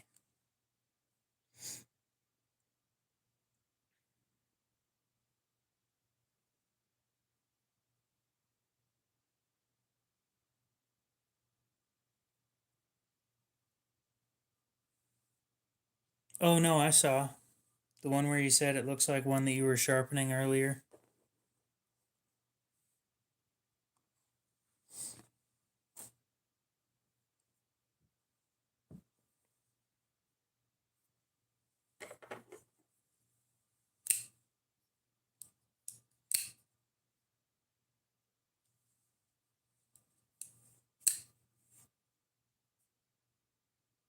I'm just gonna sit here for a while.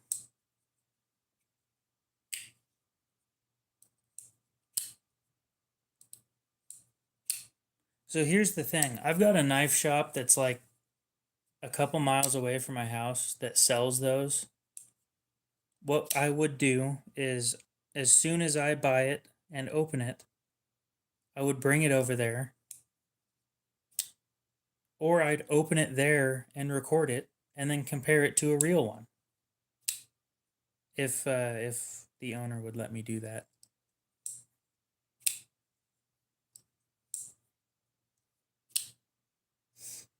That's the reason why I'm so skeptical, is because there's so many clones out there. I'm not willing to lose money. Like, I would rather pay more money and get a real one than pay a little less and end up with a fake one.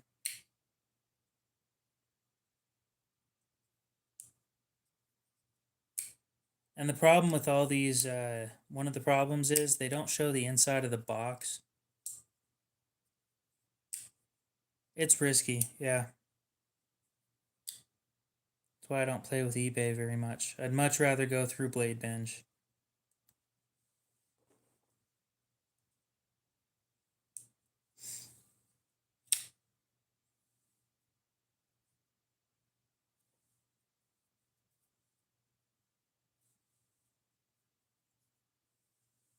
I'll do what I can. Michael, I may have. Actually, I'm wondering if I should let somebody else buy something from me for once. Hmm. Decisions, decisions.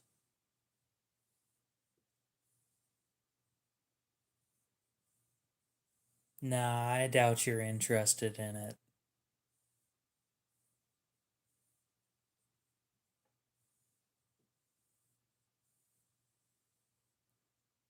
There's no way.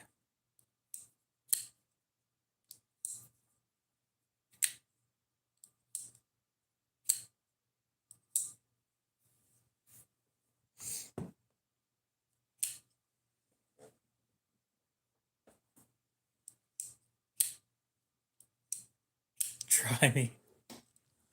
Well, you've insisted at this point.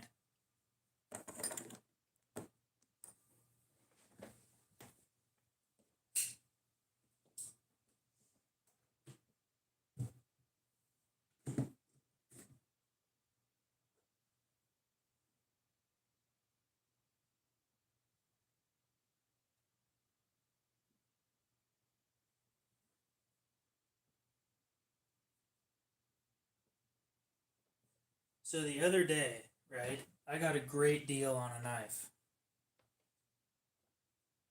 I know. Shocking.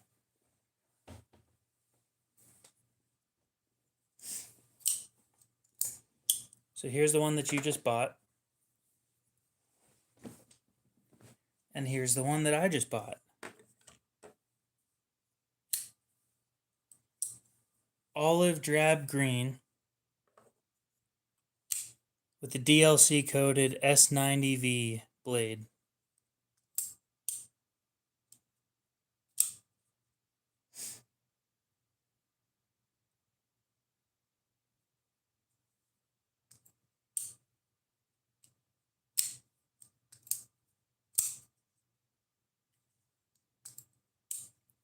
A PM2.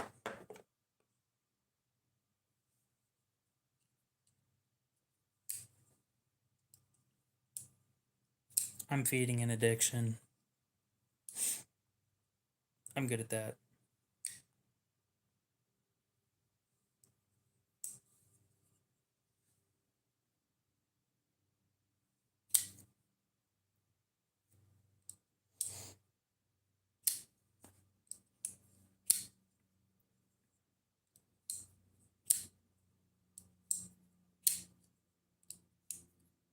Tried and succeeded. Okay, so we have a slight problem here. This one's actually going to be kind of expensive.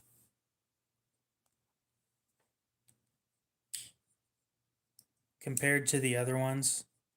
These things used are going for like $275. I'm not asking that much because it doesn't have the box and everything with it. But let me double check what they're going for real quick. Just before I tell you.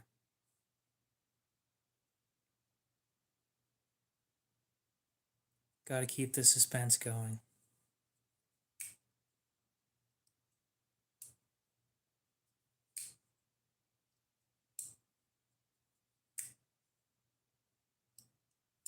Damn, 550. No.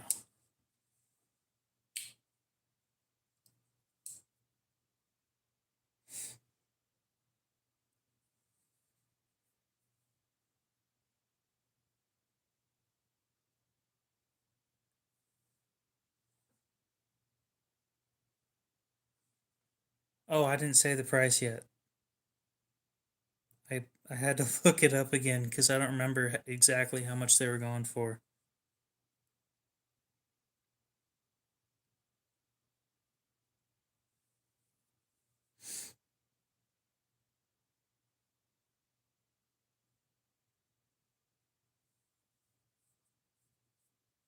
It's not 204p.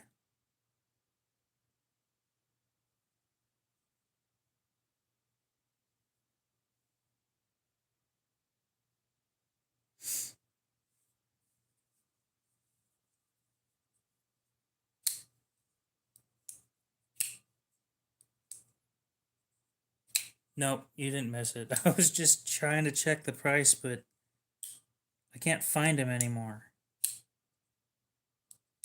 So it's a DLT trading exclusive. DLC coded S90V. I'm thinking like 215. But I'm not sure on the price because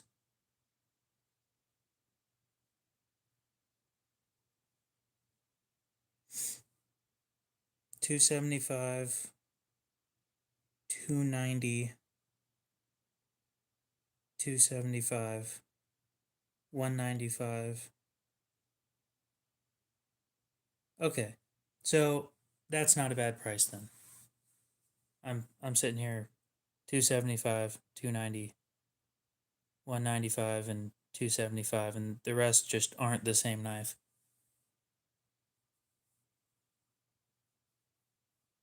Cool. So I didn't price it badly.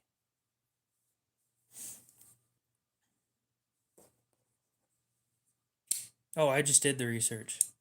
There were 4 sales, and I did pretty close to the middle of them.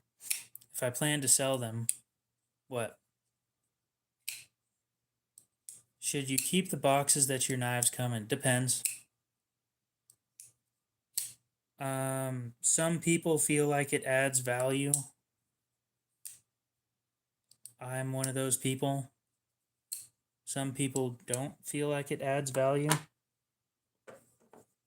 So this thing isn't new. I need to clarify.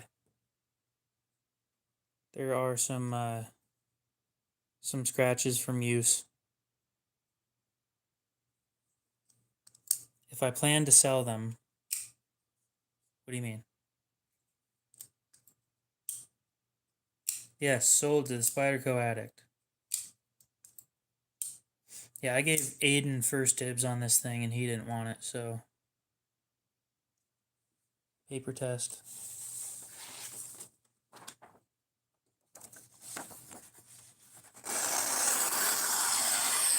Oh, that edge is evil. Well, when you're selling something for $215, you kind of need to be upfront and honest about everything about it. It hasn't been cleaned yet, and I'll gladly do that real quick, but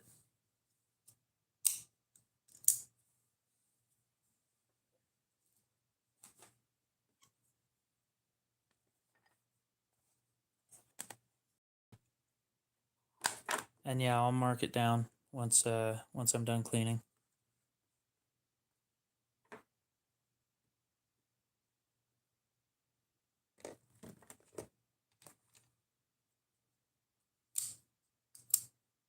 S45 for $215 is too much. Being this knife anyway. But I figured since it seems like you like OD green,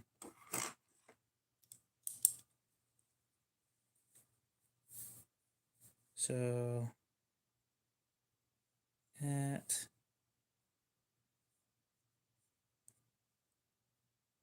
CHAELPER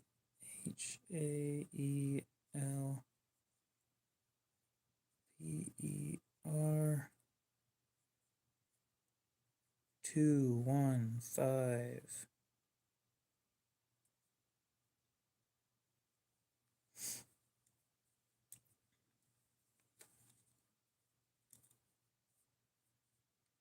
DLTEXPM2 S90V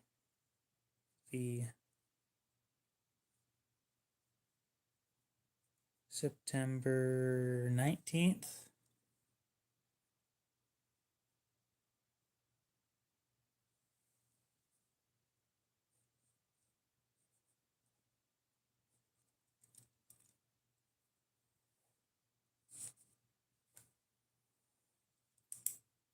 Okay.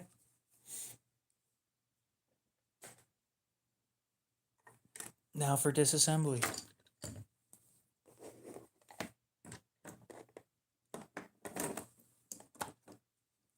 So this thing's full of dust, which is why it needs cleaned.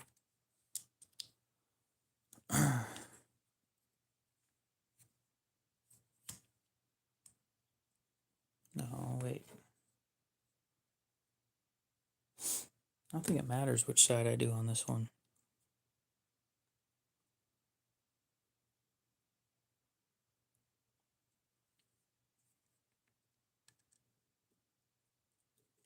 Apparently it does. Oh, I don't take these things all the way apart. I've come to terms with the fact that this will never come off.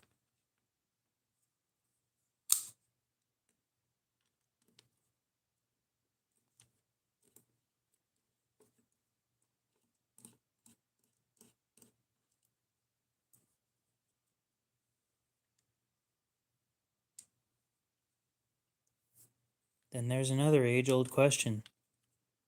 Do we want Loctite in this?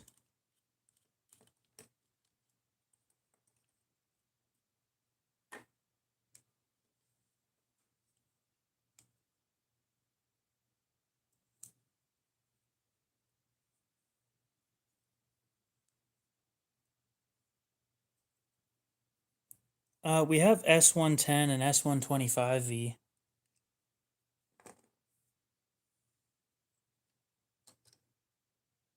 Ooh, let's be careful with that. That washer's still on the side.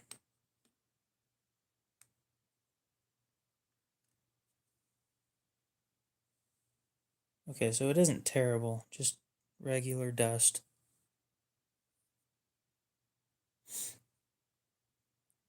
You don't have to send anything.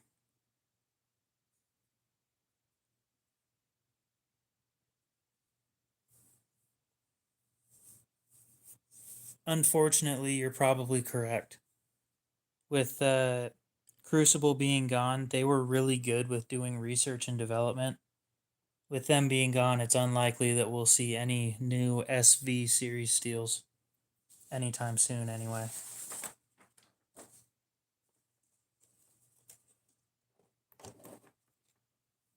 However, with me being the way I am, I might end up trying to come up with some new SV series steels just for shits and giggles and see what happens.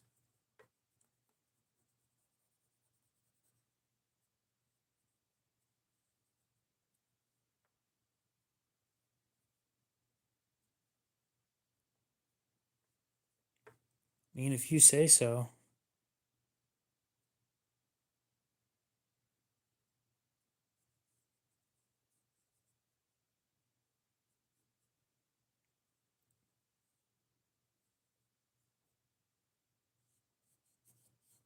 I'm just sitting here like, what if I don't really want it?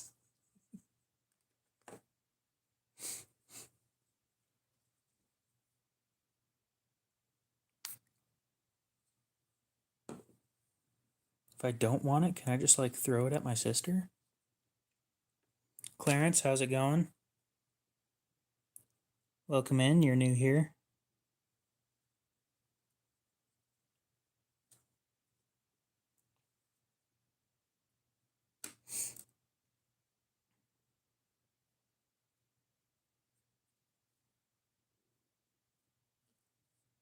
S125V is one of my one of those steels that's on my list. On a bucket list kind of a thing.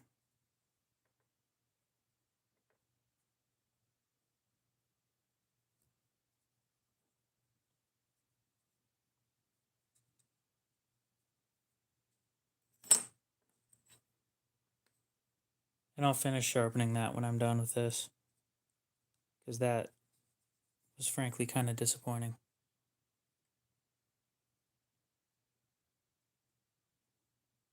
Oh, well then I don't think I've, I guess I just haven't seen you talk before. If I'm not mistaken.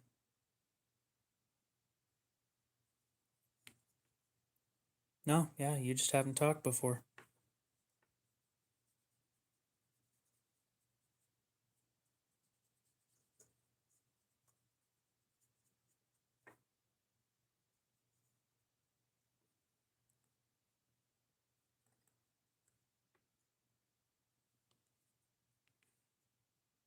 Ew.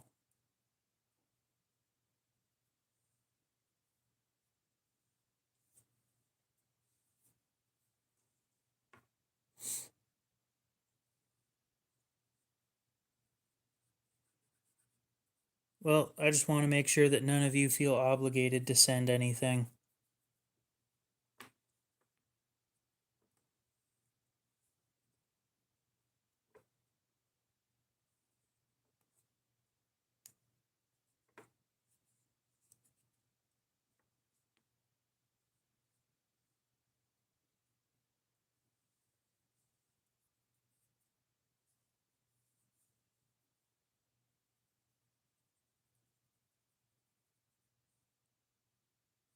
Ew, that got really dirty really fast.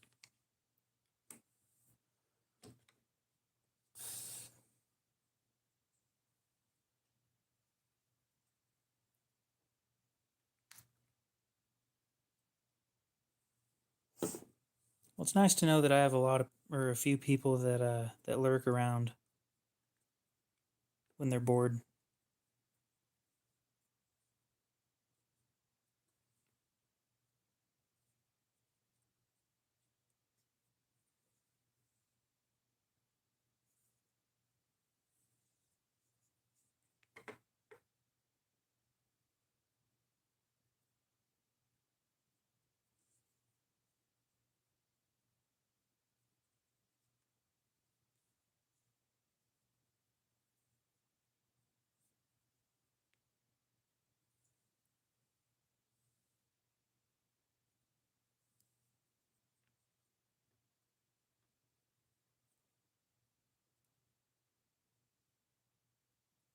There isn't much of a need to remove the lanyard tube, to be honest.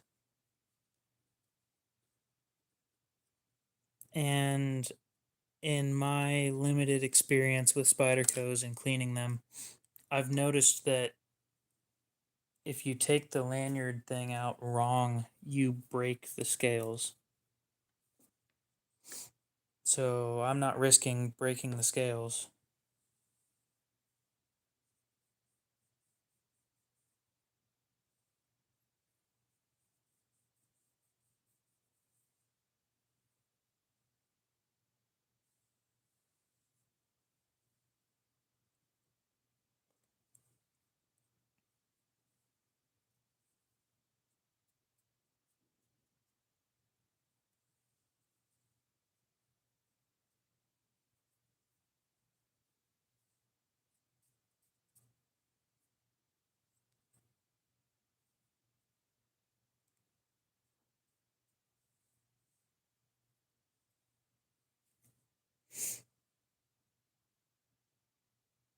Yeah, that looks good to me.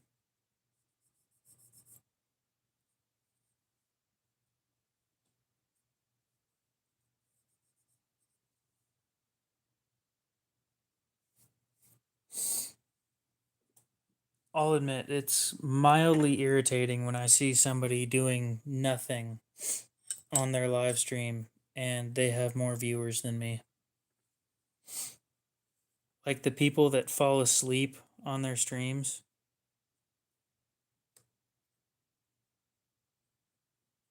Interesting. So I've never modified a Spyderco other than adding a sharpening choil.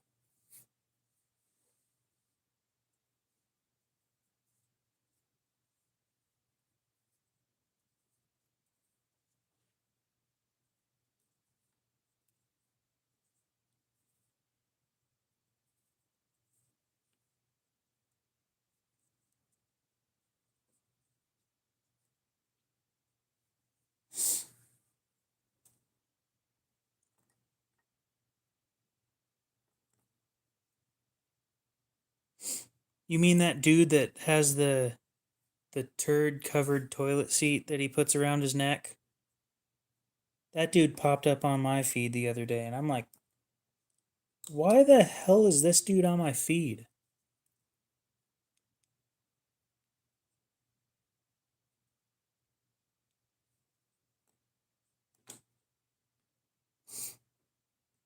Where did this dude even show up from? Like the dude had 3,000 viewers or something at once.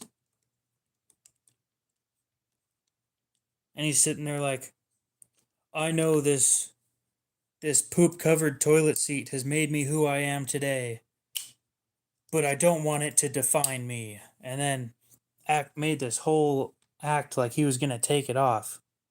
And I'm like, the fuck is going on? People are watching this.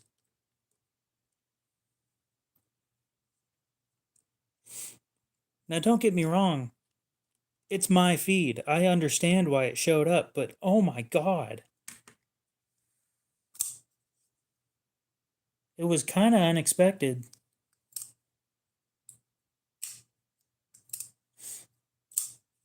It's the Wookiees. I don't think so.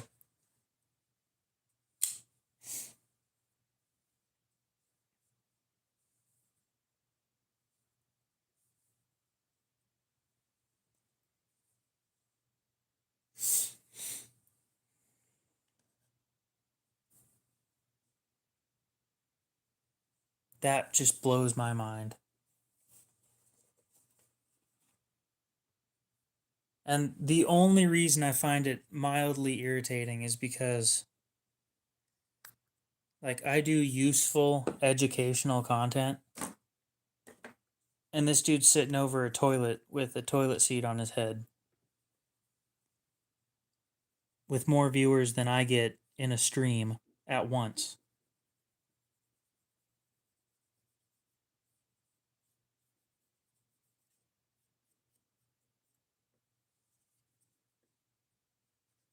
Now, don't get me wrong, I completely understand that we have definitely made the wrong people famous, but oh my God, how far does it have to go?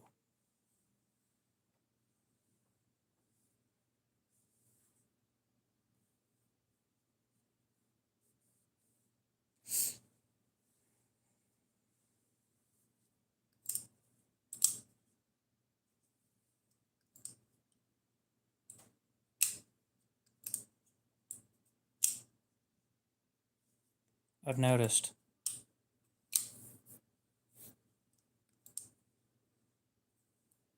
Yeah, I don't know how you've got some dude sleeping in a bed, literally just normally sleeping, right? And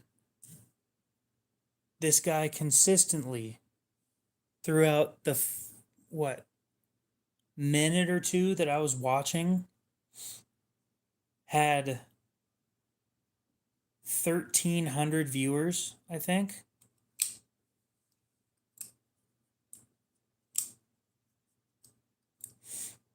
Oh God, so I have to do it on stream. I swear to God, if it's a dildo, I'm gonna be pissed off. Is it anything that's gonna get me banned from streaming?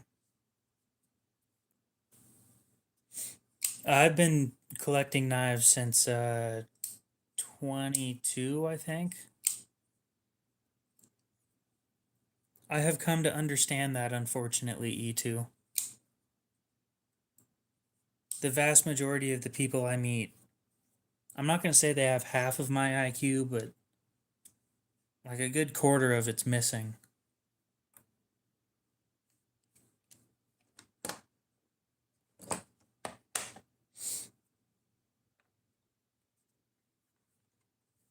And the more concerning part isn't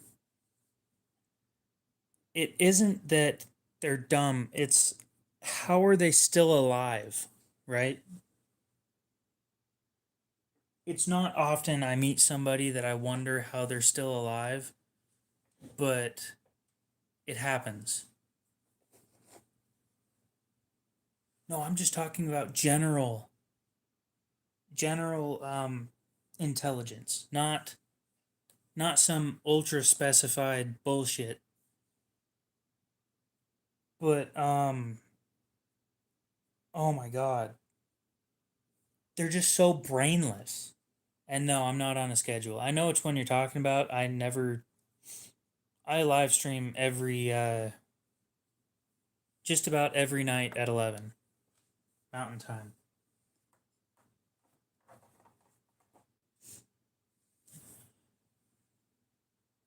But some of these people are just so brain dead that I wonder how they're alive.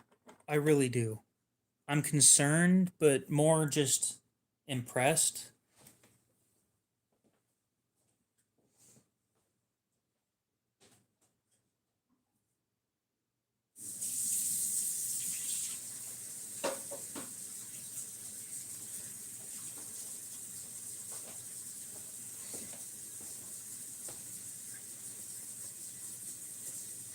Yeah, I was told that I should go on to that schedule thing, and I just didn't because I kind of forgot that it existed.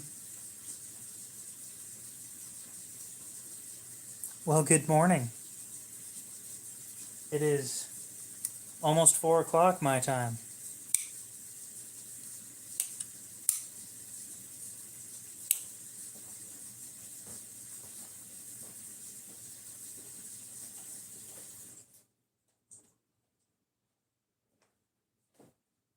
Gonna wait about 5 minutes for that to soak. I keep forgetting it's Friday. Like, it's Friday, 4 in the morning. So y'all are in the Central America or Central time.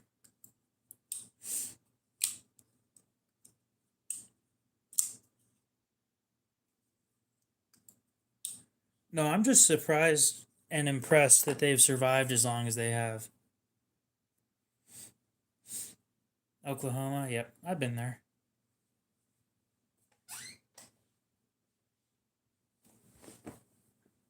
South Dakota, I've been there too. Awesome. Sure, yeah. I'll send you a PO box.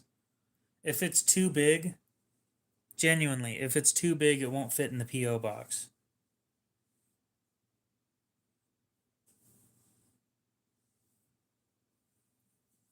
So Scott, why do you feel that way?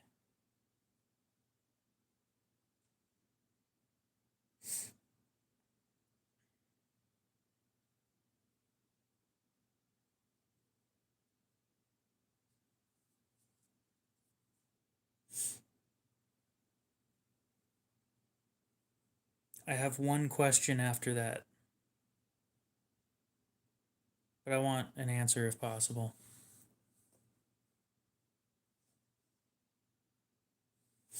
Eastern South Dakota. I think when I was in South Dakota, I went to Rapid City.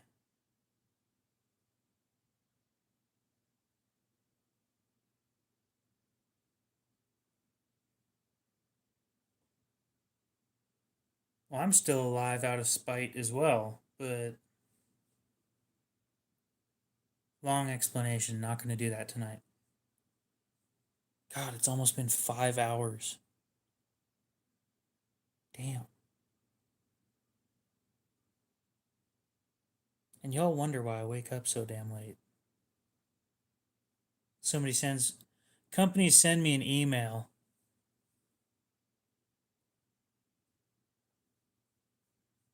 Okay, so next question.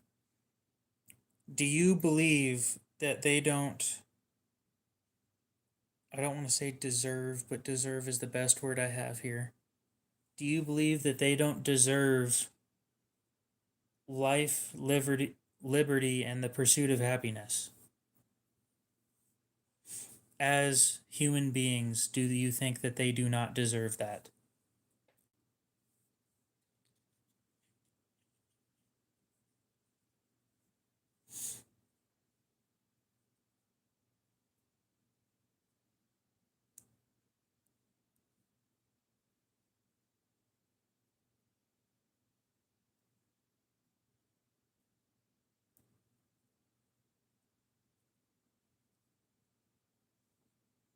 I don't want to rant, I just wanted an answer.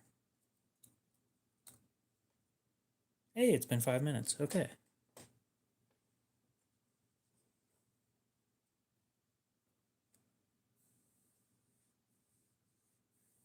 Ooh, coffee. I don't like coffee.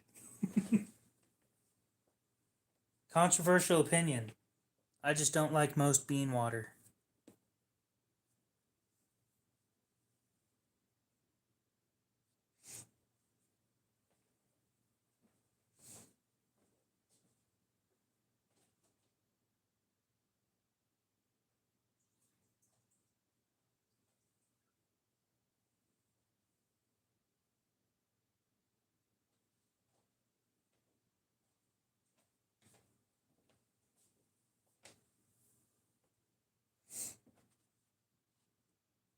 Ooh.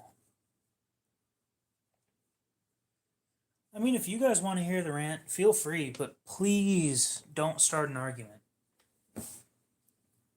I'm not in the mood for an argument this early in the morning. It's just too early. Emanate, is that how you pronounce that? Emanate. Emanate. Emanate is 1. Emanate is 2. Pick one. Whichever one was the right one. Unless I got them both wrong. If I got them both wrong, then tell me that too.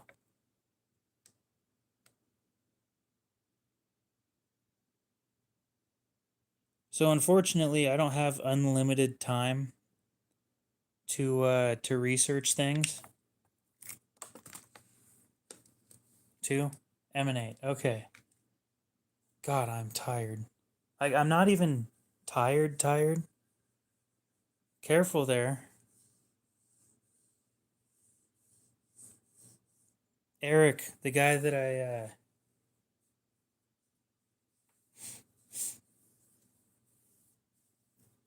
I sold that Kershaw to, he said, "Holy crap, this thing's shiny. I can see my face in the reflection."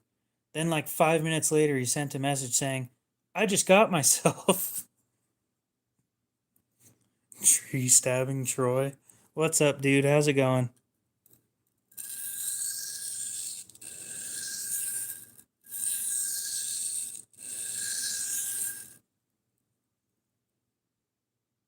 Okay, so at the moment, you're just saying the same thing over and over again. Okay? So, what I'd greatly appreciate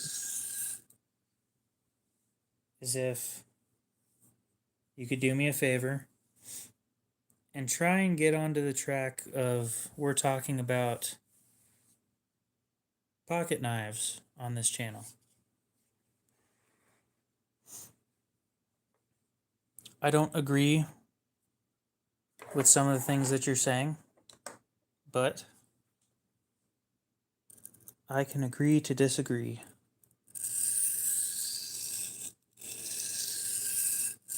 And I'll admit, I haven't done a ton of research in this field.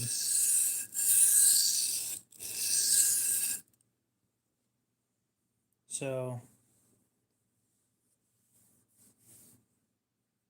6:04 a.m.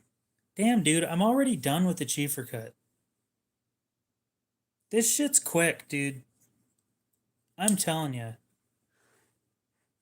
That was like 10, 15 passes, and I'm already like, my God.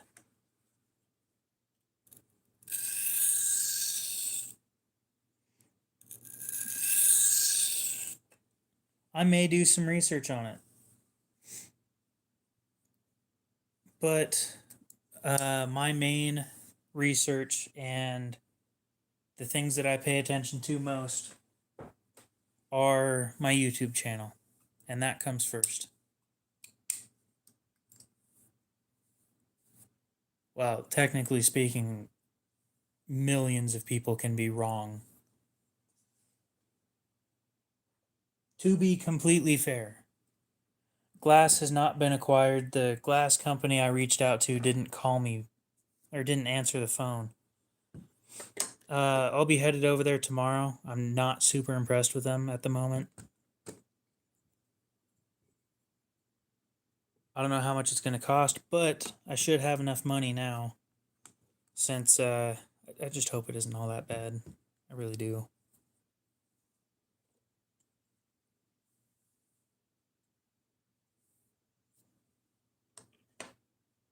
That's a good question. Hey, Aiden, how many were there?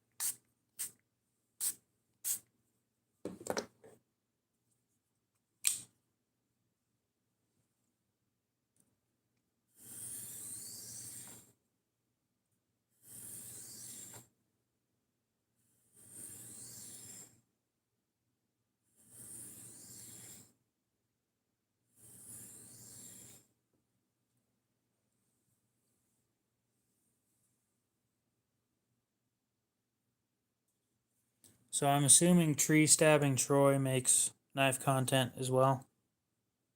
I don't think I've ever heard of you. So hi, how's it going?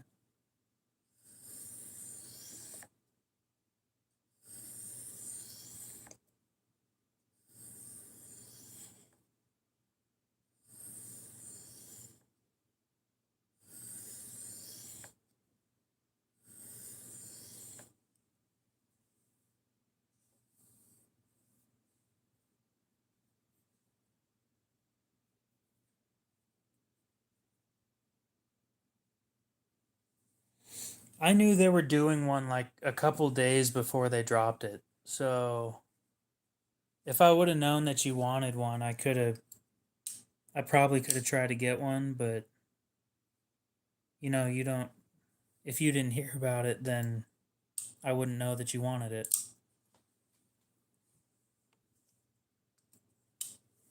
Not that I could guarantee I could get one because I'm sure it was bought out by scalpers. Hence why you paid almost, what, double?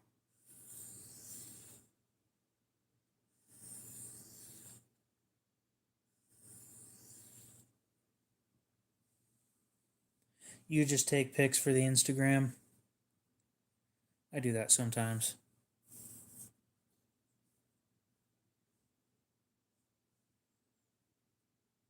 Oh, this one right here? I'm liking it.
I don't sharpen serrated knives, or at least the serrated sections I don't sharpen.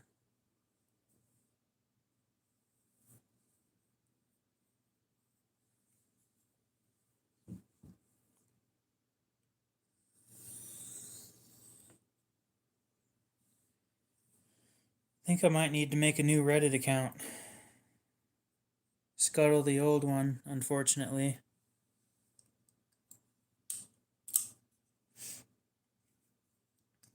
I think they were probably losing money at 75. I'm pretty sure the mule is their test bed where they test all their new shit before they start dropping stuff in it. I think S90V likes 500 grit, so probably leave it at that. Paper test before I'm all finished. Actually, it needs stropped first, but we'll do a paper test anyway. Oh, that is so much better than it was. So much better.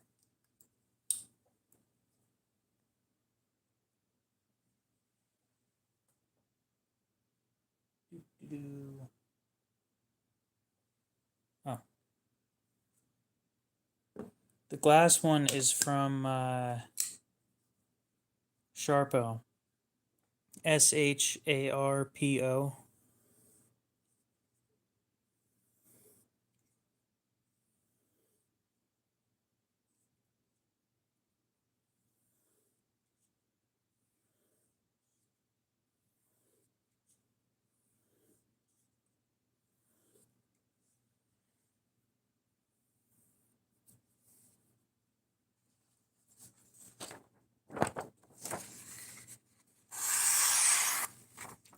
Oh, yeah.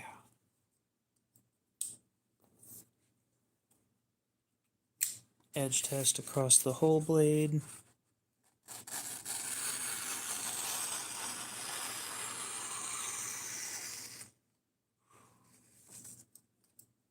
Beautiful.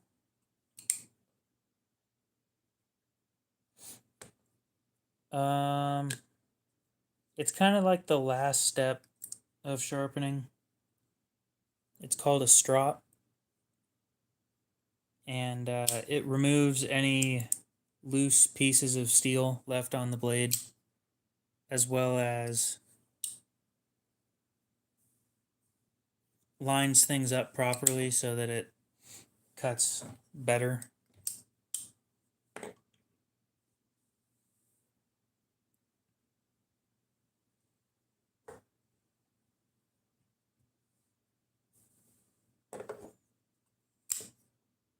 So there we go. That's sold already.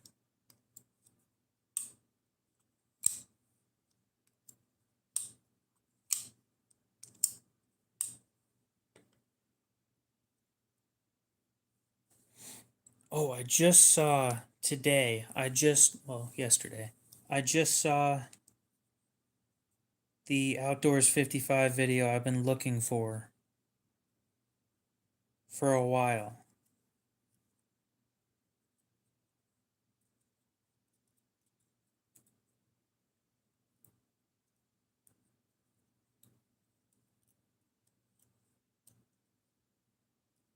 Videos.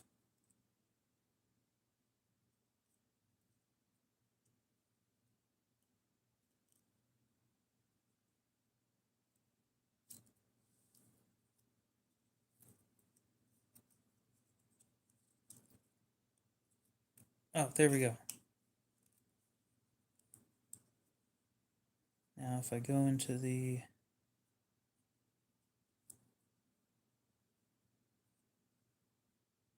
There we go. Okay. Now in here... Awesome. Okay. If you go to Outdoors 55 or whatever, you go onto YouTube and you look up what does a strop actually do, and then you go into this video's description. This is where I bought the leather that I use for my strops. Or at least it should be. Yes, exactly. I don't remember it being that expensive. I think it was like 20 something last time I checked. But it is, of course, just under the cost to have it shipped free. Because, of course, they do that.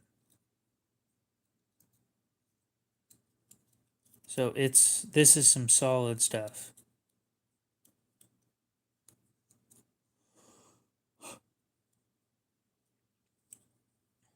And I've been happy with it.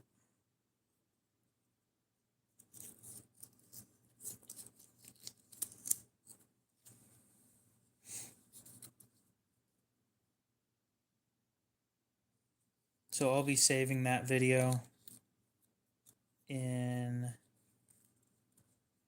I'll probably make a public playlist.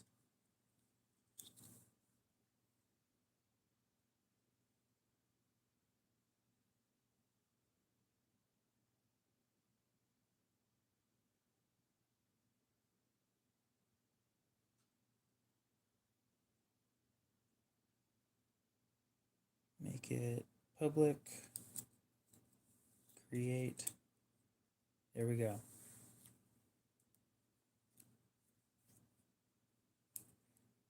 Do I like mashed potatoes? I do. Believe it or not. And I polish my washers on my strop too. It doesn't really do anything.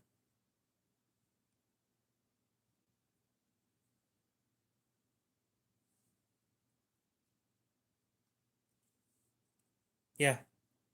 Knife washers. Yep.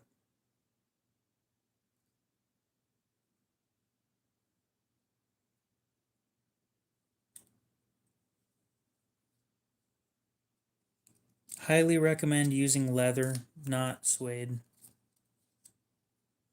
If you do it wrong, you'll screw up your boots. And they won't look the same because you'll be scratching them.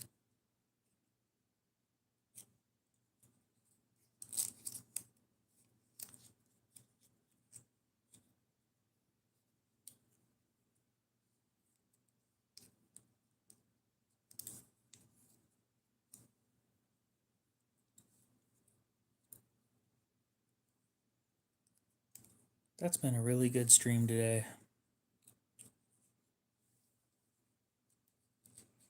It's not very often you hit 2,000 subscribers. If you ask me, it only happens once, but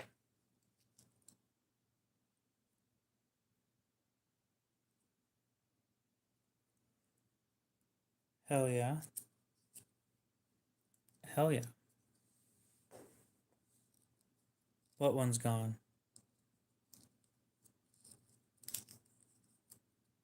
Oh, did they run out of that belt stuff?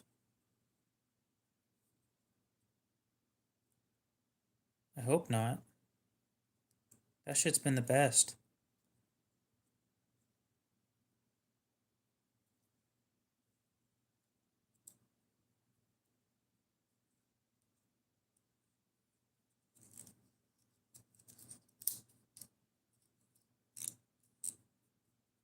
No, it looks like it's still in stock. Yeah. Yep, this one sold earlier. Well, it's being held for somebody, but I don't sell things out from under people. Actually, I think I hit...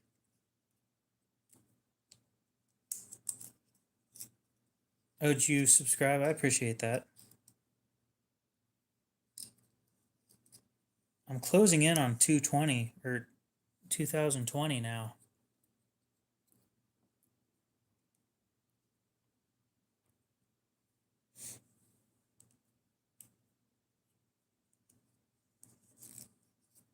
One of the big dogs now or something. That's what we said when we one of us hit the 1,000 subscriber mark and we're like, you're one of the big dogs now. That first 1,000 is always, it sucks. YouTube's sitting there trying to figure out who your subscribers are going to be, and oh, it's just brutal. Emanate, if you're looking for one of these, not this specific one, but a PM2, I'll see if I can find you one. I know they sell well, so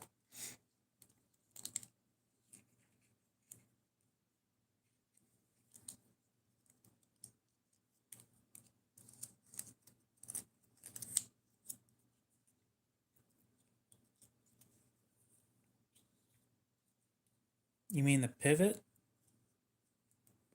Like this section right here?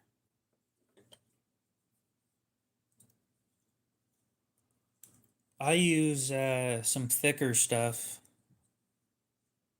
It's just mineral oil, but either I use mineral oil or I use nothing at all. Most of the time lately it's been nothing, because I find that it doesn't help enough for me to make it worth it.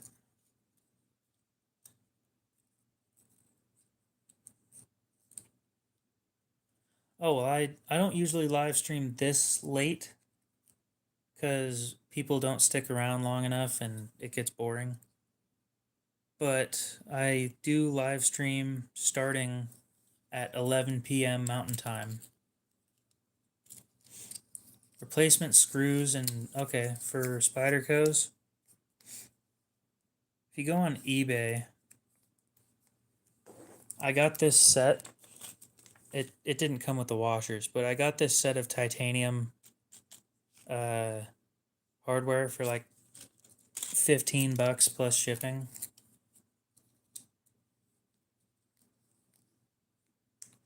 Well, I picked up, or I did mineral oil because it's food safe. I don't know if that stuff is food safe.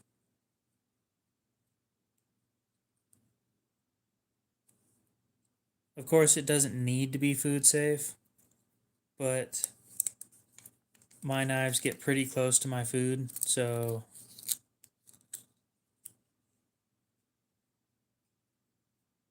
I only use stuff that's food safe on them.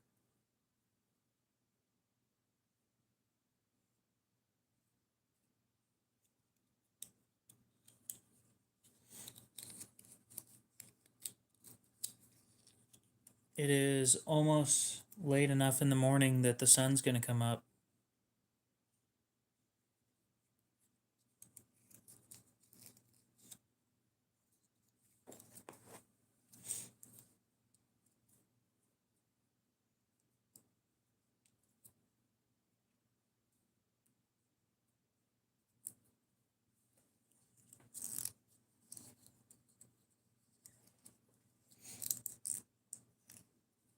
And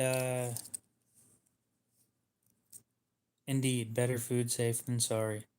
Emanate, if you go on to Blade Binge, I'm going to see if I can find you a PM2.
Well, that one's pretty heavily used.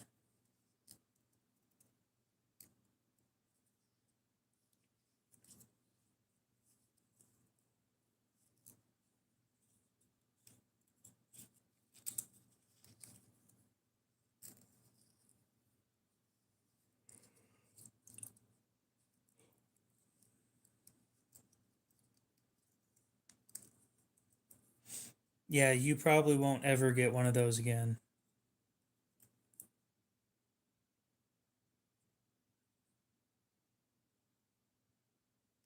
That's just disgusting, dude.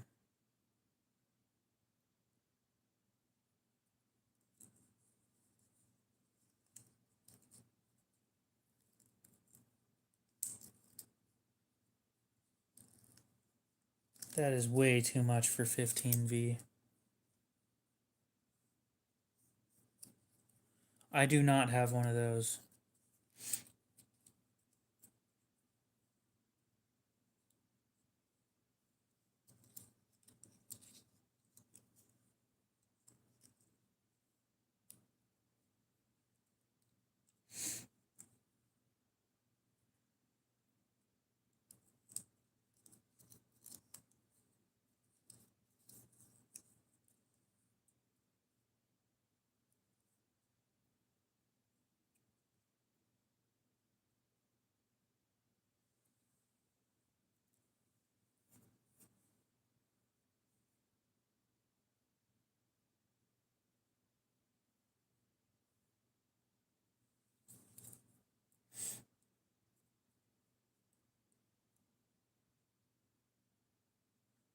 I would agree with that. Okay, so do you guys think I should buy these? To set PM2 and a pair of 3 for 326 bucks.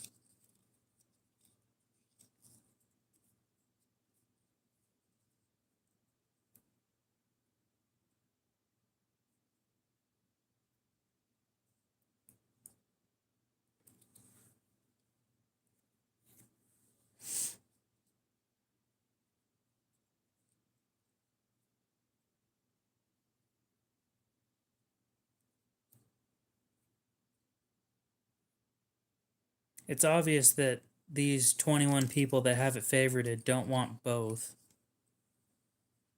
And honestly, I'd just buy them and then sell them back to you guys for decent prices.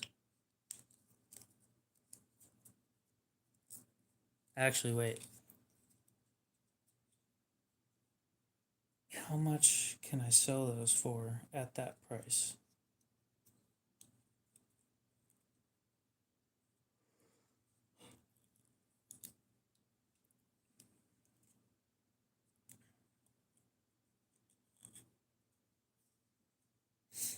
Actually, I don't think I could make any money on those.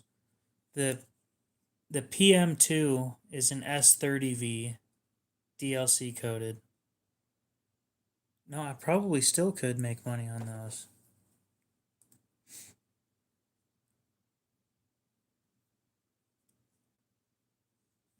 And the pair of threes in S45.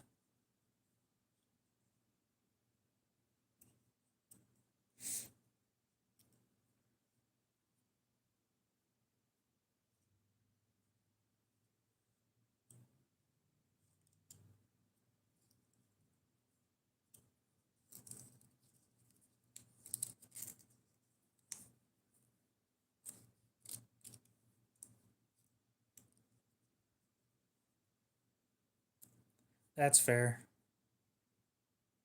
Well, they do good heat treats, at least. I know that. To me, that's honestly what matters most, other than functionality.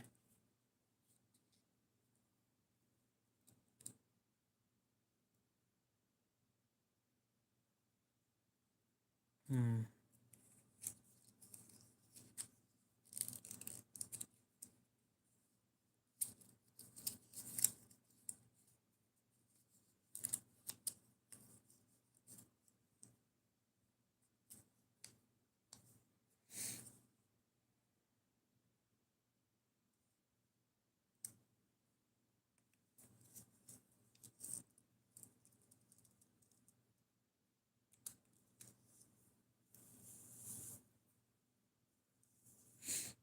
Dude's got quite the collection.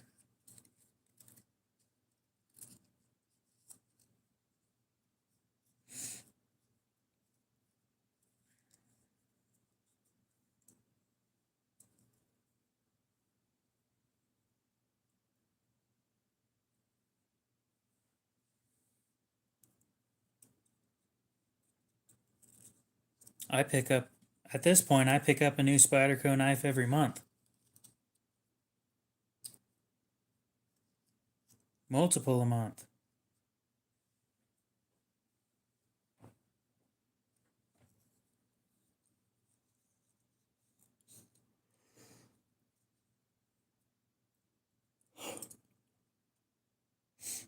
I think I might buy them. Oh, I see the problem. Ooh, that sucks.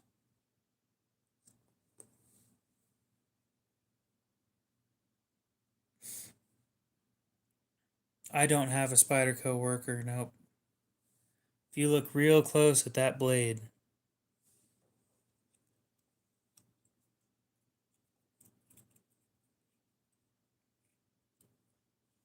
somebody sharpened that wrong, which means I gotta fix it.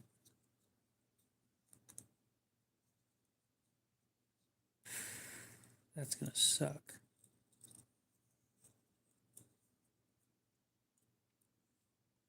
How's the other one look? Well, the other one looks alright. That, ugh.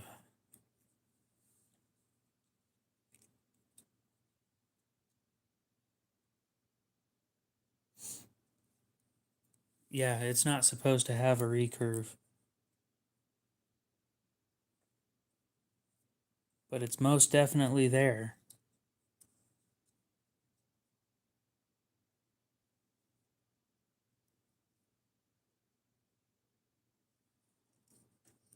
I can fix that. That's probably why nobody's bought it yet. I could totally fix that. Oh, but that's going to take so long. Actually, G for cut. That's not going to take that long. Never mind.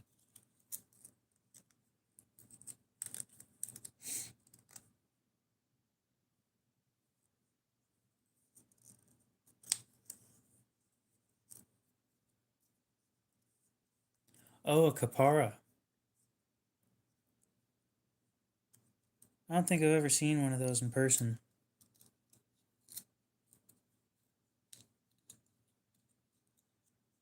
The recurve is there because it was sharpened wrong. None of my knives that didn't start out with a recurve have a recurve because I don't sharpen them wrong.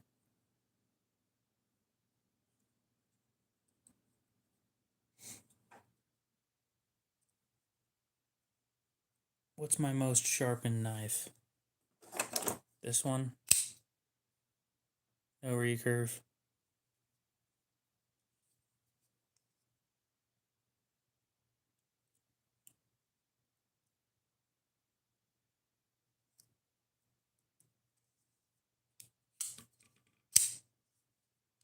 I think I've sharpened this one like 15, 20 times.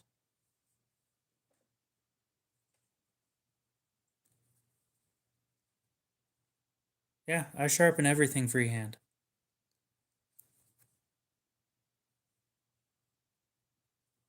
You want to see what I fixed yesterday?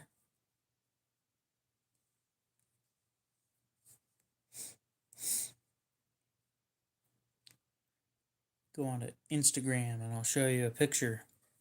A couple of pictures before and after.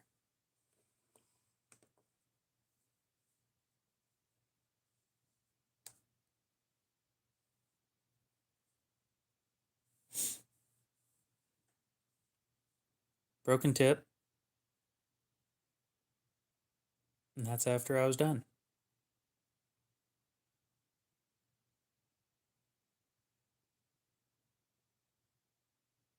Done by hand, freehand, on an Atoma 140 grit. I do everything by hand. I don't have any help. Mostly because the help is expensive, but now that I have the skill, it's kind of pointless to do it.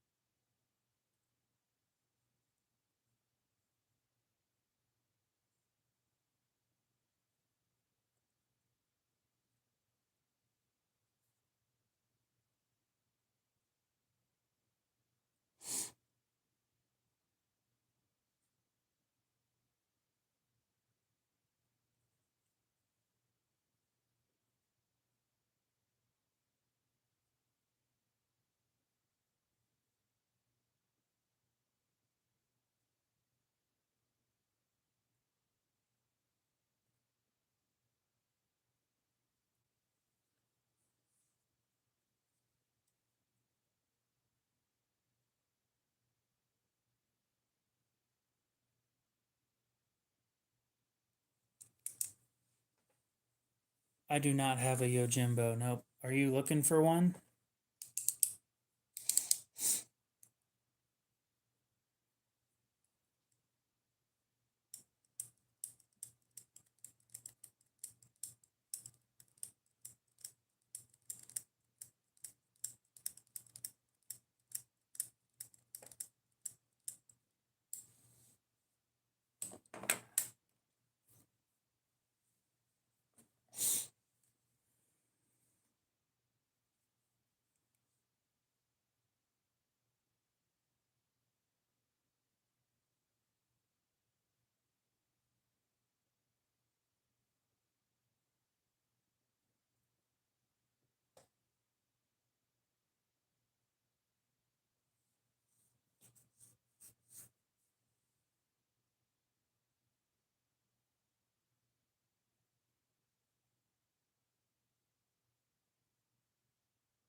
Unfortunately, I don't think I can help you with all that.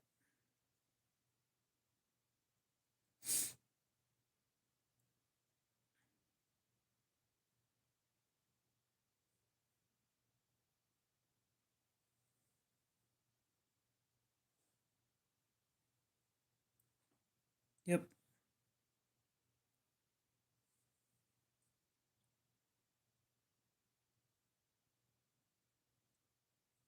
Got some fun pictures.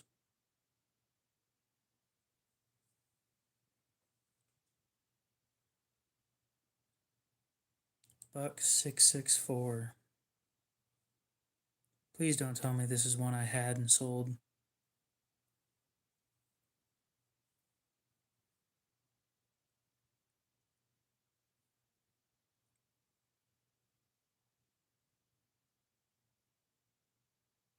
Okay, nope, I didn't.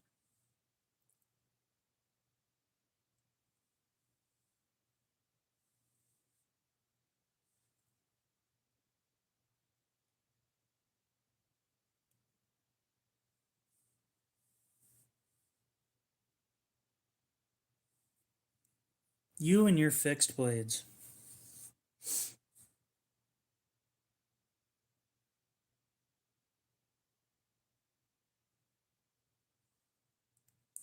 That is way too much money.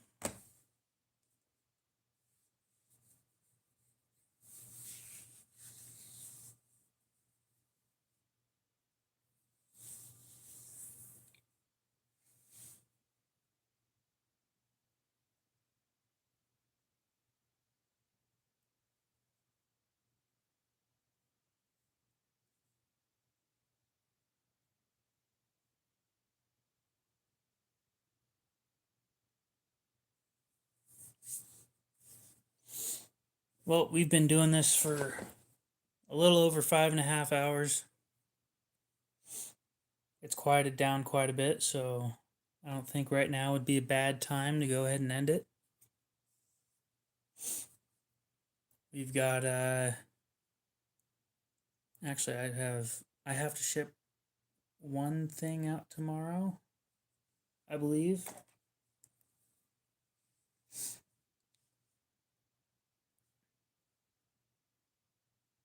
Pair of 3 sold. Nothing else sold. Okay.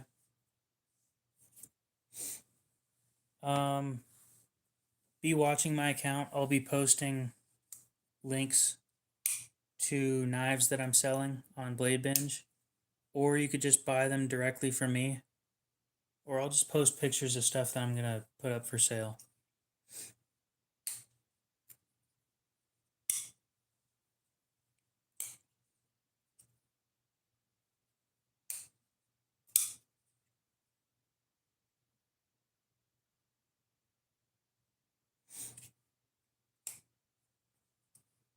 It's gonna be like a whole bunch of CRKTs and Kershaws that I don't want anymore.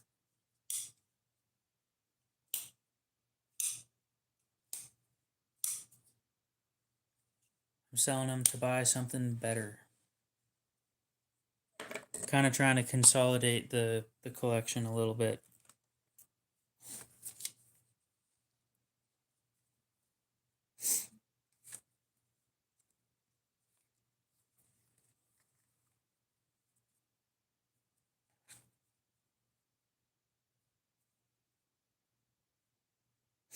Oh, that one sold.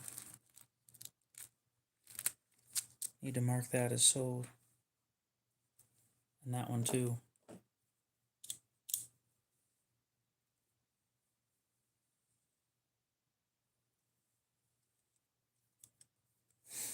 Eagle Scout's still on hold.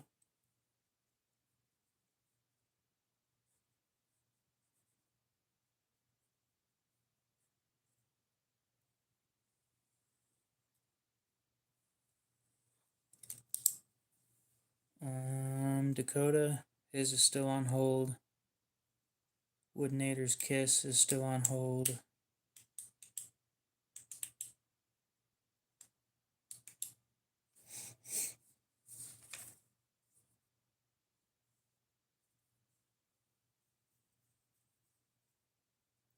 I'm going to give him one last chance to buy it. Okay.